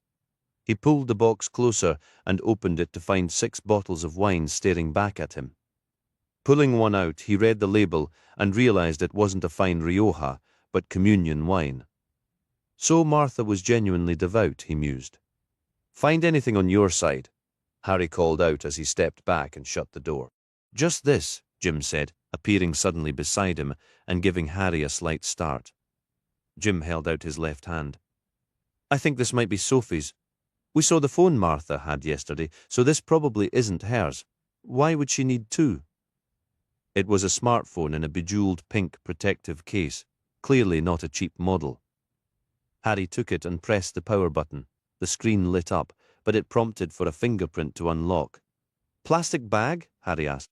Jim produced one, and Harry sealed the phone inside. "What about this other stuff?" Jim asked, extending his right hand. Harry glanced down at the assortment of items. A pair of sunglasses, a pine-scented air freshener, 2 gospel music CDs, and a crumpled paper bag. "What's in the bag?" Harry inquired. Jim shrugged. "Pills. A couple boxes. Couldn't tell you what kind. Might be useful, might be junk." Harry mused, just as a flash of blue light pulsed through the distant darkness. "Crime scene," Jim stated, turning toward the approaching glow. "And not a moment too soon," Harry agreed, shoving the phone and its evidence bag into his coat pocket. "We need a positive ID on Martha before we can head over to George's place with the news." A heavy silence followed. "Right, that," Jim muttered, his voice thick with dread. "Damn it." Sensing his partner's apprehension, Harry cut in. "Relax, you won't be the one delivering it." He then led the way back out of the thicket toward the road. The arrival of the crime scene investigation van, followed later by an ambulance, cast a grim, unsettling pall over the shore of Semmerwater. To Harry, the surrounding hills felt like a dark, watchful presence, the night itself crowding in to observe the morbid proceedings with a suffocating intensity. He yearned for daylight. A white canopy was erected over the body, and the pathologist, clad in the same stark white protective suit as the rest of the team, set to work.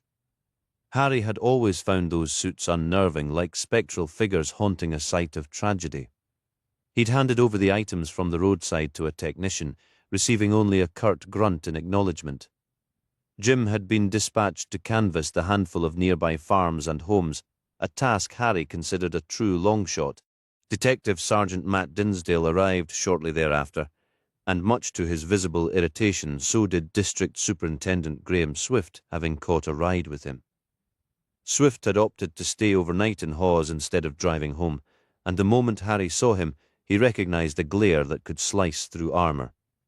Deciding against questioning their delayed arrival, given they'd had no farther to travel, Harry kept quiet. Swift's foul mood was palpable from the outset.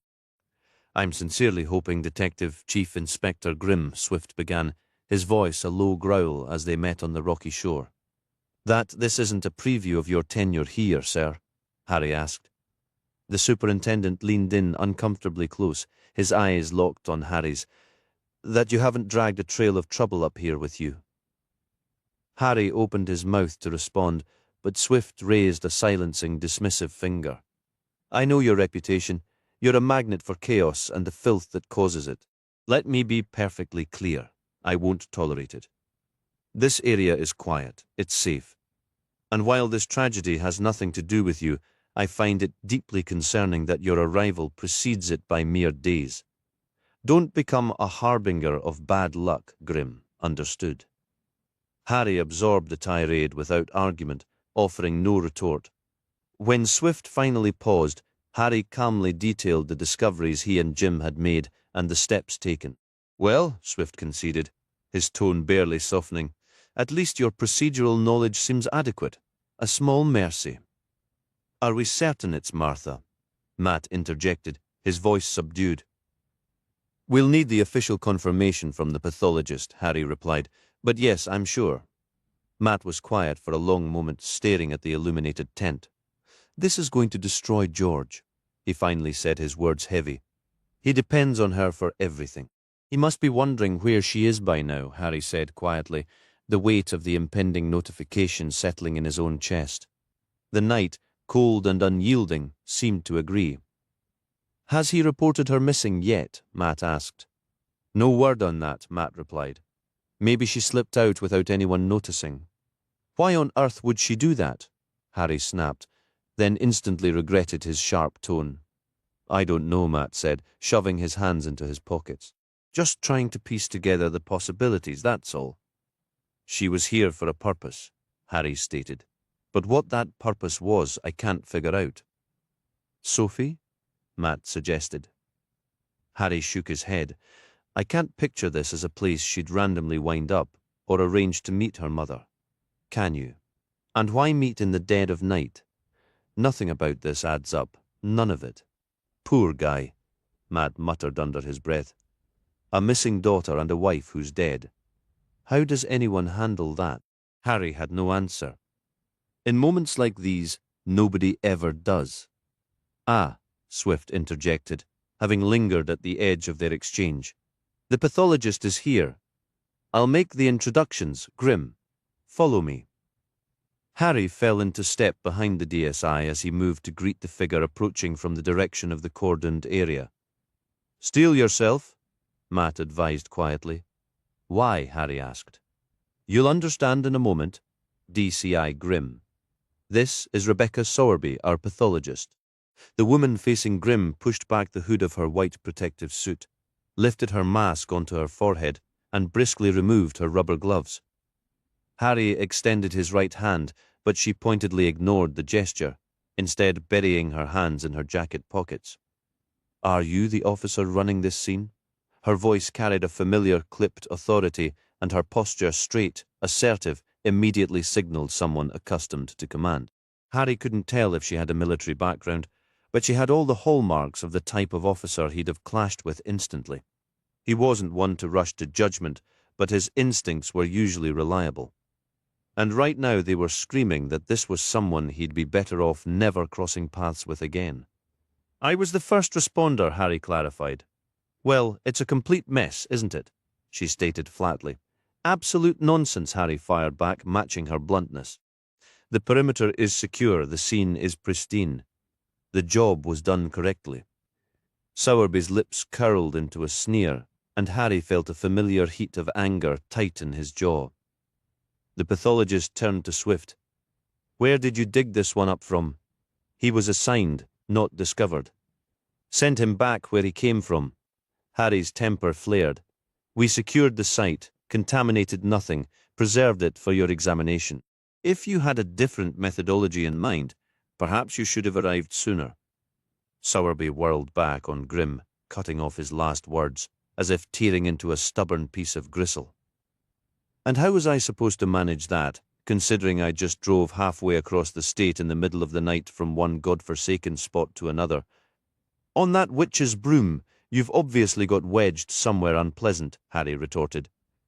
Grimm, Swift roared, finally choosing to intervene.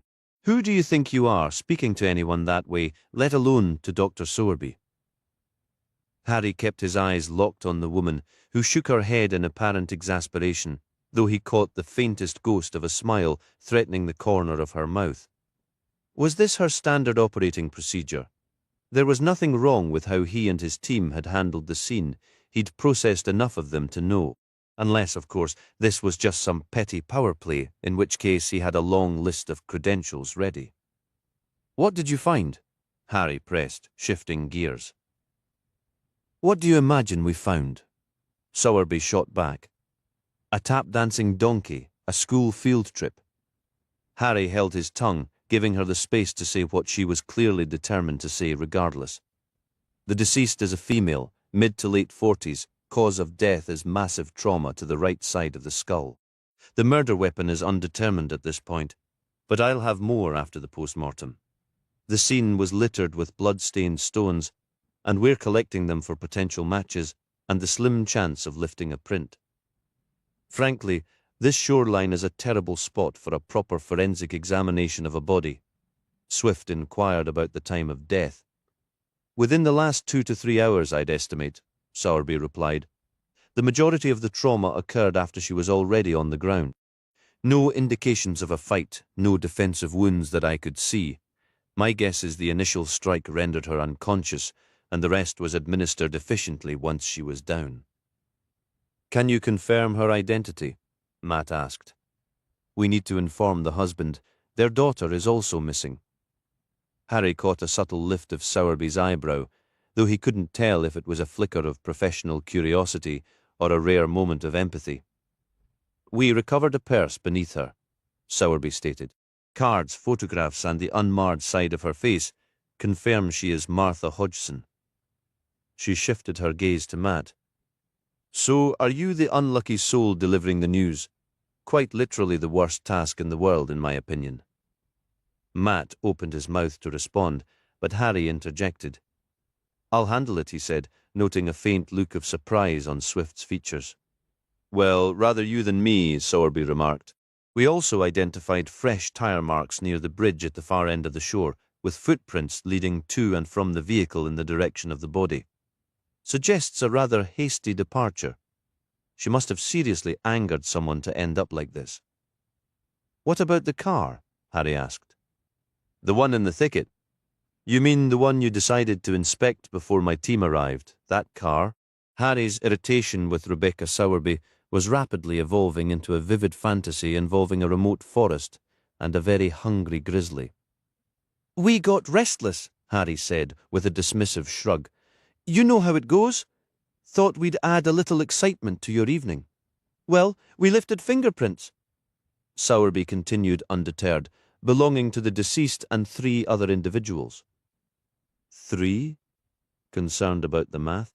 "Most vehicles are covered in prints," Harry countered, keeping his tone level. "Friends catching rides, mechanics servicing it. Most vehicles aren't meticulously wiped down every week to maintain a showroom's shine," Sowerby retorted, "and this one wasn't just cleaned regularly. It was wiped down tonight, still damp in spots, which I'm sure a detective of your caliber also noticed. So the prints are likely the husband's, the daughter's, and a third party." "Who keeps a car that spotless?" Harry pressed. "It's unnatural." "The vehicle is being transported to the lab for a thorough processing," Sowerby added. "We'll see what else turns up, if anything. We'll even run a black light over it, on the off chance it reveals something the naked eye missed." Harry couldn't help a short laugh. "A black light? Are you operating under the theory that Martha was using her impeccably clean sedan for nightly disposal runs, and this is some bereaved family member's payback?" Matt stared at him, wide-eyed. "Wait, you think that's actually what happened? Good heavens, this is a major league crime, and here in the valley. Good thing I have my detective certification." Harry placed a calming hand on Matt's shoulder. "I'm joking," he said, fighting a smile. "So take a breath, all right? Let's step back from the serial killer scenario." Sowerby gathered her things. "Regardless, you'll receive the prints and any other evidence we recover, along with my full report once the autopsy is complete. Now, if you'll excuse me, I'm going home." She offered no farewells, simply turning and walking away from Harry, Matt, and the DSI. "An absolute delight," Harry muttered to the chilly air. "Which infernal recruitment office did she crawl out of?" "We will discuss this tomorrow," Swift said, his voice low. "But for now, Grimm, understand that I am profoundly displeased." Matt was just standing there, slowly shaking his head as if trying to dislodge a troubling thought. It doesn't add up, he murmured. What doesn't? Harry asked. Matt's frustration was palpable. Sophie vanishing is bad enough, but this, what does any of it mean? Why would someone kill her mother? Who does that? Things like this don't happen here. They just don't. Footsteps approached from behind, and Harry turned to see Jim walking over. Any developments? Harry asked. Nothing, Jim replied, shaking his head. No one heard or saw a thing. The only solid detail is that the headlights those swimmers reported didn't belong to any local vehicles. It's been a dead quiet night all around. Harry took a long, steadying breath before addressing DSI Swift. With your permission, sir, I should go and speak with Mr. Hodgson now. Best not to delay. Swift nodded his agreement, and after a brief glance toward Matt, Harry prepared to leave. I'll come with you, Harry. Jim offered to see George. It might help. He knows me. You certain? Harry asked. Jim nodded. He's familiar with me. It could make the conversation a bit smoother. Nothing makes delivering news like this smooth, Harry said flatly. Nothing at all. Chapter 19. The drive back into Hawes was a quiet one. Jim was at the wheel while Harry checked the time, 5:30 a.m. He'd managed roughly an hour of sleep in the past day. He'd operated on far less before. During his time with the paratroopers, sleep deprivation was a core part of training, pushing past your limits to see how you'd hold up. He recalled one particular exercise that involved 2 days digging trenches, a day of simulated combat defending them, and then 2 more days filling them back in. He was fairly certain he hadn't slept the entire week. The exhaustion grew so severe that some of the men began seeing things. Harry himself, while on sentry duty, once passed out standing up, collapsing to his knees and nearly skewering himself on his own bayonet. Ah, the memories. Noticing Jim stifling a yawn, Harry felt an involuntary one of his own escape. Dawn was breaking, transforming the black night into a dull grey morning. Yesterday had been bright and sunny, but it seemed to Harry the very weather had caught wind of the tragedy in the Dales and dressed accordingly. The sky was a sheet of slate, the air hung damp with impending rain, and the hills that had stood clear around Hawes the day before were now mere shadows, occasionally visible through shifting bands of low cloud. Jim parked the Land Rover at the curb instead of pulling into the Hodgsons' driveway. For a long moment, both men sat in silence, staring blankly ahead. I'll take the lead on this, Harry finally said, scrubbing his hands over his face in an attempt to rally some alertness. You sure? Jim asked. I'm from here. George knows me. All true, Harry conceded, but I'm the DCI. This isn't about rank, it's about procedure. And like I said, I've done this before. That doesn't make it any less awful. It just means I know the drill. So what's my role? Jim asked, his desire to be useful evident. You'd be surprised how crucial a good cup of tea is at a time like this, Harry said, and I'm not joking. It gives people a simple task, something to focus on besides the shock. So once we're inside, if you could see to that, it would be a real help, if you think it's best. I do, Harry affirmed. And one more thing. In situations like this, the statistics show the perpetrator is most often a family member. Jim shook his head vehemently. No chance Sophie did this. I wasn't referring to Sophie. Jim's eyes widened. George. Impossible. You've met him. The man couldn't hurt a fly, literally couldn't. He's about as strong as a gas station coffee. I know, Harry said calmly. But George is a person of interest. We won't phrase it that way, of course. We'll just need to establish his whereabouts. Understood? Jim gave a solemn nod. A few minutes later, they were standing together at the Hodgsons' front door. The clock was nearing 6, and the morning light had fully settled over the valley. A faint, plaintive bleating of sheep carried on the breeze, a sound that felt both ancient and immediate here in Wensleydale, a stubborn echo of another era. All set, Harry murmured, then reached out to ring the bell. A soft, distant chime answered from within the house.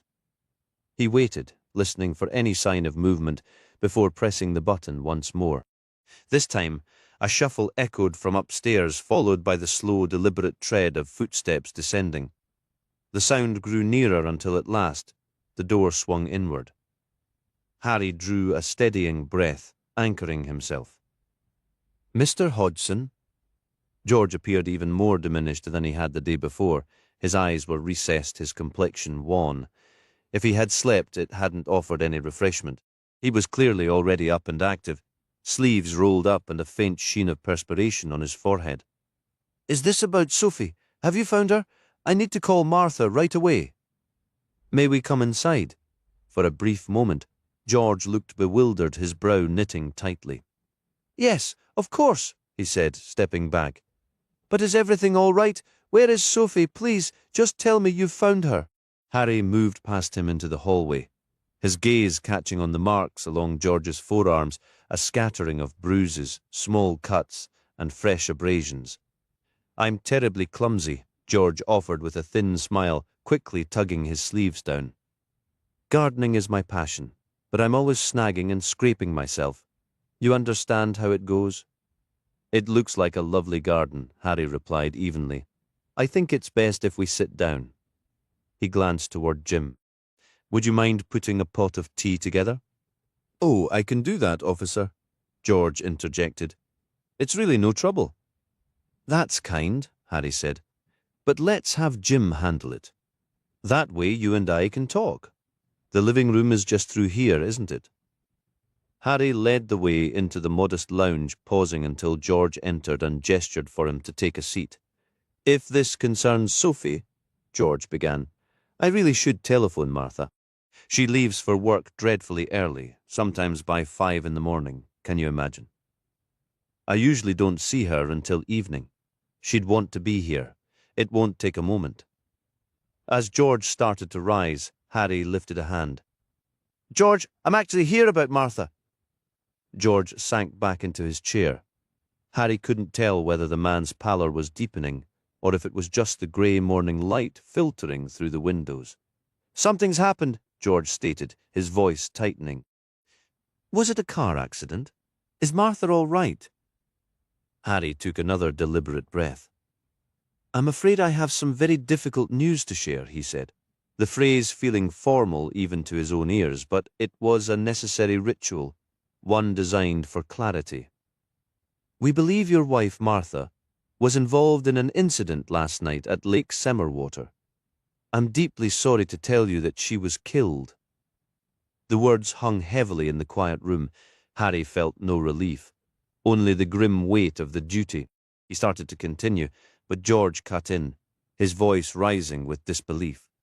"Last night? That can't be right. Martha was here. She never goes out after dark." Just then, Jim returned with a tray, setting it on the coffee table, 3 mugs of strong tea and a plate of plain biscuits, the unofficial sacrament of delivering terrible news, Harry thought wryly. "I'll just fetch the sugar," Jim said, slipping back out. Harry pulled out his phone and showed George 2 images, one of Martha's car and another of its license plate. "Yes, that's her car," George confirmed, his confusion mounting. "Where is it now?" "It's been impounded for further examination," Harry explained. "It was found at Semerwater. We believe your wife drove to that location to meet someone. An argument or similar confrontation occurred, and she was killed. I am truly sorry for your loss, Mr. Hodgson." George rose from his seat. "I'm calling Martha right now," he declared. "This will stop this foolishness. Just give me a moment, please." As George moved to leave the room, he nearly collided with Jim returning from the kitchen with the sugar bowl. "Mr. Hodgson, where are you headed?" "To telephone my Martha," George answered. "Now, if you'll excuse me, Jim, there's a good fellow." Jim stood firm, blocking the path. "Listen, George," he said, his voice low and steady. "You need to sit down. I was there with Harry. We found her together." "It's Martha. She's gone, George. I'm so terribly sorry." Harry observed as Jim carefully steered the stunned man back to the sofa and sat beside him. "Here," Jim offered, reaching for a mug of tea and pressing it into George's hands. "This can't be right," George muttered, clutching the warm ceramic. "She can't be dead. Who would do such a thing? She's my wife. She's a wonderful person. What will Sophie do? Oh, Martha! Harry chose to remain silent, giving George this painful moment as tears began tracing lines down the man's cheeks. After a few minutes, he decided it was time to proceed with some careful questions. George, I need to ask you a few things, Harry began. George nodded, taking a shaky sip of his tea. Yes, of course, I understand. First, can you tell me where you were last night, between about 11 p.m. and 1 in the morning?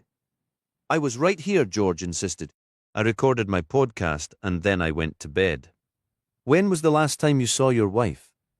Last night, George said, when she went off to our bedroom. Harry caught a brief, pained twitch on George's face, though its meaning was unclear. About what time was that? Around 9, I think, George replied. She was completely worn out from everything with Sophie. You didn't retire for the night together? George shook his head, and that same troubled look flashed again.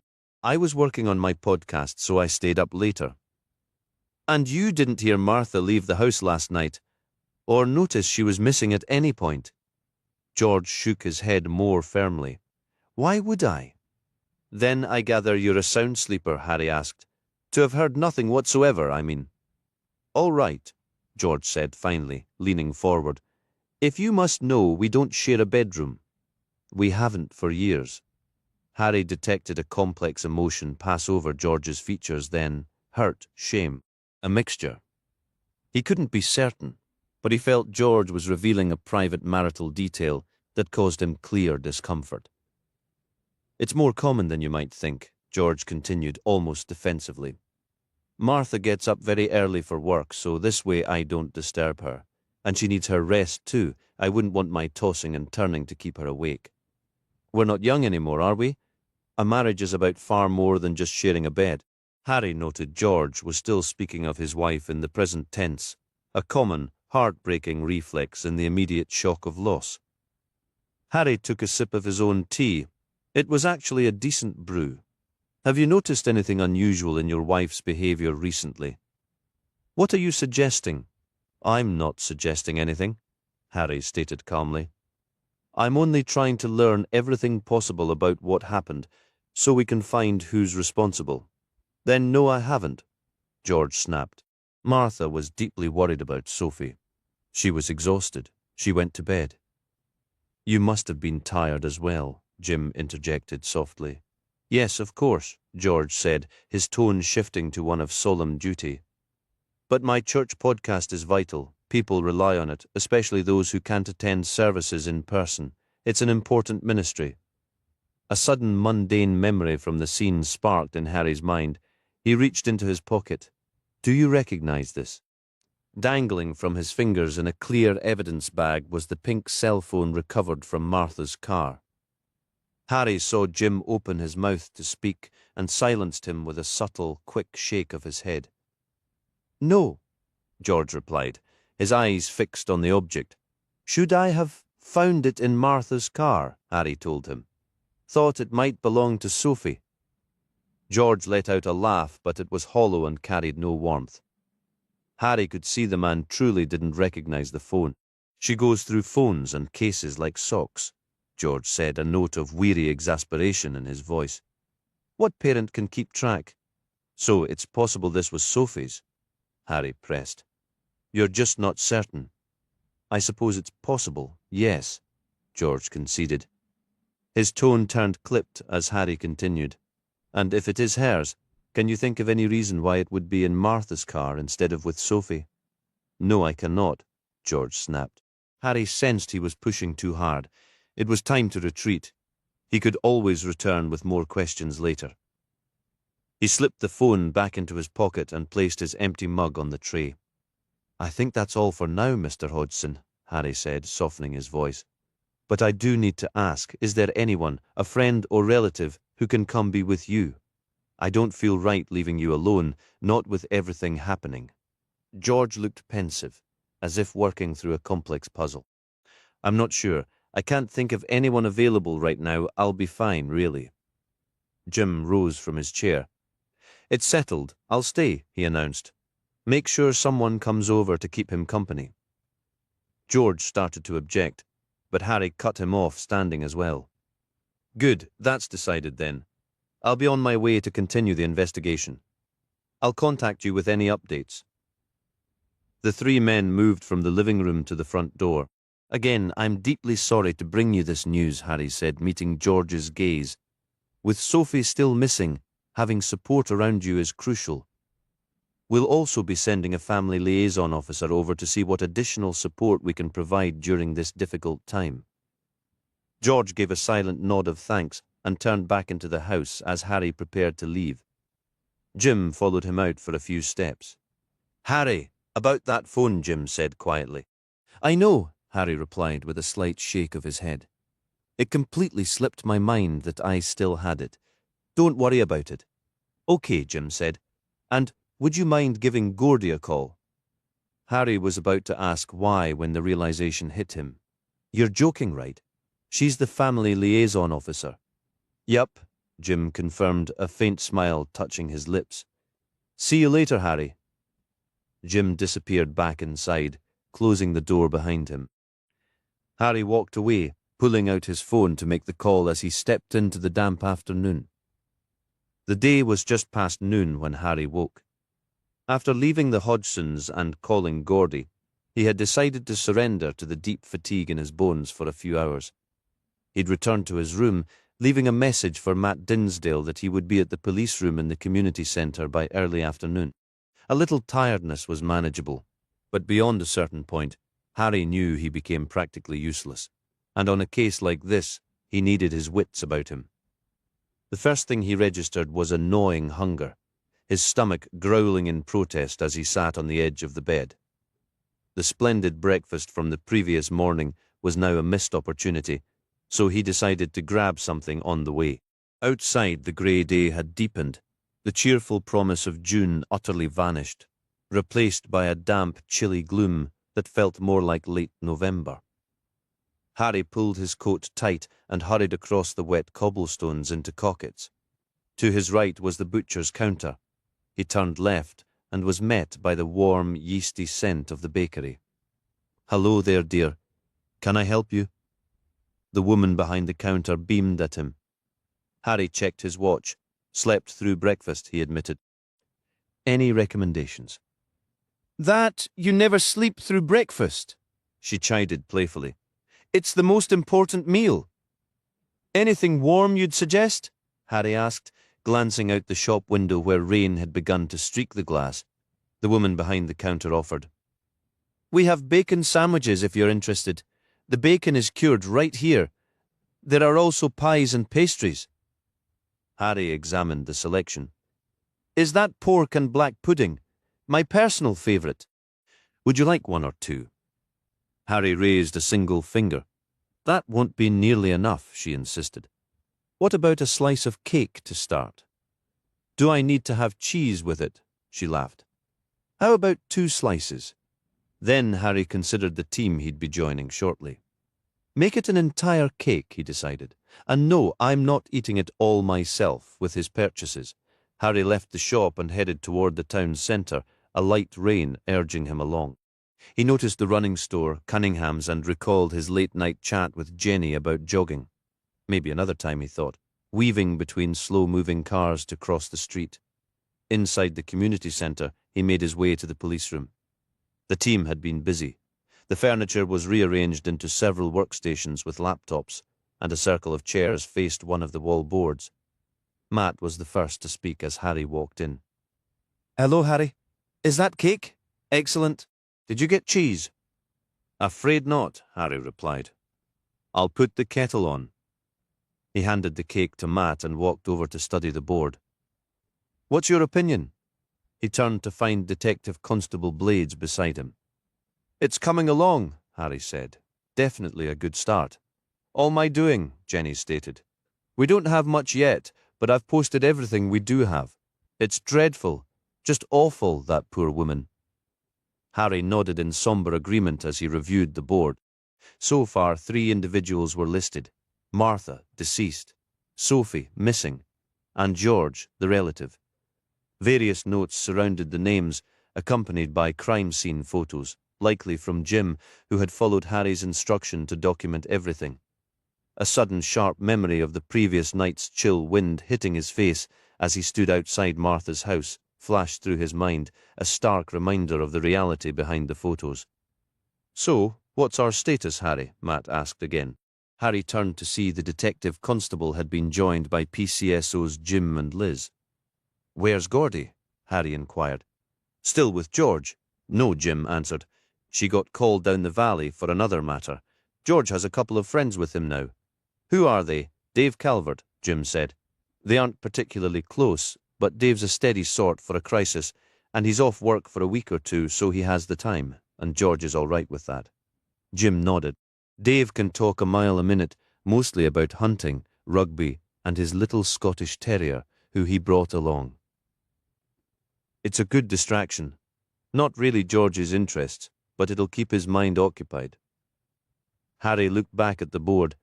It was tidy and well organized, yet painfully thin on details. "Have we heard anything more from the forensics team?" "Nothing at all," Matt said. "So we're still working with what we learned last night, which isn't much." Martha was bludgeoned. "No fingerprints, no solid evidence or clues pointing to a suspect, not even in her car." "Which reminds me," Harry said, pulling a phone sealed in a plastic bag from his pocket and handing it to Matt. "Is this from the scene?" Matt asked, a grin spreading. "You've been a very naughty boy." Jenny shook her head, staring at Harry. "If Sowerby finds out about this, she'll have your head." "Whose phone is it?" Liz asked. "I found it in Martha's car," Harry explained, "but I don't think it's hers. I've seen the phone she carried, and it was much larger, a real brick." "So could it be Sophie's?" Jenny asked. "We'll ask her when we locate her," Harry said. "It's locked with fingerprint security anyway." "We could seek a court order to have it unlocked," Matt suggested. "It takes forever, doesn't it?" "Precisely," Harry replied. "So we wait for now. What about Sophie? She's been missing for more than a day." "Wherever she is, she needs to know what happened to her mother." "Nothing new," Matt said. "We've got a few uniformed officers coming in to help with door-to-door inquiries, but honestly, we've hit a wall for the moment." Harry fell quiet, his gaze returning to the caseboard. "You don't think the two are connected, do you?" Liz asked. "It feels odd. Sophie vanishes, and then her mother is found murdered." "Right now, I don't see a direct link," Harry said. "They are separate incidents. This could just be a terrible coincidence." "What about the vehicle spotted leaving the scene? Any camera footage?" A low ripple of laughter moved through the team. "I'll take that as a no," Harry sighed. "Damn it." "Not much to work with, is there?" Jim remarked. "I'm not your boss," Harry countered. "You're the highest rank here," Matt pointed out. "That sort of makes you the default leader." Harry wasn't convinced, partly because of what he'd inferred from Swift's comments the previous night, though surely all that was different now given what had happened. He dropped into a chair and unwrapped the meat pie he'd picked up from Cockett's. It was incredibly good. "How do we have nothing?" he asked, wiping crumbs from his mouth. "Someone smashed Martha's head in with a heavy blunt object, likely a stone. They were probably seen leaving, and yet none of us have a lead. It doesn't add up." "Jim mentioned you consider George a suspect," Matt said. "I don't really see it." "Neither do I," Harry admitted. "But we can't eliminate him, can we?" A knock at the door cut through Harry's frustration. "I'll get it," Jenny said, hurrying over. Harry swiveled in his chair to see Jenny step back abruptly as a man brushed past her. Harry was on his feet in an instant, meeting the intruder halfway. "And who are you?" "This is Richard Askew," Jenny said tightly. "And he's just leaving, aren't you, Dick?" The visitor extended his hand, holding a press badge Harry recognized all too well. "Westmoreland Gazette," Richard announced. "Just hoping for an exclusive, you know, about the incident up at Semmerwater." Harry sized him up. The man was tall and rail-thin, with a sharp face and oversized eyes. He looked, Harry thought, like someone had crossed an owl with a crow and tossed in a dash of rat for good measure. "News travels fast out here," Richard pressed on. "Probably best to share the facts before rumors spiral, wouldn't you agree?" Harry glanced at Matt. Have you heard about anything happening at Semmer Water? Matt shook his head. Not a thing, Jim. Jim shrugged. All quiet on my end. Jenny? Nothing here either, Jenny said. Sorry, Dick, wasted trip. But if anything does come up, you'll be the first to know, absolutely, Liz added. Harry could tell Richard wasn't buying it. An ambulance was spotted, Richard stated flatly. Police cars. People in white suits. Really? Harry said, feigning surprise. That is strange. Well, if you learn anything, do let us know. He moved forward, gently steering Richard back toward the door. Jenny will show you out. Richard protested, but it was useless. The moment the door closed, Harry turned to the room. Swift wanted this kept quiet. Clearly that didn't work. So how did it leak? It's the countryside, Jim explained. You can't have a bunch of people in white coveralls wandering around without someone noticing. And Martha was a local, Liz added. Everyone she cared for as a home aide had to be told she wasn't coming, so they could find other arrangements. People started connecting dots. Yeah, I know, Harry said, a hint of sarcasm edging into his tone. And they usually end up with 50. So, what's the plan? Jim asked. It seems our options are limited, Harry remarked. Someone needs to call Swift. We have to contain this before it spirals. Chapter 21. Harry stood in the market hall just behind DCI Swift, who was positioned at a lectern borrowed from the small chapel in Gale, the village right beside Hawes. It was 5:30 in the evening, and the hall hummed with the energy of gathered journalists. Harry felt certain this spectacle was far from what DCI Fairbank envisioned when she dispatched him north. A draught swept in from the marketplace outside, carrying with it the scent of weak coffee from a small cafe area to the left of the main entrance. In a bid to win over the press, Swift had tasked 2 community support officers with serving hot drinks, a brilliant use of their training, Harry thought sarcastically. It made him question whether Swift had any real familiarity with his team or any prior experience dealing with journalists. If he did, why would he believe terrible tea and coffee with a few cookies could possibly sway them? Pretty thrilling, isn't it? Matt whispered, leaning toward Harry with a conspiratorial grin. No, it absolutely is not, Harry grumbled under his breath. They're all vultures. What are you planning to say? Nothing, Harry replied. Swift is handling it. He's the senior officer for this sort of circus, so he can deal with the fallout. You really have no idea how this man operates, do you? Matt said. Before Harry could ask what he meant, Swift called the room to order. For the next minute or so, journalists settled into rows of seats, pulling out notepads and phones to record every word. Harry would have bet money that not a single one cared even a little about the real people caught in this tragedy. The victim, the family, the friends, the whole community, of course not. To them it was only about the story, wrapped in that tiresome mantra about the public's right to know, which they wielded like some kind of moral shield. And Harry wondered if the public truly had that right, when so often the news was just polished gossip, regardless of the subject. Absolute parasites. Every last one. All right then, Swift finally said, as the last few reporters got comfortable. Shall we begin? Harry estimated at least 40 people were now seated before them. The national papers had apparently caught the scent and sent their own reporters to mingle with the local press. What they already knew was unclear, but Harry hoped Swift wouldn't reveal too much. If he did, there was a real risk the person responsible for Martha Hodgson's murder would vanish, making the search even harder. And what about Sophie, he thought. This was no way for anyone to learn about a death, especially not a teenage girl about her mother. But it appeared there was nothing he could do to prevent it now. A hand shot up, belonging to a well-dressed woman in the middle of the third row. Swift raised his own hand, palm outward, as if calming a storm. Questions after the statement, please, he stated, then retrieved a small pair of glasses, settled them on his nose, and began reading from a sheet of paper on the lectern. Harry didn't bother listening. He had drafted the statement himself. Instead, his mind churned over the details, searching for a loose thread to pull, something that might spark an idea, or at least a hint about what had happened and why. So far, despite no clear link between the two incidents, all they knew was that Sophie had run away and Martha was dead. From what Martha had shared, Sophie received a distressing text from her boyfriend on Sunday, which led her to flee days later.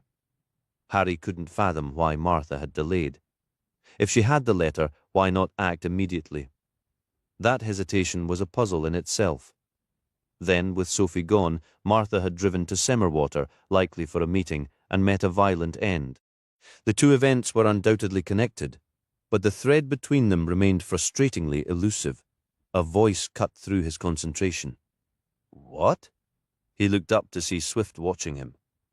The man had stepped slightly away from the podium and was motioning toward it. "Questions," Swift said, his tone smooth. "And I believe you're best placed to answer them, DCI Grimm, wouldn't you agree?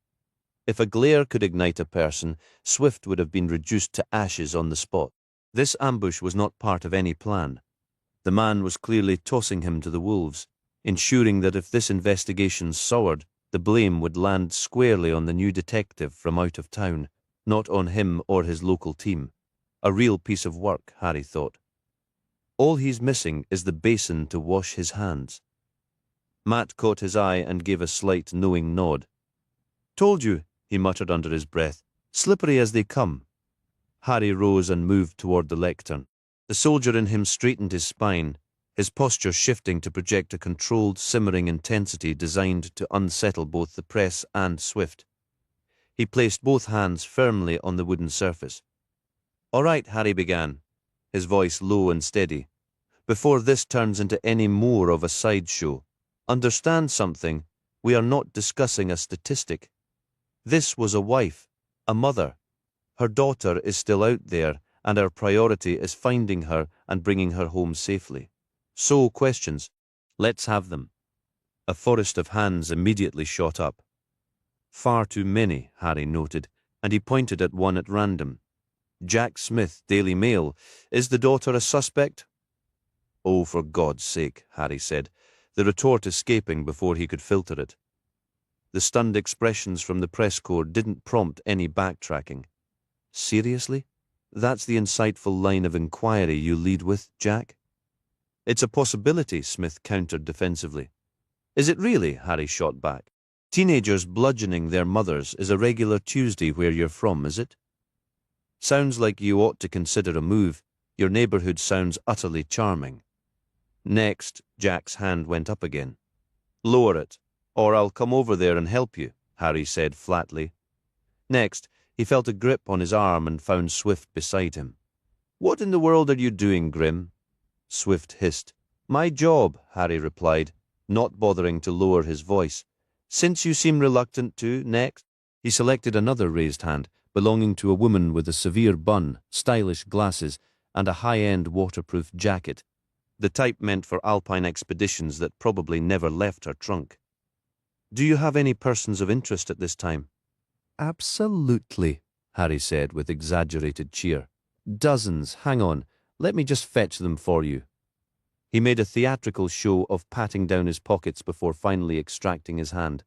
"Ah, here we go." The room fell into a dead silence as he held up two fingers in a defiant V. "Any actual questions?" Harry asked, lowering his hand. "Come on, dig deep.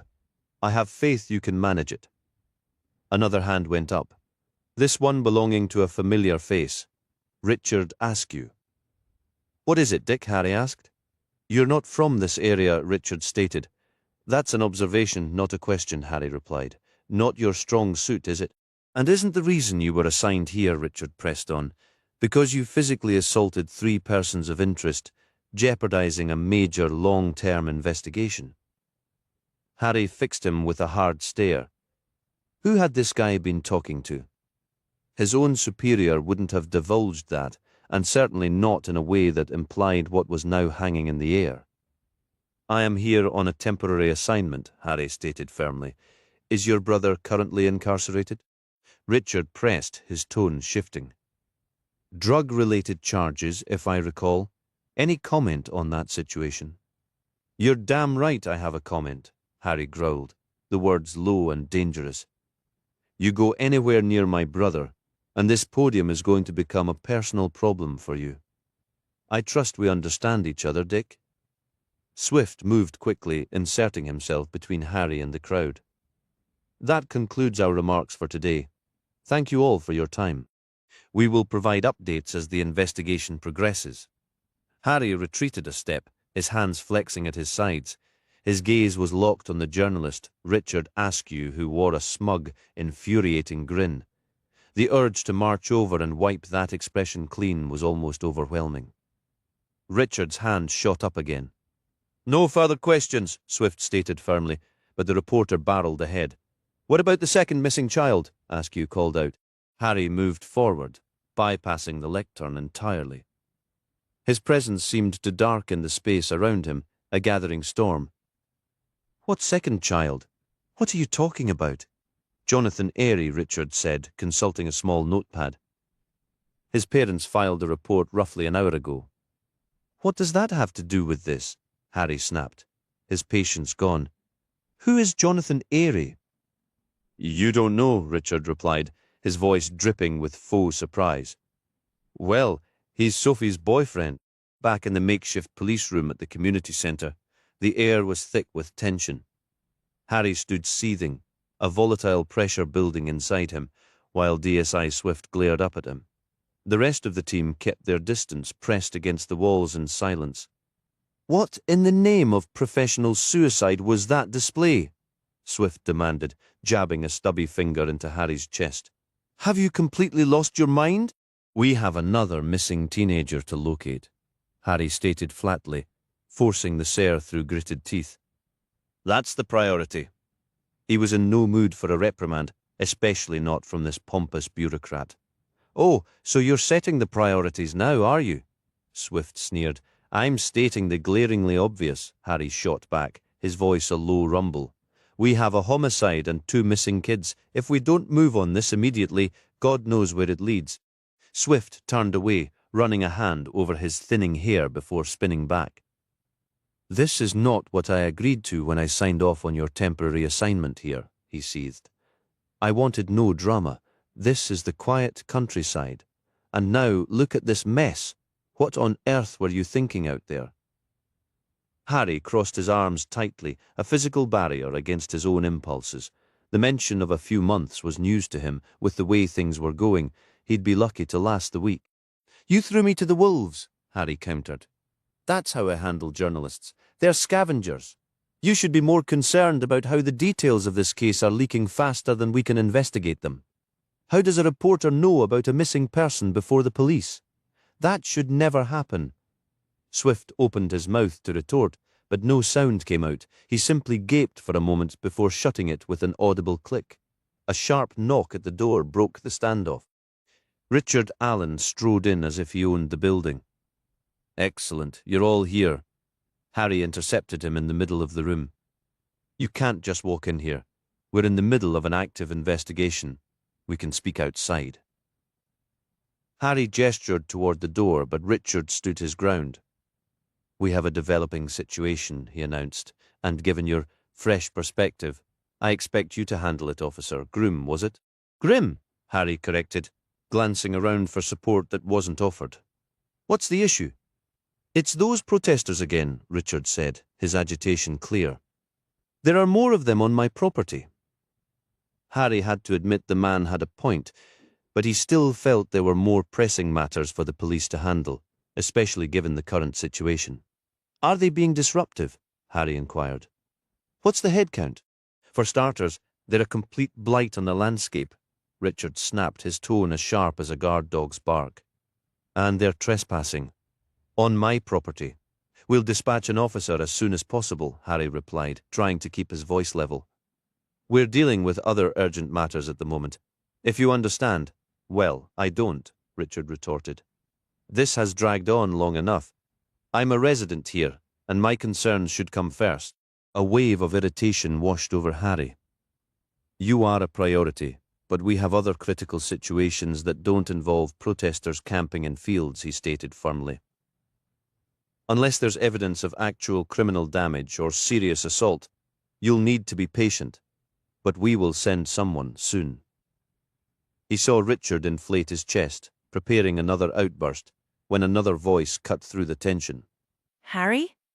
It was Matt, who moved to position himself between Harry and Swift. "What is it, Detective?" Swift asked, disregarding that Matt hadn't addressed him. Matt held his phone. "Just got word from Gordy," he said, looking directly at Harry. "She's with Jonathan's parents." The boy left a note. "All right," Swift pressed. "What did it say?" Matt glanced at his screen. "Gone to help Sophie. Sorry? Back soon, I promise. Jonathan." Harry felt a jolt of adrenaline, and he was reported missing today, correct? Matt gave a quick nod. "This morning, yeah? Then you see what this means, don't you? Sophie's all right. She's alive, and she's with Jonathan. Our job now is to locate them." Before long, Harry found himself back in the police Land Rover, but this time Matt was behind the wheel. They were speeding along the A684 Wensleydale's main artery, and Harry was clutching the dashboard and the overhead grip so tightly his knuckles were white. The flashing blue lights on the roof at least gave some warning to other drivers that the vehicle was being piloted by a complete madman. "Do you always drive like this?" Harry managed to ask as Matt hurled them around a sharp right bend across a bridge and into an immediate left turn. "Not going too fast for you, am I?" Matt shot back. The Land Rover was now charging up a steep hill with a velocity Harry was certain defied its design. The scenery, had Harry been able to relax enough to appreciate it, was stunning. As they raced onward, Matt peppered him with facts and anecdotes like an overzealous tour guide. They had set out from Hawes, past the turn for Burterset, and barreled into the village of Bainbridge, where Matt gestured to the old Roman fort that blurred past on their left. After a long climb out of the valley, they rumbled through Isgarth, home to the famous waterfalls Matt claimed were featured in Kevin Costner's Robin Hood, Prince of Thieves. "Had a few pals as extras in that one," Matt added with a grin. Lot of scrambling through the woods and yelling while Costner took a dunk sounded like a right laugh. A bit further on, they passed a tree-shrouded building on the left that Matt dubbed the Temple of Doom. "Looks just like a temple, and my mate and I were obsessed with Indiana Jones as kids, so the name stuck," he explained with a chuckle. As the road continued, the valley broadened before them, revealing a timeless quilt of dry stone walls under the vast sky. The landscape felt timeless to him, not because it was stuck in some forgotten era, but because it had settled into a kind of perfect balance.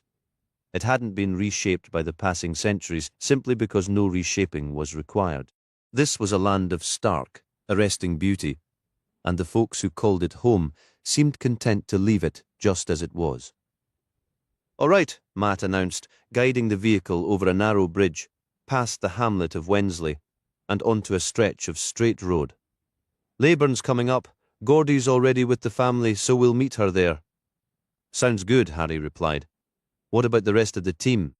"Jim and Liz are digging through every name and connection they can find, trying to trace Jonathan's steps or any sighting of him and Sophie," Matt explained.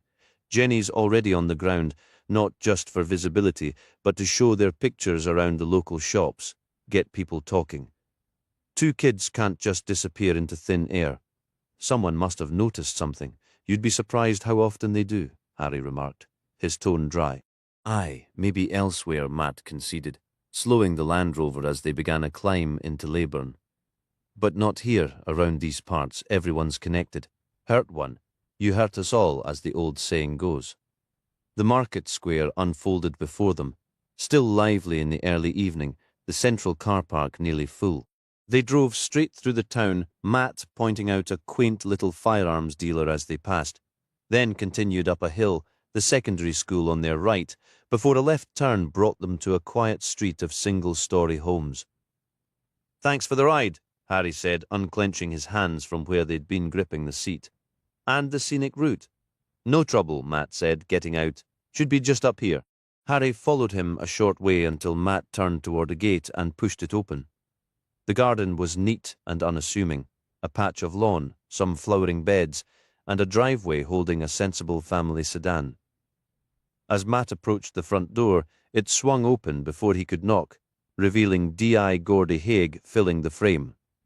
You made it in one piece, then, she said, her eyes fixed on Harry. Though looking at you, I'd say it was a close call. Drives like a maniac, doesn't he? They followed Geordie inside and toward the living room. Along the hallway, Harry's gaze was drawn to the walls, which were a gallery charting a boy's life within a clearly happy family. Over the years, Jonathan had grown into a handsome young man, that much was obvious.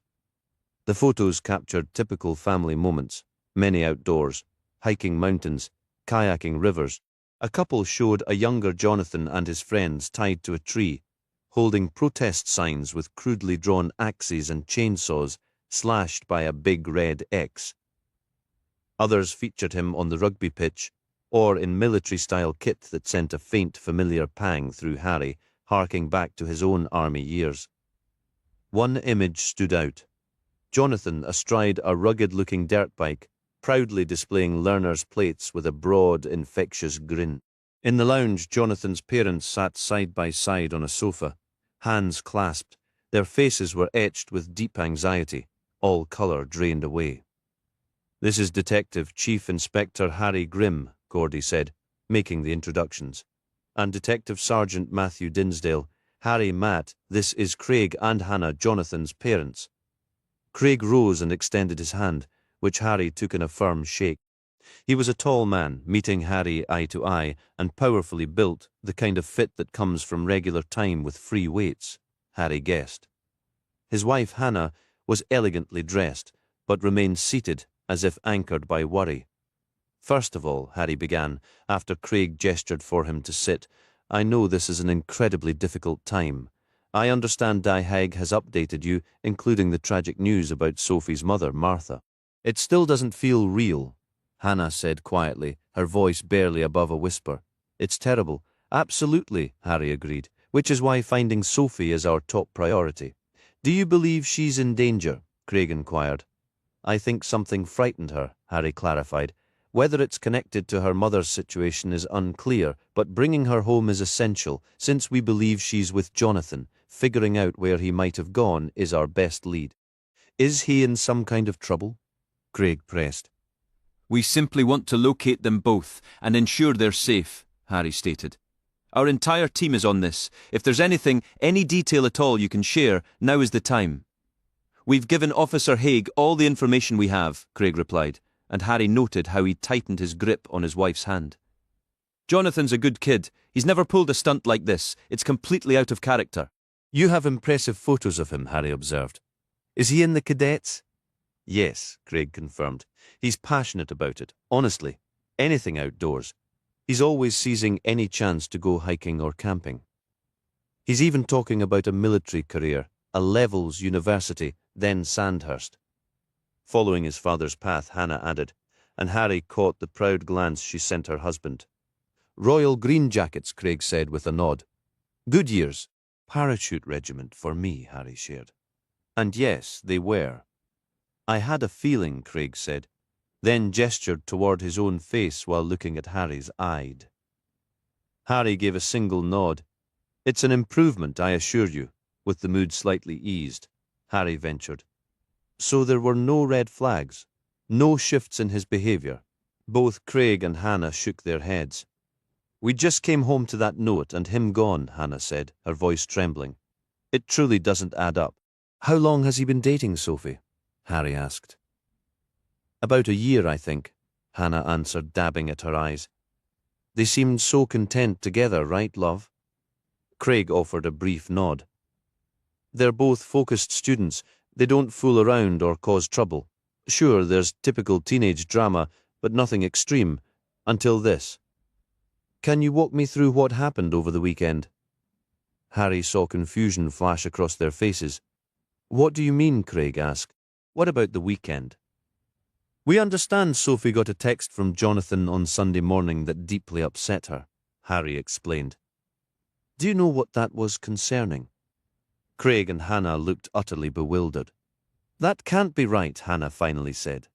"They're happy. They hardly ever fight. They've had the normal disagreements, of course, but that's healthy." "I truly don't know what you're referring to." "To be precise, it was Sunday morning," Harry reiterated.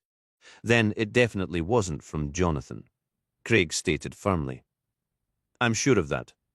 Harry was taken aback given what Martha had told him. How can you be so certain? Because he was at rugby practice, Craig said. It wasn't a formal match. The season starts in September, but the team trains every Sunday morning and Wednesday evening. He never misses it. And you're certain he was there? Absolutely positive. Of course I'm bloody positive, Craig snapped, his composure cracking, because I was bloody well there watching him. Harry strode to the Land Rover, gave a tyre a frustrated kick, and then slumped against its side, muttering a string of curses under his breath. Matt and Gordy hung back, giving him space to vent. You all right, Harry? Matt asked after a moment. Harry pushed himself upright, stretching his back and glaring at the sky as if it were personally responsible. No, I am not all right, because none of this makes a lick of sense, does it? Not one damn thing. It's a colossal pile of nonsense. That's what it is, the whole situation. He let out a raw, furious shout, not directed at anyone, just at the universe in general. The frustration had been simmering inside him, and he desperately needed the release. Looks like you could use a strong coffee, Matt offered quietly. I don't need a drink. I need something that actually makes sense. Harry's voice was a low, furious growl barely contained, because right now, absolutely nothing does. Not a single thing. All right, listen, Gordy said, moving closer. From everything you've said, Jonathan seems like a good kid. So whatever's going on with him and Sophie, it's probably not anything shady, right? They're not streetwise runaways. We just need to locate them, and that shouldn't take too long. No, they're not, Harry agreed, the words tight. They're smart. They focus on their studies, and now they've vanished. But that doesn't add up either, does it? The whole reason we thought Sophie was missing was because of some nasty text from her boyfriend. Except now we know he didn't send it. So that story is complete nonsense too. And now he's apparently taken off to help her. What in the world is happening here? He turned away, pressing the heels of his hands hard against his eyes until coloured sparks danced in the darkness. Why would two kids like Jonathan and Sophie run away? They weren't troublemakers. They worked hard.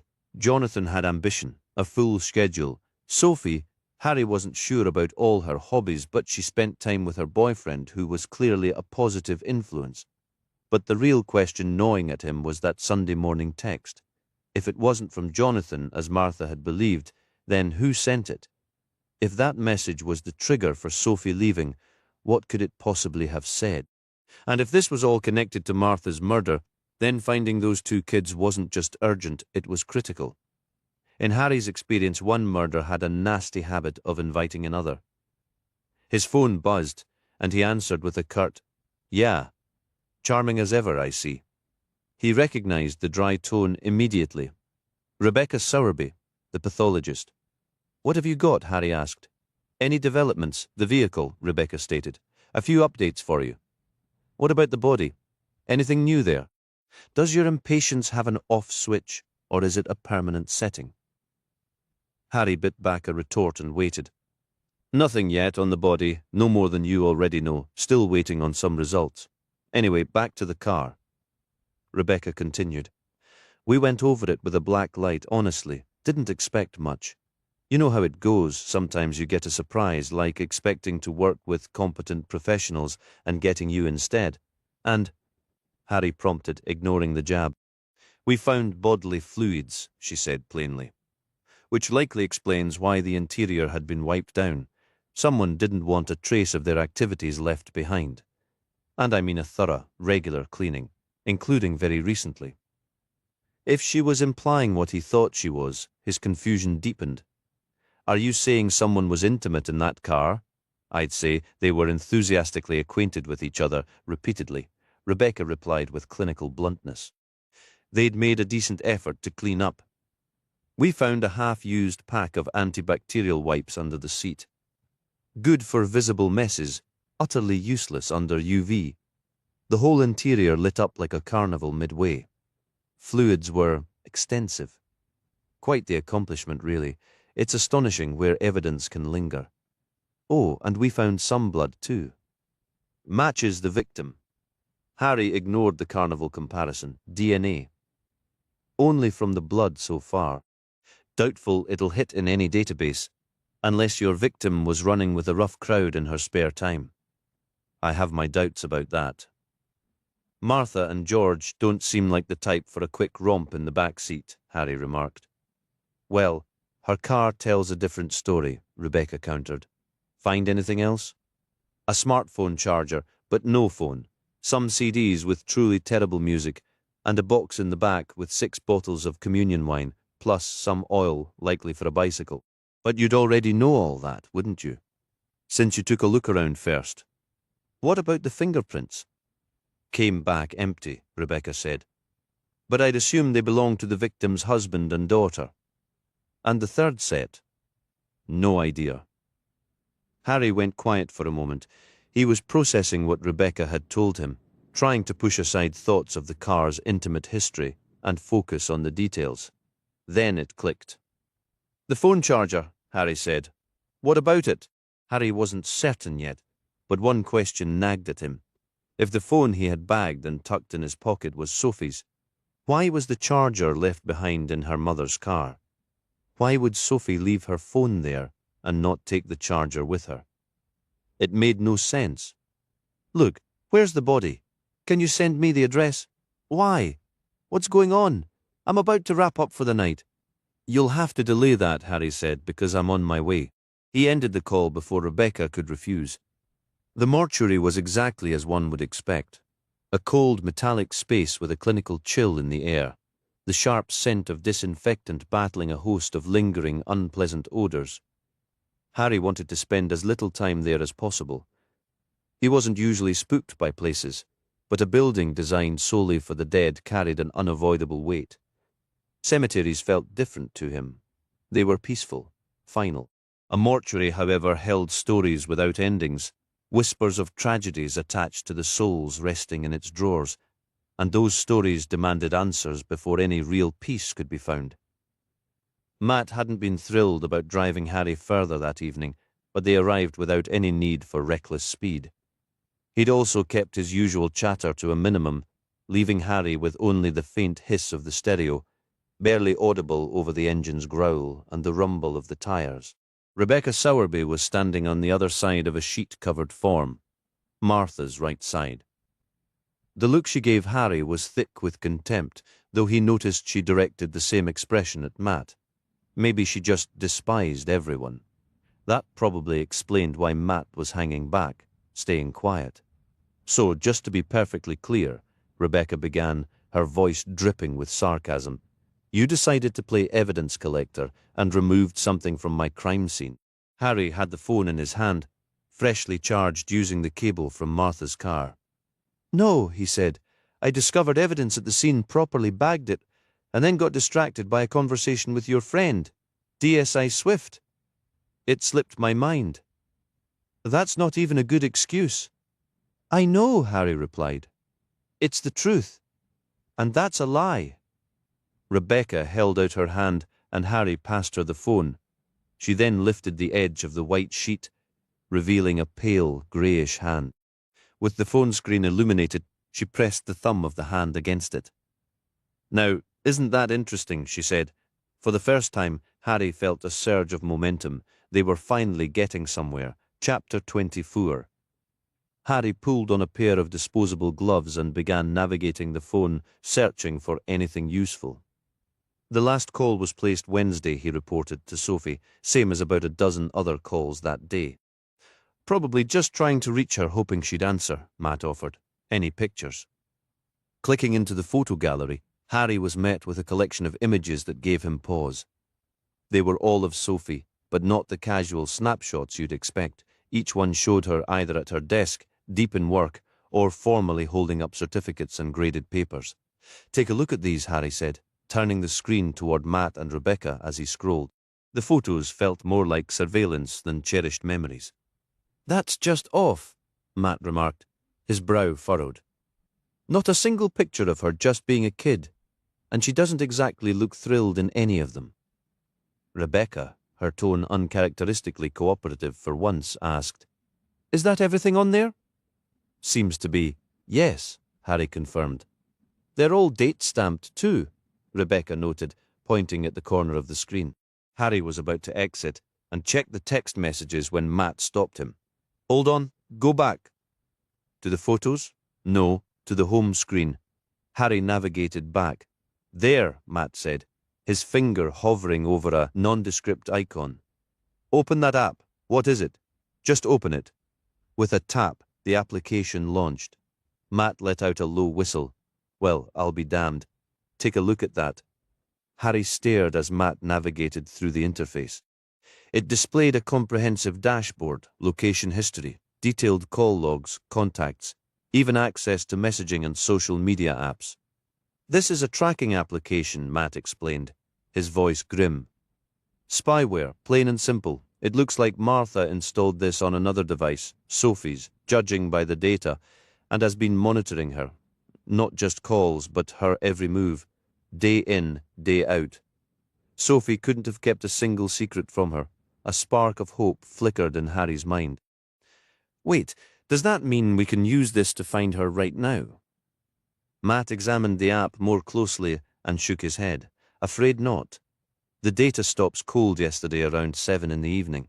It looks like Sophie's phone has been powered off since then. Harry's thoughts raced back to Martha the previous day, fumbling with her outdated, bulky mobile and claiming technological incompetence. The device in his hand now told a very different and far more calculated story. So she would have seen the text message Sophie received on Sunday then. Absolutely, Matt said. And it'll be logged in these records. Pretty much everything Sophie ever did on that phone is probably right here. A darker, more unsettling realization dawned on Harry. And if Sophie had her phone with her yesterday, then Martha's whole song and dance about reporting her missing was a complete fabrication. She knew exactly where she was the entire time. Damn, you're right, Matt exclaimed. But then what was the point of filing the report? Harry passed the phone back to Matt. Find that message from Sunday. As Matt began searching, Rebecca carefully repositioned the sheet over Martha's hand and slid the drawer closed with a definitive thud. The sterile hum of the morgue felt suddenly oppressive. Perhaps you gentlemen could continue this elsewhere, she suggested, though her tone left little room for debate. What I mean is, please leave. Is collaborating with you always such a delight? Harry asked dryly. Rebecca offered a thin, humourless smile as she moved to the door, plunging the room into darkness with a click of the switch. Sometimes it's even more exciting. Harry and Matt hurried after her into the hallway. Look, thanks for your help with this, Harry said, making a concerted effort to sound genuinely appreciative. I do mean that.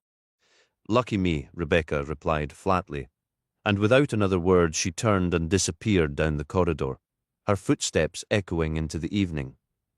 Is she always that warm? Harry asked, once she was gone. We don't cross paths much, Matt admitted, his attention back on the phone. Found the message, by the way. Sunday morning, right? Yes, Harry said, his impatience growing, and what did it say? You're not going to believe it. Who sent it, Matt? Who texted Sophie? Matt finally looked up from the screen, his expression one of pure disbelief. Stephen Hurst, he said. You've got to be joking, Harry breathed. The pastor who drives the BMW. What possible reason would he have to message Sophie?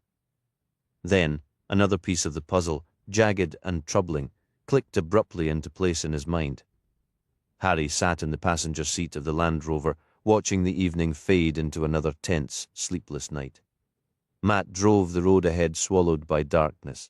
Harry had pored over the messages again, not just the exchanges between Sophie and the pastor, but others too, until he felt like an intruder and had to stop. The texts between Sophie and Jonathan painted a picture of two kids genuinely in love, not the type to impulsively run away. Crucially, Sophie hadn't confided in Jonathan or anyone else, according to the records, about her suspicions regarding her mother and Pastor Hurst. All communication from Sophie had ceased abruptly on Wednesday. Had she discovered the tracking app and ditched her phone?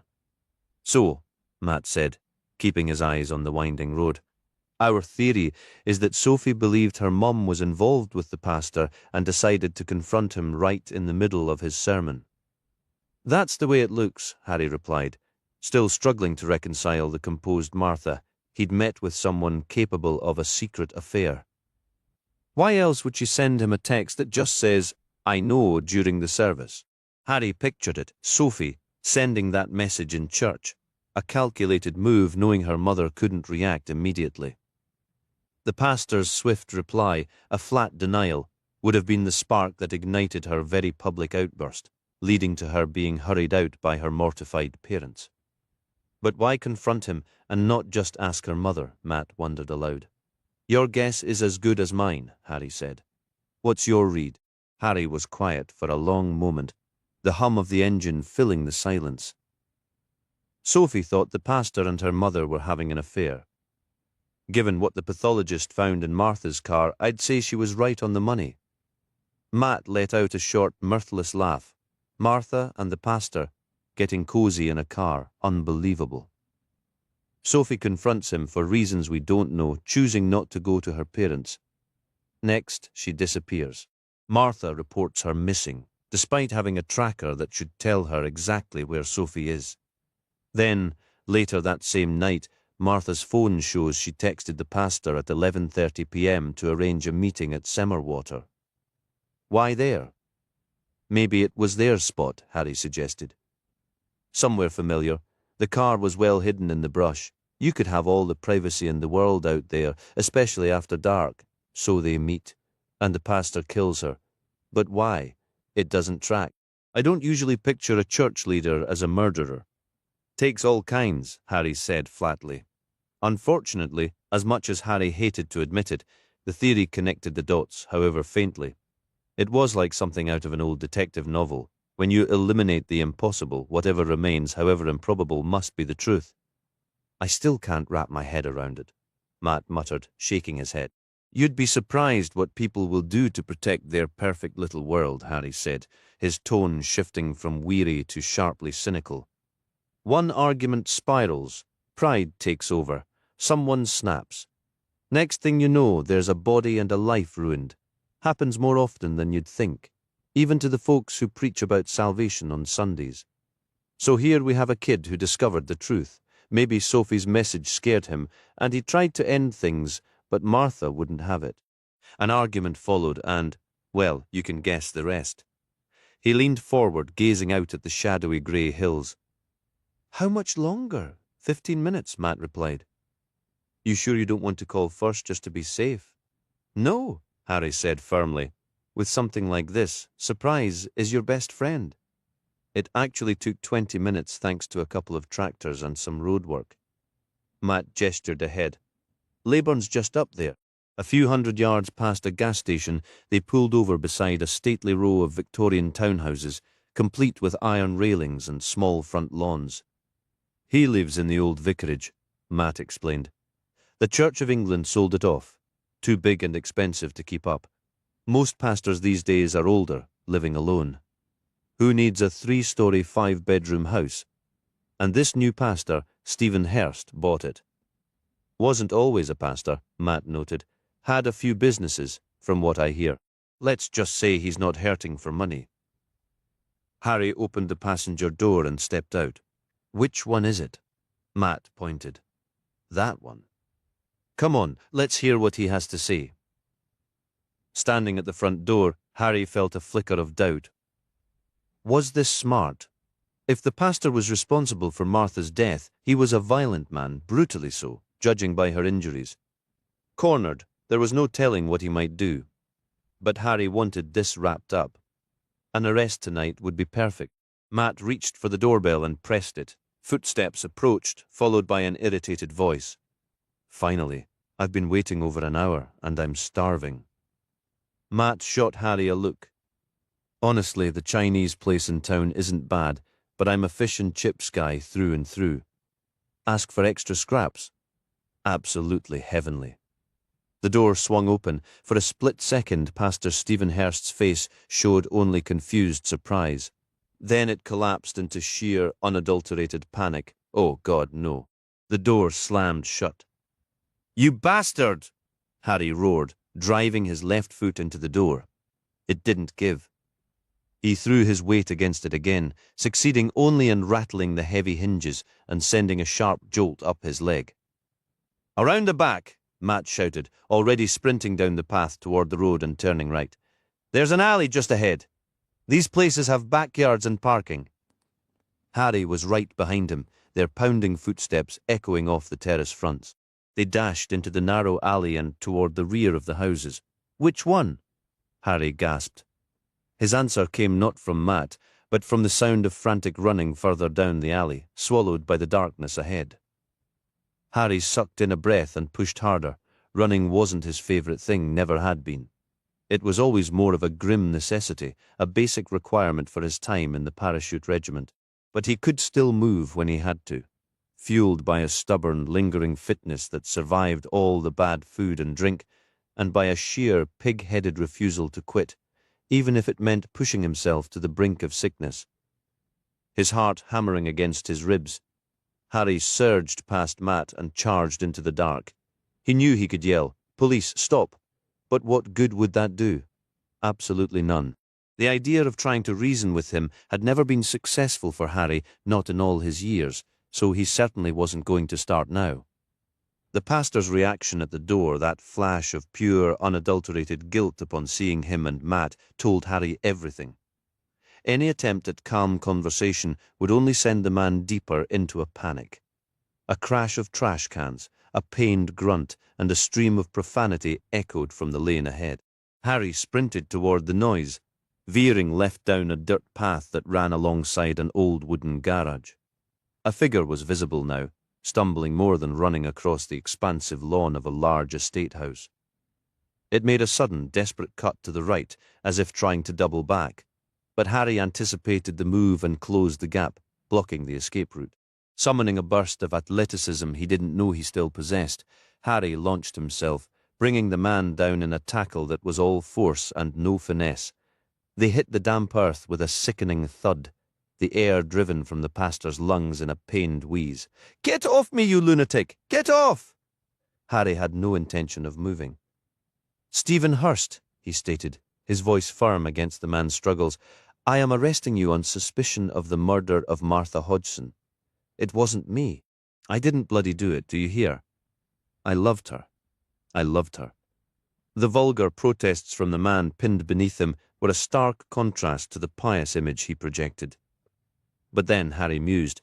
If the man was capable of a brutal killing, a few choice words were the least of his sins. Harry began the formal caution, his tone flat and procedural. "You do not have to say anything, but it may harm your defense if you do not mention when questioned something which you later rely on in court. Are you even listening? It wasn't me. I was the one who found her. Why would I kill someone I loved? Anything you do say may be given in evidence." "It wasn't me. Just listen. You all right down there, Harry?" Harry looked up to see Matt's boots, then followed the line of his trousers up to a face struggling to maintain a neutral expression. "You wouldn't happen to have any handcuffs on you, detective?" Harry asked.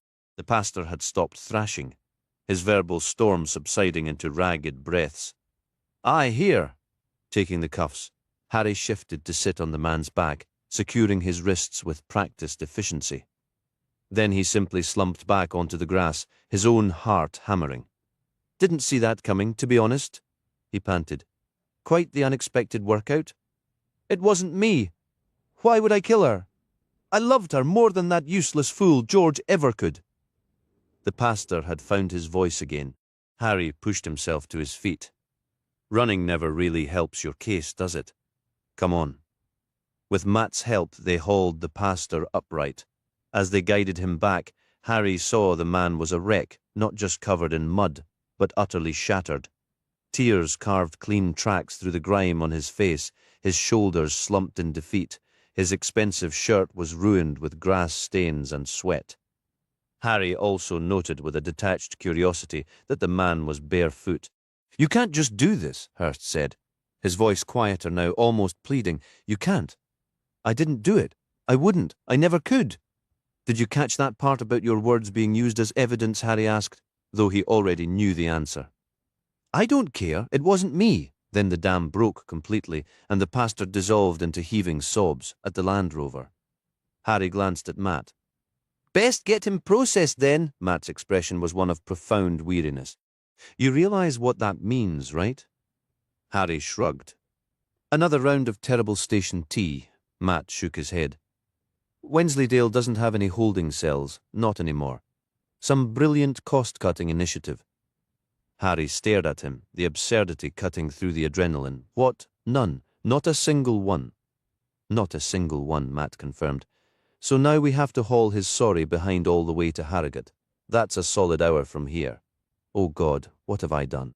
Pastor Hurst moaned softly. Harry paid him no mind. But we can't do that, Harry argued. It's already late.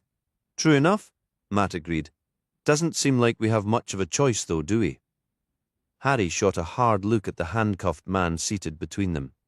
No, he said flatly. It really doesn't. By the time Harry and Matt finally settled into an interview room with Pastor Hurst, the clock was pushing midnight.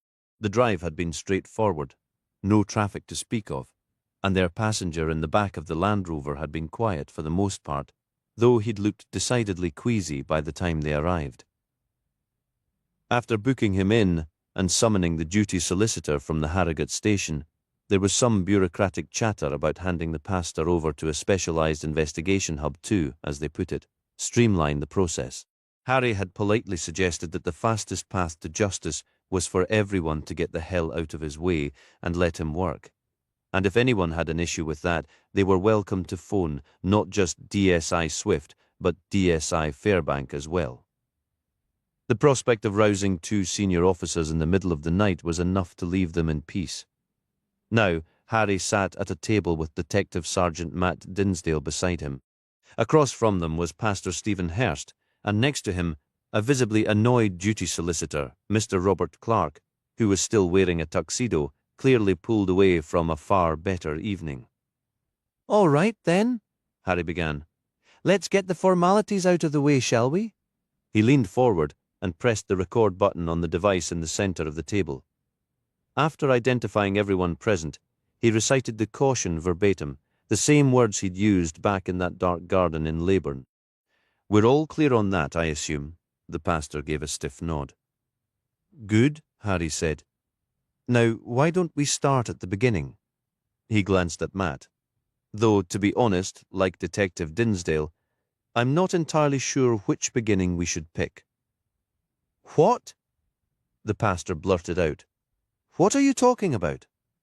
I already told you I didn't kill her. That's all you need to know. I loved her. There is no beginning. The duty solicitor tried to quiet him with a sharp hiss, but it was useless. Don't you hiss at me. I would never do something like that. Never. I'm a pastor. I was Martha's pastor. And is it common practice for pastors to sleep with members of their congregation? Harry asked coolly. Stephen's jaw snapped shut, his eyes glaring daggers at Harry, who remained utterly unfazed. You do realize that being a pastor isn't a get-out-of-jail-free card, right? Harry continued. So why don't you tell me when you first met Mrs. Hodgson? He placed a deliberate emphasis on the Mrs. at church, the pastor muttered. Where else? He asked. When, not where, Matt corrected. Not a great start. No, it really isn't, Harry agreed. I don't know, Hurst said, deflating slightly. Maybe 5 years ago? It was when I moved here and took over leadership at the church. Yes, 5 years. Martha was on the church leadership team, so we saw each other frequently from the start. Things just developed from there. Developed, Harry echoed. You make it sound like it was some unstoppable force, was it, Stephen? Something completely beyond your control. It felt that way? Do you often lose control, get frustrated, maybe angry, ever lash out? Pastor Hurst said nothing, his mouth a tight, sealed line. So, you jumped right into an affair the moment you met her, is that it? Harry pressed. Or did things simmer for a while first? Snowballs don't simmer, Matt remarked. The pastor Stephen spun toward him, his face tight with frustration, fists rhythmically clenching at his sides. It wasn't like that at all, he insisted. Not even close. Her husband, George, He never saw her worth. He still doesn't. That man has no idea what a treasure he's ignoring. Sounds like you're not his biggest fan, Harry observed. A contemptuous sneer twisted Stephen's features, stripping away his wounded facade to reveal something uglier beneath. He's a weak, pathetic man, the pastor spat. Martha deserved real love from someone like me. Not from him. He's less than nothing, but that doesn't mean I'd murder her just to keep a secret, does it? Let's be clear, Harry said, his tone flat. You did have an affair with her. Did the thrill just wear off, though? For the record, I don't think that's how love is supposed to go. Neither do I, Matt agreed. That's not what I'm saying, Stephen shouted, his face flushing a deep crimson. You're twisting my words. Why won't you just listen? To be clear on the facts, Harry repeated, unmoved. You had an affair with Martha? Yes, well, no, not immediately. It wasn't like that from the start. So it was purely physical then, Matt cut in, his voice dripping with mock curiosity. Midnight rendezvous, a quick tumble in a car, something rough in a shadowy alley. Not exactly the pastoral behavior I'd expect. Stop it was nothing so sordid. Stephen's voice echoed off the walls. We fell in love. What she had with George was dead for years. There was no heart left in it. A bit of passion paired with prayer, Matt mused. Sin and salvation, an unconventional approach to ministry. I'll give you that. I loved her, Stephen declared, his voice breaking. That's the only thing that matters. Harry leaned back, a weary smile playing on his lips. Let me get this straight. It wasn't an affair, but it was. It wasn't about sex, but it was. And this whole snowball situation was, in fact, true love. I suppose, maybe. I don't know anymore, Stephen cried, burying his face in his hands. Suddenly, Harry leaned forward, his scarred face casting a severe shadow across the interrogation table. Then why did you kill her, Stephen? That's the only question left. What pushed you over the edge to do her in so thoroughly? Was she threatening to expose you? Was that it? I didn't kill her. I would never. I'm a man of God. We don't commit murder. Harry let out a short, humourless laugh. This isn't a joke.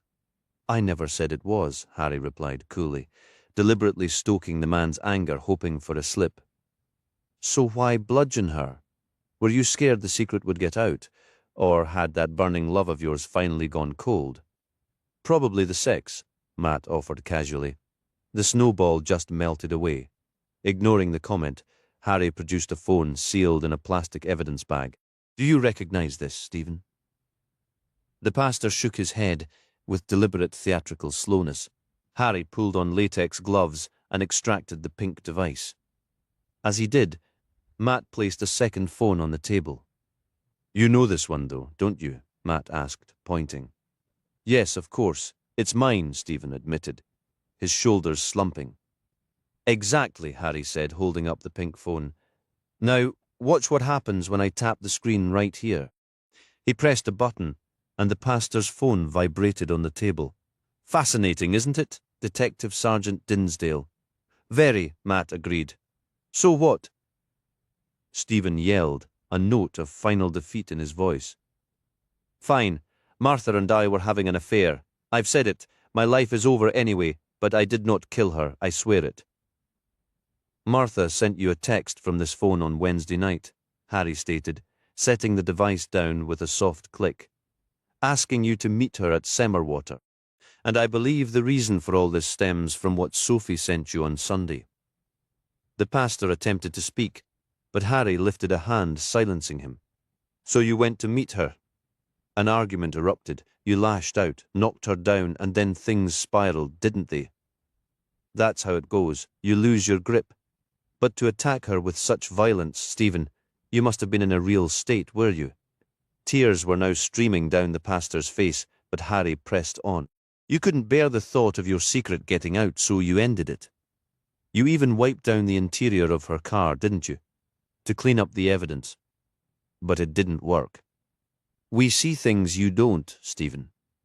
That car tells a story, and frankly, it's a pretty ugly one. I never went near her car. What? I said I never went near her car. Of course you did, Harry insisted. You argued in the car she got out. You followed and you killed her. Then you went back, wiped it down and got out of there fast. No, you're wrong. Am I?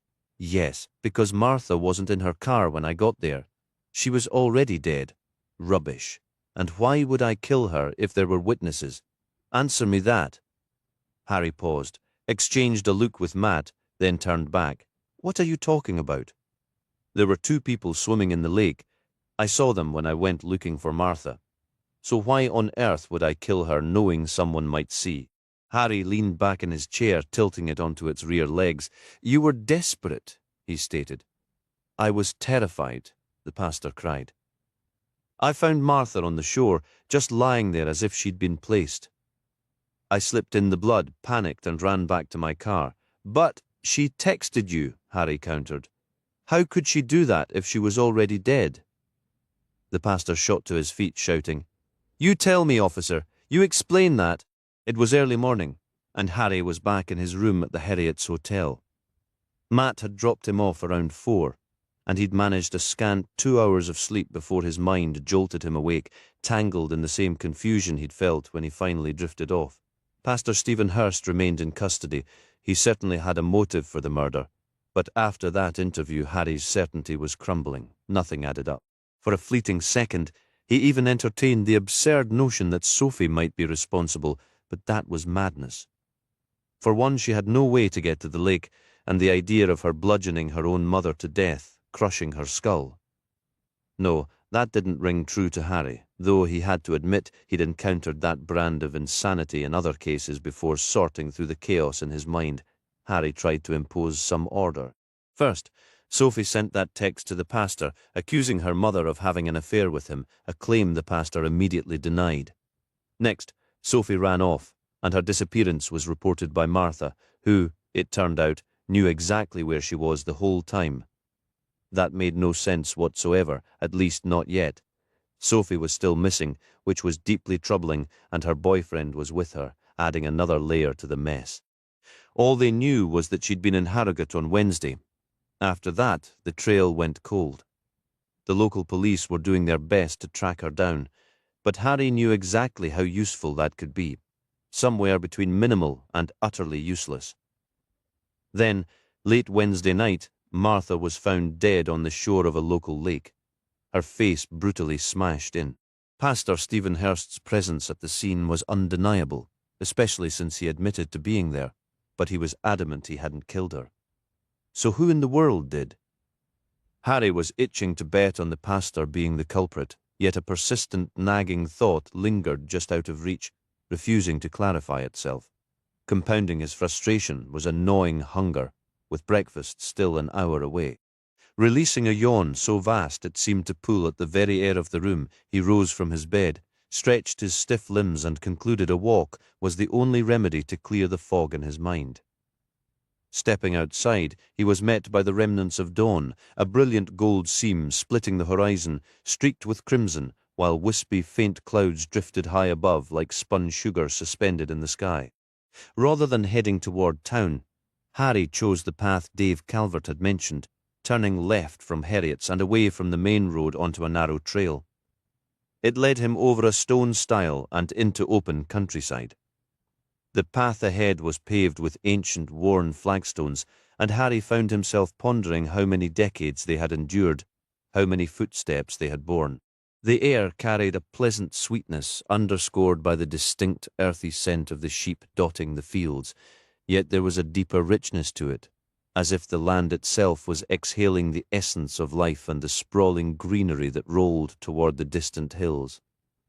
He continued over another stile, and then another, his mind deliberately empty, walking in a state of near meditation where the turmoil of recent days was not forgotten but temporarily set aside. To his left the fields descended toward the river, and he followed the slope down. The water had sculpted the grey stone banks into smooth, scalloped shapes over millennia. A small group of sheep stood a little upstream, drinking calmly. In that moment, Harry understood how one could fall for a place like this. its haunting, timeless beauty, steeped in history, yet vibrantly alive. He briefly entertained the whimsical idea of kicking off his shoes to wade in the cool water, then immediately dismissed it. That was hardly a fitting activity for a grown man, especially one embroiled in a murder case. A sharp ringtone shattered the tranquility. With a resigned sigh, Harry fished his phone from his pocket. Grimm, if ever a name was fitting, came the familiar acerbic voice on the other end. Sowerby, Harry replied. Calling a bit early, aren't you? And yet you're awake, Rebecca shot back. What do you need? I've got an update, she stated. Frankly, I should have had this sooner, but there was a hold-up. Someone's about to be unemployed. Harry had no doubts about that. What did you find? The victim was definitely killed at the lake, Rebecca confirmed. We located the rock used, no prints. It had been rinsed with lake water. How is that useful to me? It's not, she said flatly. But this next part might be. Harry remained silent, waiting. The injuries weren't all inflicted at the lake. What? There was an initial blow to the skull earlier, we believe. It cracked her cranium and would have knocked her out cold. But her car was at the lake. She drove herself there. I don't see how that's possible, Rebecca countered. She'd have been unconscious from that first strike. Plus, we found traces of varnished wood in that initial wound. So whatever hit her first wasn't a rock. For once, Harry was at a loss for words. What on earth did this mean? You still there? Yes, Harry managed. So let me make sure I understand this. You're telling me she was struck with a wooden object, knocked out, and then wound up at the lake in her own car, only to be finished off with a rock? Harry asked, his voice tight-struck, or perhaps thrown against something with force. That's correct, Rebecca clarified.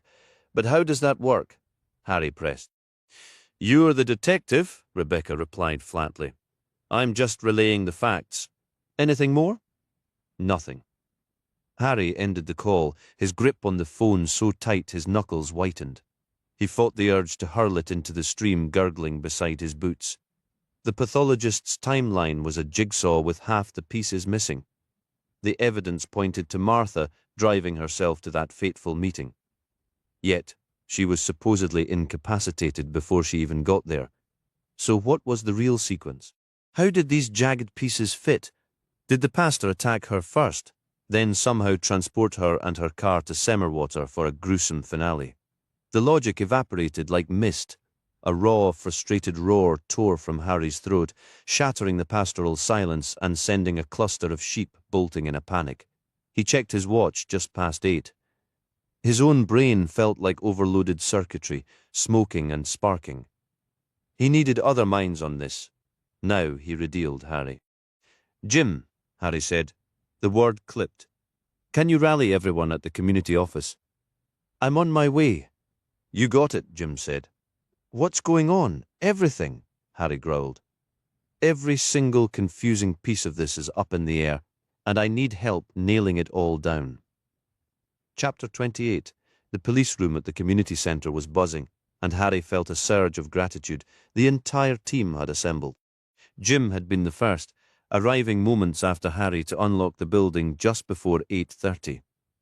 True to form, Jim had promptly dashed out for what he called essential supplies, returning 15 minutes later, laden with more of Cockett's famous cake, a box of still warm sausage rolls and flaky apple turnovers. He'd also pressed a warm, grease-spotted paper bag into Harry's hands. Inside was a hefty bacon and sausage sandwich. You mentioned skipping breakfast, Jim said, as Harry let the heat seep into his chilled fingers. Can't have that with everyone settled. Harry gathered them around the investigation board, which had expanded from Sophie's disappearance to include her mother's murder. Thanks for making it, Harry began. I won't ask how fast you drove to get here. A few tired smiles answered him. So what's the situation? Gordy asked, leaning forward. Honestly, I'm not entirely sure, Harry admitted. That's why you're all here. We need to walk through this mess together and see if we can find a pattern. Because right now, the obvious answer is the pastor, but that theory just got a wrench thrown in it an hour ago. What happened? Gordy pressed. We'll get there, Harry said. Let's start from the beginning. He nodded to Jim. Jim, kick us off with Sophie. Jim moved to the board, where Sophie's school photo was pinned, surrounded by notes and timelines. Last Sunday, Sophie sent a text to Pastor Richard Hurst, Jim stated, consulting his notebook. We believe she suspected he was involved with her mother and wanted to confront him. Why not just ask her mum? DC Coates interjected. That's the direct approach. We don't know, Jim conceded, and we likely won't until we find her or she returns. No leads at all, Jenny asked. Radio silence, Matt chimed in. The text caused a significant stir. Jim continued. The pastor's reply was a firm denial. The next day, Sophie had an incident at school. Then, on Wednesday, she bolted. She took the school bus but then diverted to Harrogate. Probably just wanted a day of retail therapy, Gordy mused, reaching for a sausage roll. Retail therapy, someone muttered. We've since pieced together that she was spotted in the shops downtown, and we've pulled some CCTV footage from that. But after that evening, the trail goes completely cold. Could she have done it? Gordy asked. Her mother, I mean, just because a family looks fine on the surface doesn't mean they are. What if she just snapped? Why would they even be at Semerwater? Harry countered. And where would Sophie have gone after that night? Matt chimed in. Has George offered any insight into what might have happened? According to him, he had no idea Martha had even left the house, Harry explained. They sleep in separate rooms, and she's always up and out before him in the morning to get to work. Separate bedrooms, Liz said, her eyebrows raised. Seriously? The only new piece we can add to Sophie's story, Jim interjected, is that we have reason to believe her boyfriend met up with her at some point on Thursday, and after talking to his parents. Gordy added, I'm feeling a bit more optimistic that Sophie will turn up okay. That kid seems like a solid bet. Harry took a slow sip from his mug, turning the new information over in his mind. So that brings us back to Martha, Sophie's mother, he said, standing up.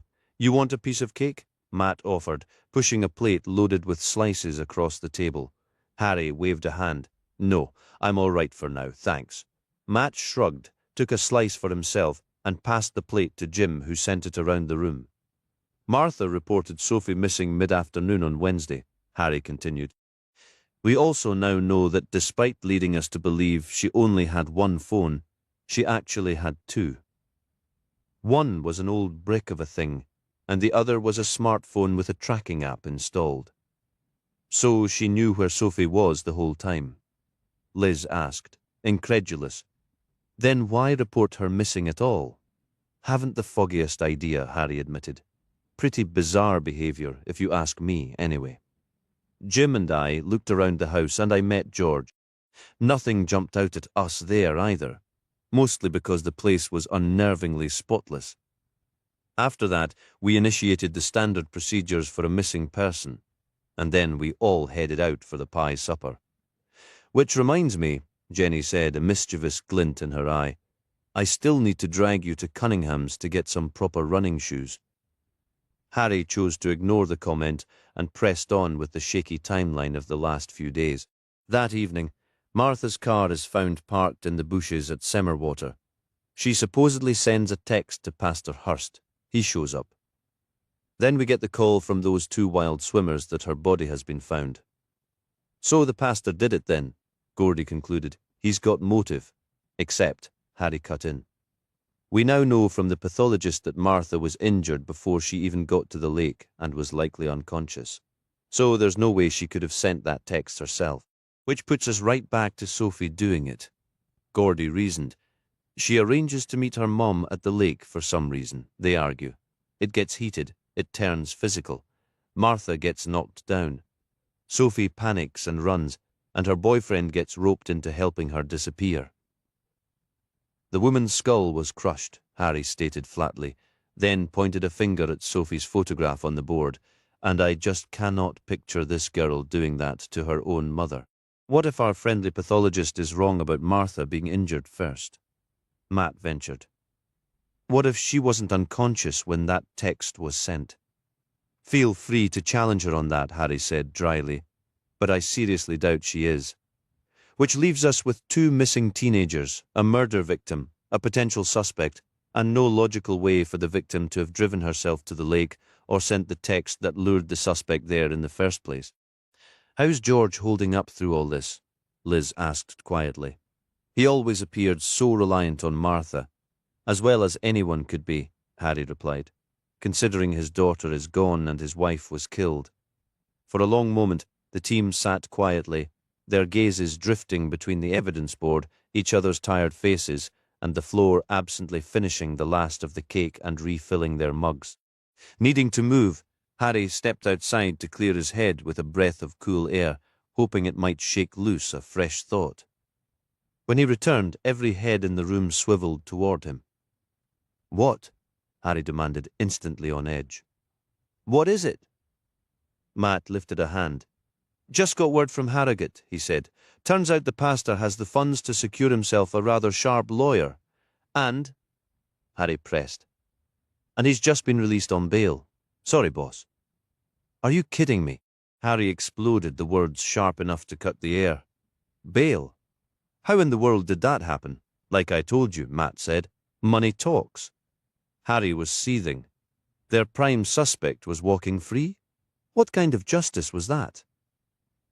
He briefly entertained the vivid, satisfying notion of finding that slick solicitor and expressing his displeasure with something more direct than words. The room stayed tense and quiet until Gordy stood and approached the board, breaking the stillness. "We're not exactly swimming in evidence, are we?" she mused. "And what's with all these extra photos? Half of this stuff doesn't seem connected at all." Harry barely glanced at what she indicated. The entire case was a throbbing headache, and with the pastor now out, his frustration was peaking. And the scene itself was practically barren, Gordy added. "Unless you think a lollipop stick, a bicycle clip, and a can of iced coffee are lethal. Now, the vodka bottle, that could do some damage. Not that I'd know from experience, of course." Harry was in the middle of devouring an apple turnover, cream oozing onto his fingers, when a fragment of Gordy's offhand comment snagged in his brain. He spun to face the board. "You all right, Harry?" Jim asked. Harry silenced him with a sticky, cream-smeared finger. What was he missing? What had she said that hooked him? His eyes scanned the collage. Sophie at her desk, Martha's car crumpled in the bushes with its box of wine and oil stain, the trivial lollipop stick and bicycle clip. He pieced together the affair, Sophie's flight, the boyfriend following a day later, a day after Martha was bludgeoned, and those obsessive photos in the boyfriend's room. A cold, dreadful understanding clicked into place. Oh, no. The room hushed, all eyes fixed on him. "Harry," Jim asked cautiously. "What is it?" Harry looked straight at Jim. "The Land Rover," he said, his voice urgent. "We need to go now." Harry located George in his back garden, meticulously trimming what Harry assumed were rose bushes. They were floral and bushy, which was the extent of his botanical expertise. "George," Harry called out. "Got a moment?" George turned, and spotting Harry and Jim at the side gate, gave a small wave with his pruning shears before walking over. "Why are we here, Harry?" Jim whispered. "You think Sophie is responsible, don't you? And that George knows where she's hiding?" "Just need a quick word with him," Harry said. "That's all." George slipped through the gate, and Harry immediately saw the deep worry carved into his features, exhaustion radiating from his hollowed eyes. "Have you found her, please? Just tell me you have. She needs to come home."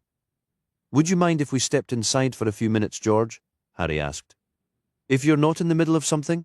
Can't you tell me here, please? Where is she? Where's my Sophie?" Harry followed George into the house, with Jim close behind, and soon they were all seated in the quiet, sunlit lounge. The morning light returned, spilling into the living room, and laying a warm, golden patch across the floor. Jim prepared tea and carried the mugs in. As Harry accepted his, George leaned forward, his voice tight with worry. "Just tell me Sophie is safe," he pleaded. "She has to be all right."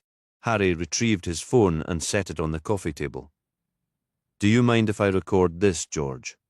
"Not at all," George replied, a hint of irritation in his tone.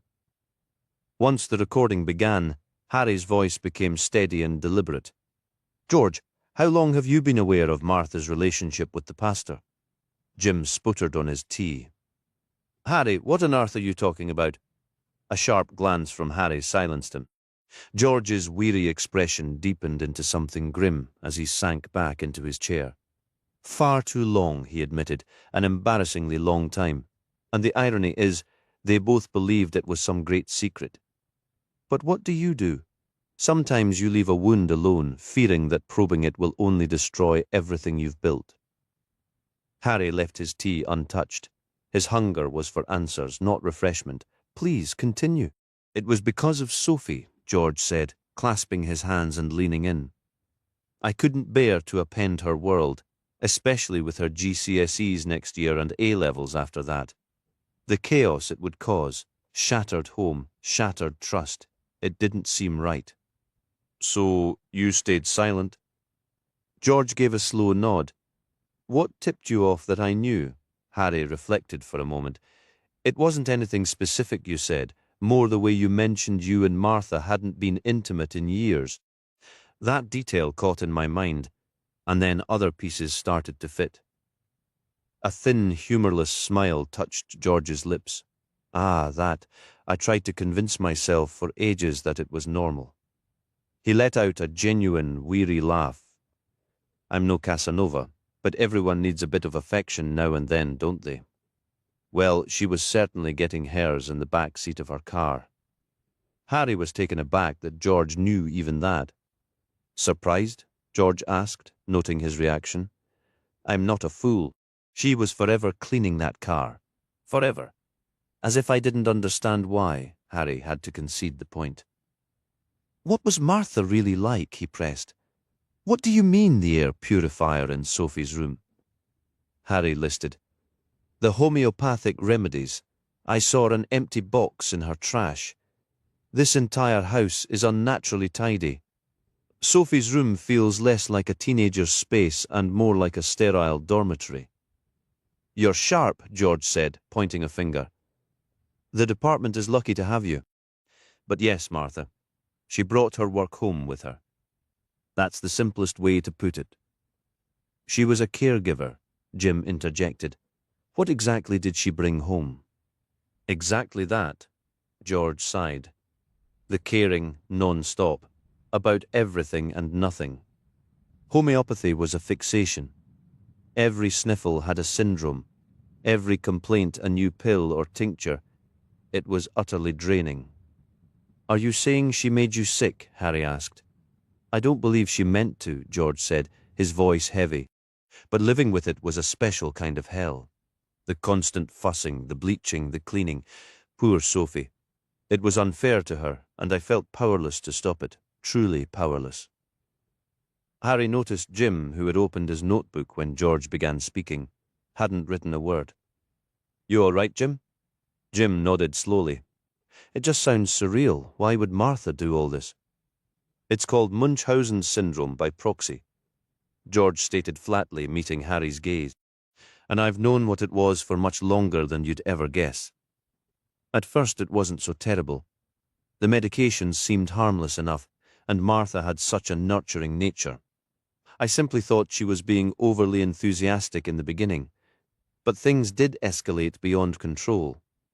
Harry understood he needed to pose the next question, though he dreaded the answer. So that's why you ended her life, isn't it, George? Because you finally reached your breaking point. George shook his head slowly. That isn't the way it went. Let's be honest, George, Harry pressed. Your wife had been unfaithful for years, and you were aware. She transformed this house into a nightmarish clinic, attempting to treat illnesses that existed only in her thoughts. From what I gather, she also placed immense pressure on Sophie, essentially forcing the girl to spend her entire youth buried in textbooks. All of that is accurate, yes, George admitted. But it's not what led to that night, truly, it isn't. So you are confessing it was you, Jim interjected. Harry felt a growing discomfort. This should have been happening in a formal interview room. Yet forcing George into the Land Rover for a drive to Harrogate was the last thing he wanted to do. Here, in his own home, George was at ease, and perhaps that was why the truth was flowing so freely. None of it was planned, George said softly. But when Martha brought Sophie back to the house, well, that's when everything just unfolded. Yes, it was purely in the moment. Harry leaned forward, elbows on his knees, hands tightly clasped. What unfolded? I knew about the second phone, George began. Martha always insisted on knowing Sophie was safe, so she kept it for that. When Sophie ran off this time, Martha decided it would be best for her to, what was her phrase? Oh yes, to be properly frightened, so she wouldn't ever try it again. Sophie had run off before, though, Harry noted. Quite frequently, actually, George said with a sigh. Usually just slipping out for a bit of air to escape and breathe, I think. There's a worn patch in the corner of the front lawn, Harry recalled from his visit days prior. Yes, George nodded. She'd dart across there sometimes, just to disappear for a little while. So why did Martha file a report, Jim asked. What was the purpose? To frighten Sophie, George explained. Martha wanted her to understand the sheer trouble she'd caused. Involving the police was part of the lesson. She believed if Sophie had a truly awful experience, she'd never dare run again. In her own twisted logic, it made a kind of sense. A chill ran through Harry as he remembered Martha's demeanour when she reported her daughter missing. The idea that it was all a calculated lesson was profoundly disturbing.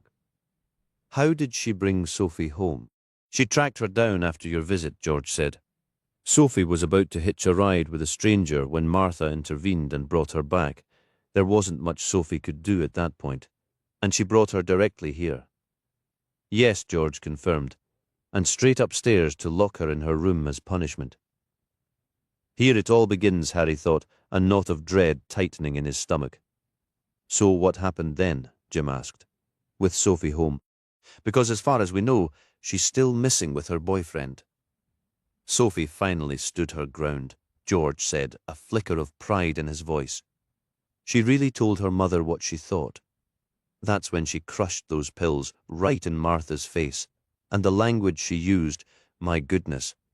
I think that was the final straw, what truly pushed Martha over the edge. Yes, that's why she struck her.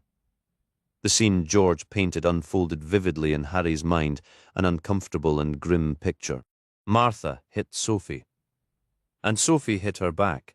George continued, his voice growing distant, put her whole weight into it. Martha stumbled backward. She was at the top of the staircase. She reached out for me, her eyes wide. And Harry urged gently. And I let her fall, George whispered. I lunged forward to catch her, but my hands closed on empty air. She fell hard, a terrible heavy sound as her head struck the sharp corner of the bathroom doorframe on the landing. She dropped, a sudden and lifeless weight. The shock of it froze us both for a second. Then Sophie screamed, a raw, piercing sound, and before I could even speak, she was gone, bolting out the front door and vanishing into the night. By the time I reached the porch, the street was silent and empty. I haven't seen my daughter since. A memory surfaced for Harry from his visit to George after Martha's death was discovered. The scratches on your arms. Were those from Martha trying to hold on? No, George replied, his voice flat. Those are from the rose bushes out back. Nothing to do with Martha. Why not call an ambulance? Jim pressed. Because I was terrified for Sophie, George said, the simplicity of it stark. I didn't want her life ruined. It's really that straightforward. But this doesn't explain Simmerwater, Harry said, steering the conversation back. All of this happened in your house. Martha was gone, George insisted, a desperate edge creeping into his words. Sophie ran because she believed she'd killed her mother. But it was a tragic accident. A horrible, stupid accident. And yet, Harry repeated slowly, Martha's body was found miles away at that lake. Why? She wasn't breathing. There was a depression in her skull where she hit the door. George explained, his composure fraying. What choice did I have? Let my daughter be charged with murder manslaughter. It was a moment of panic, but try explaining that to a jury. I couldn't take that chance. I just couldn't. So I didn't call anyone, but I had to make the problem disappear. I had to do something. Harry was piecing it together, hearing the spiraling panic in George's voice that explained how a bad situation had snowballed into a catastrophe. So you drove her to Semmerwater. You used her phone to text Stephen, luring him there. You staged a scene. With him as the last contact on her phone, the police would look his way first. I saw an opportunity to solve two problems at once, George admitted, a bitter twist to his mouth. Yes, to shield Sophie, and to make that wretched man pay a little for the misery he'd caused. But how did you get home? Jim asked, stuck on the logistics. You have a collapsible bicycle in your garage, Harry answered for him. I'm guessing you tossed it in the trunk. That explains the fresh oil stain we found. You also left one of your bike clips behind. Ah, so that's where it ended up, George said almost to himself. I did wonder that ride home was brutal. I'm not exactly in marathon shape. Harry could see Jim's lingering skepticism. Something else on your mind? The podcast, Jim said. That aired live on Wednesday night too. I keep a library of pre-recorded segments, George explained with a weary shrug. I prefer the live interaction, but I managed to patch together a show from older material before I left for the lake. It bought me an alibi. Did you honestly believe this would work? Harry asked, his tone shifting from inquisitive to openly skeptical. I knew the blame would land on Stephen, George said. I didn't think it would hold forever, but I hoped it would create enough confusion, enough delay for Sophie and me to find our footing. I was wrong, obviously, and now Sophie is missing all over again. Yes, Harry said, his voice dropping lower, but there's one piece that still doesn't fit for me. What's that? If you believed Martha was already dead when you put her in that car, Harry began, his words deliberate. Why the excessive violence at the lakeshore? Why go that far? George's face contorted in genuine bewilderment, his forehead creasing. Violence? What are you talking about? We found Martha on the bank, Harry stated, watching him closely. Her face was obliterated, crushed with a large stone. She was almost unrecognizable. Why would you do that, George? What kind of rage pushes a man to do that to his own wife? But I didn't. Her face was pulp. Harry shot back, laying the accusation on thick. You unleashed everything on her, didn't you? All that pent-up anger finally exploding. Did it feel good? No, George roared, surging to his feet. You're not listening. This is insane what you're describing. It never happened. Martha fell. I thought she was dead. I believed she was already gone. But she wasn't dead, George, Harry said, his voice cold and steady. And you knew it. You made sure of it. You finally snapped because Martha had pushed you too far for too long, and she was helpless there on the shore, wasn't she? You're wrong. That is not what happened. None of it. I drove her there. I left her there for that miserable preacher to stumble upon. That's all. And now Sophie is gone, and you're wasting time accusing me of horrors instead of finding her. I have no idea what you're talking about. This is all wrong. Harry opened his mouth to respond, but a sudden gut-wrenching realization slammed into him, twisting his insides into a cold knot. Oh, hell! George was weeping openly now, but Harry's mind had already raced past him, locking onto a far more terrifying possibility. Harry, Jim's voice cut through the tension. What is it? Stephen Hurst, Harry breathed, the name tasting like ash. Stephen goddamn Hurst. He was spotted leaving his place about an hour ago, Gordy reported, his eyes fixed on Harry. After George's shocking confession that he'd merely abandoned Martha at the lake, believing her dead and hoping to ruin Pastor Stephen Hurst's life, not actually deliver the fatal blow, Harry had left Jim with George and sprinted back to the station. That's not helpful at all, is it? Harry snapped, still winded from the run, and making a mental note to finally collect his repaired car. We need to locate him, immediately. How? Gordy asked, looking helpless. He's driving a bright red BMW. Harry shot back. His patience gone. I'm guessing there aren't a fleet of those cruising around the valley, are there? Right? Exactly. Somebody had to have seen him. We need a direction, a destination. I know we don't have CCTV, but there has to be a lead. Which way did he go from his house? Up Dale, Matt offered. Harry's expression, already grim, darkened further. And what does that actually mean to someone not from here? Is that north-south? Give me a real direction. He was heading this way. Jenny clarified. Updale means toward Hawes. Downdale is back toward Leyburn. A cold dread settled in Harry's stomach. Let me get this straight, he said, his voice low and urgent.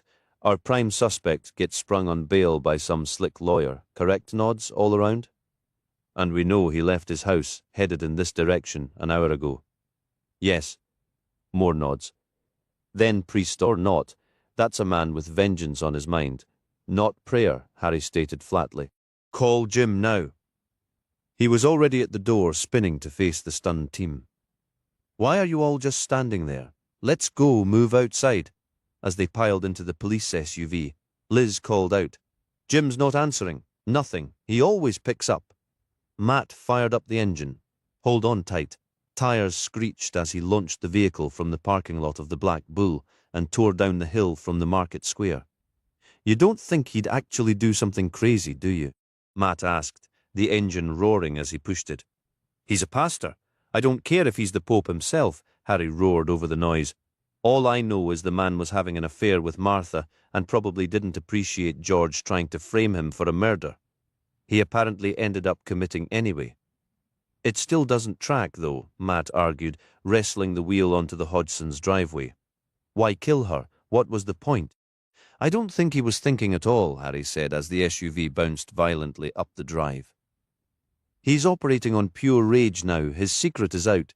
The woman he loved is dead, and the husband tried to pin it on him for a crime he's actually guilty of. His entire life is in ashes. This isn't a man with a strategy, Matt. You can be sure of that. Harry was out of the moving vehicle before it fully stopped, stumbling forward as his feet hit the gravel. He sprinted across the drive to find the front door ajar. Bolting through the porch into the house, he shouted, Jim! George, where are you, Jim? A heavy waiting silence was his only answer. The sound of running footsteps announced the arrival of his team. Search the house, Harry ordered, his voice cutting through the quiet. Every room. A forgotten, half-packed suitcase lay open on the stairs, a detail he was sure hadn't been there before, a silent testament to a life interrupted. Now! The team scattered. Harry sprinted for the stairs, but a sharp shout from the lounge halted him in his tracks. In here! Hurry! He reversed course, charging into the living room to find Liz and Matt helping a disoriented Jim to his feet. Blood trickled down Jim's temple. He'll be all right, Matt assured, steering Jim toward the sofa. George, Harry demanded. Over here. Gordy's voice came from across the room. Harry spotted her and Jenny kneeling beside George, who was sprawled motionless on the floor. Blunt force trauma to the head, Jenny reported, her fingers on his neck. He's breathing, though. Gordy was already on her phone, urgently relaying details to emergency services. Harry, it was Jim, his voice thick. Harry crouched beside him. Jim, talk to me. What happened? Was it Hurst, the pastor? He just crashed in, Jim mumbled, wincing, clobbered me from behind with something heavy. Next thing I knew, I was on the floor. When my head cleared, George was down. That pastor was standing over him, and then Sophie showed up. Sophie? Harry blurted, the name hitting him like a physical shock. She was here? When? Why? Minutes ago, Jim said, his eyes pleading for Harry to understand. I think she just wanted to come home to her father. She walked right into that monster trying to finish him off. Where is she now? Jim gave a helpless shrug. She took off. I heard a motorbike roar to life. The pastor ran out after her. A cold dread settled in Harry's gut. One murder was a crisis. This was a catastrophe unfolding in real time. With Jim assaulted, George critically injured, and now a teenage girl being hunted, the serene facade of Wensleydale shattered completely. For a dizzying second, the rolling hills blurred and Harry felt violently, disorientingly transplanted back to the gritty streets of Bristol. He was on his feet and at the door in an instant, spinning to face the room. Where would they go? Sophie and Jonathan are on a dirt bike being chased. Think, you know this terrain, I don't. Where? Off-road, Jim grunted, pressing a cloth to his head. Somewhere that fancy BMW of his can't follow. The old Roman road, Liz said instantly. It's rough. He'd only get a few 100 yards before he'd wreck his suspension. Harry's gaze locked onto Matt. Keys now? They're in the ignition, Matt said, already tugging his handcuffs from his belt. Cuffs, he tossed them, and Harry caught them mid-air, bolting out the door before anyone could react. The Land Rover's engine grumbled to life. Harry whipped it around in the driveway and turned right, stomping on the accelerator. The vehicle responded with a reluctant groaning surge of power, feeling less like acceleration and more like a gathering of stubborn momentum.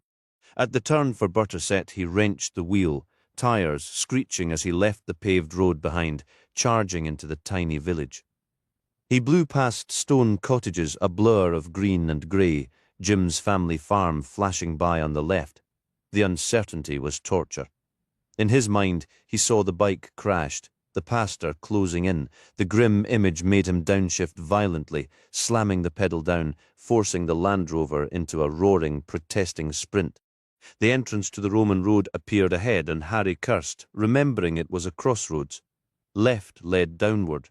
Right climbed back into the desolate hills. He chose right.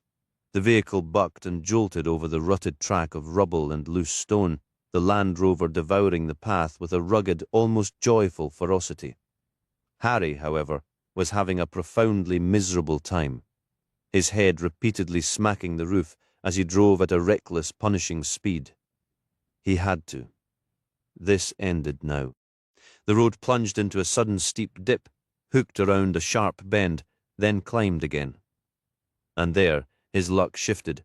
Blocking the way ahead, steam billowing from its crumpled hood, was a red BMW. A surge of triumph was instantly extinguished. Just beyond, further up the rocky incline, a motorbike lay on its side, one wheel spinning uselessly, a thin plume of smoke rising into the air. The BMW was crippled, but still jutted out enough to completely block the narrow track. Undeterred, Harry forced the police SUV past the pastor's car with a grinding shriek of tearing metal. At the motorcycle, he killed the engine and leapt out. The landscape before him was nothing but rolling hills and desolate moorland. "Sophie!" Harry shouted into the wind. "Jonathan, where are you?" A faint scream carried on the breeze, snapped his head around. It came again, giving him a direction. He vaulted over the low wall flanking the old Roman road and charged up the sloping fell. Cresting a rise, he stumbled down the other side and collided with the pastor, whose face registered pure horror at this very unwanted arrival. Before Harry could regain his footing, the pastor drove a brutal kick into his stomach. Harry gagged, the taste of bile filling his mouth. Through blurred vision, he saw Sophie crouched beside Jonathan, who was bleeding from his mouth. The pastor lunged again, but this time Harry was ready, twisting aside so the man's momentum threw him off balance.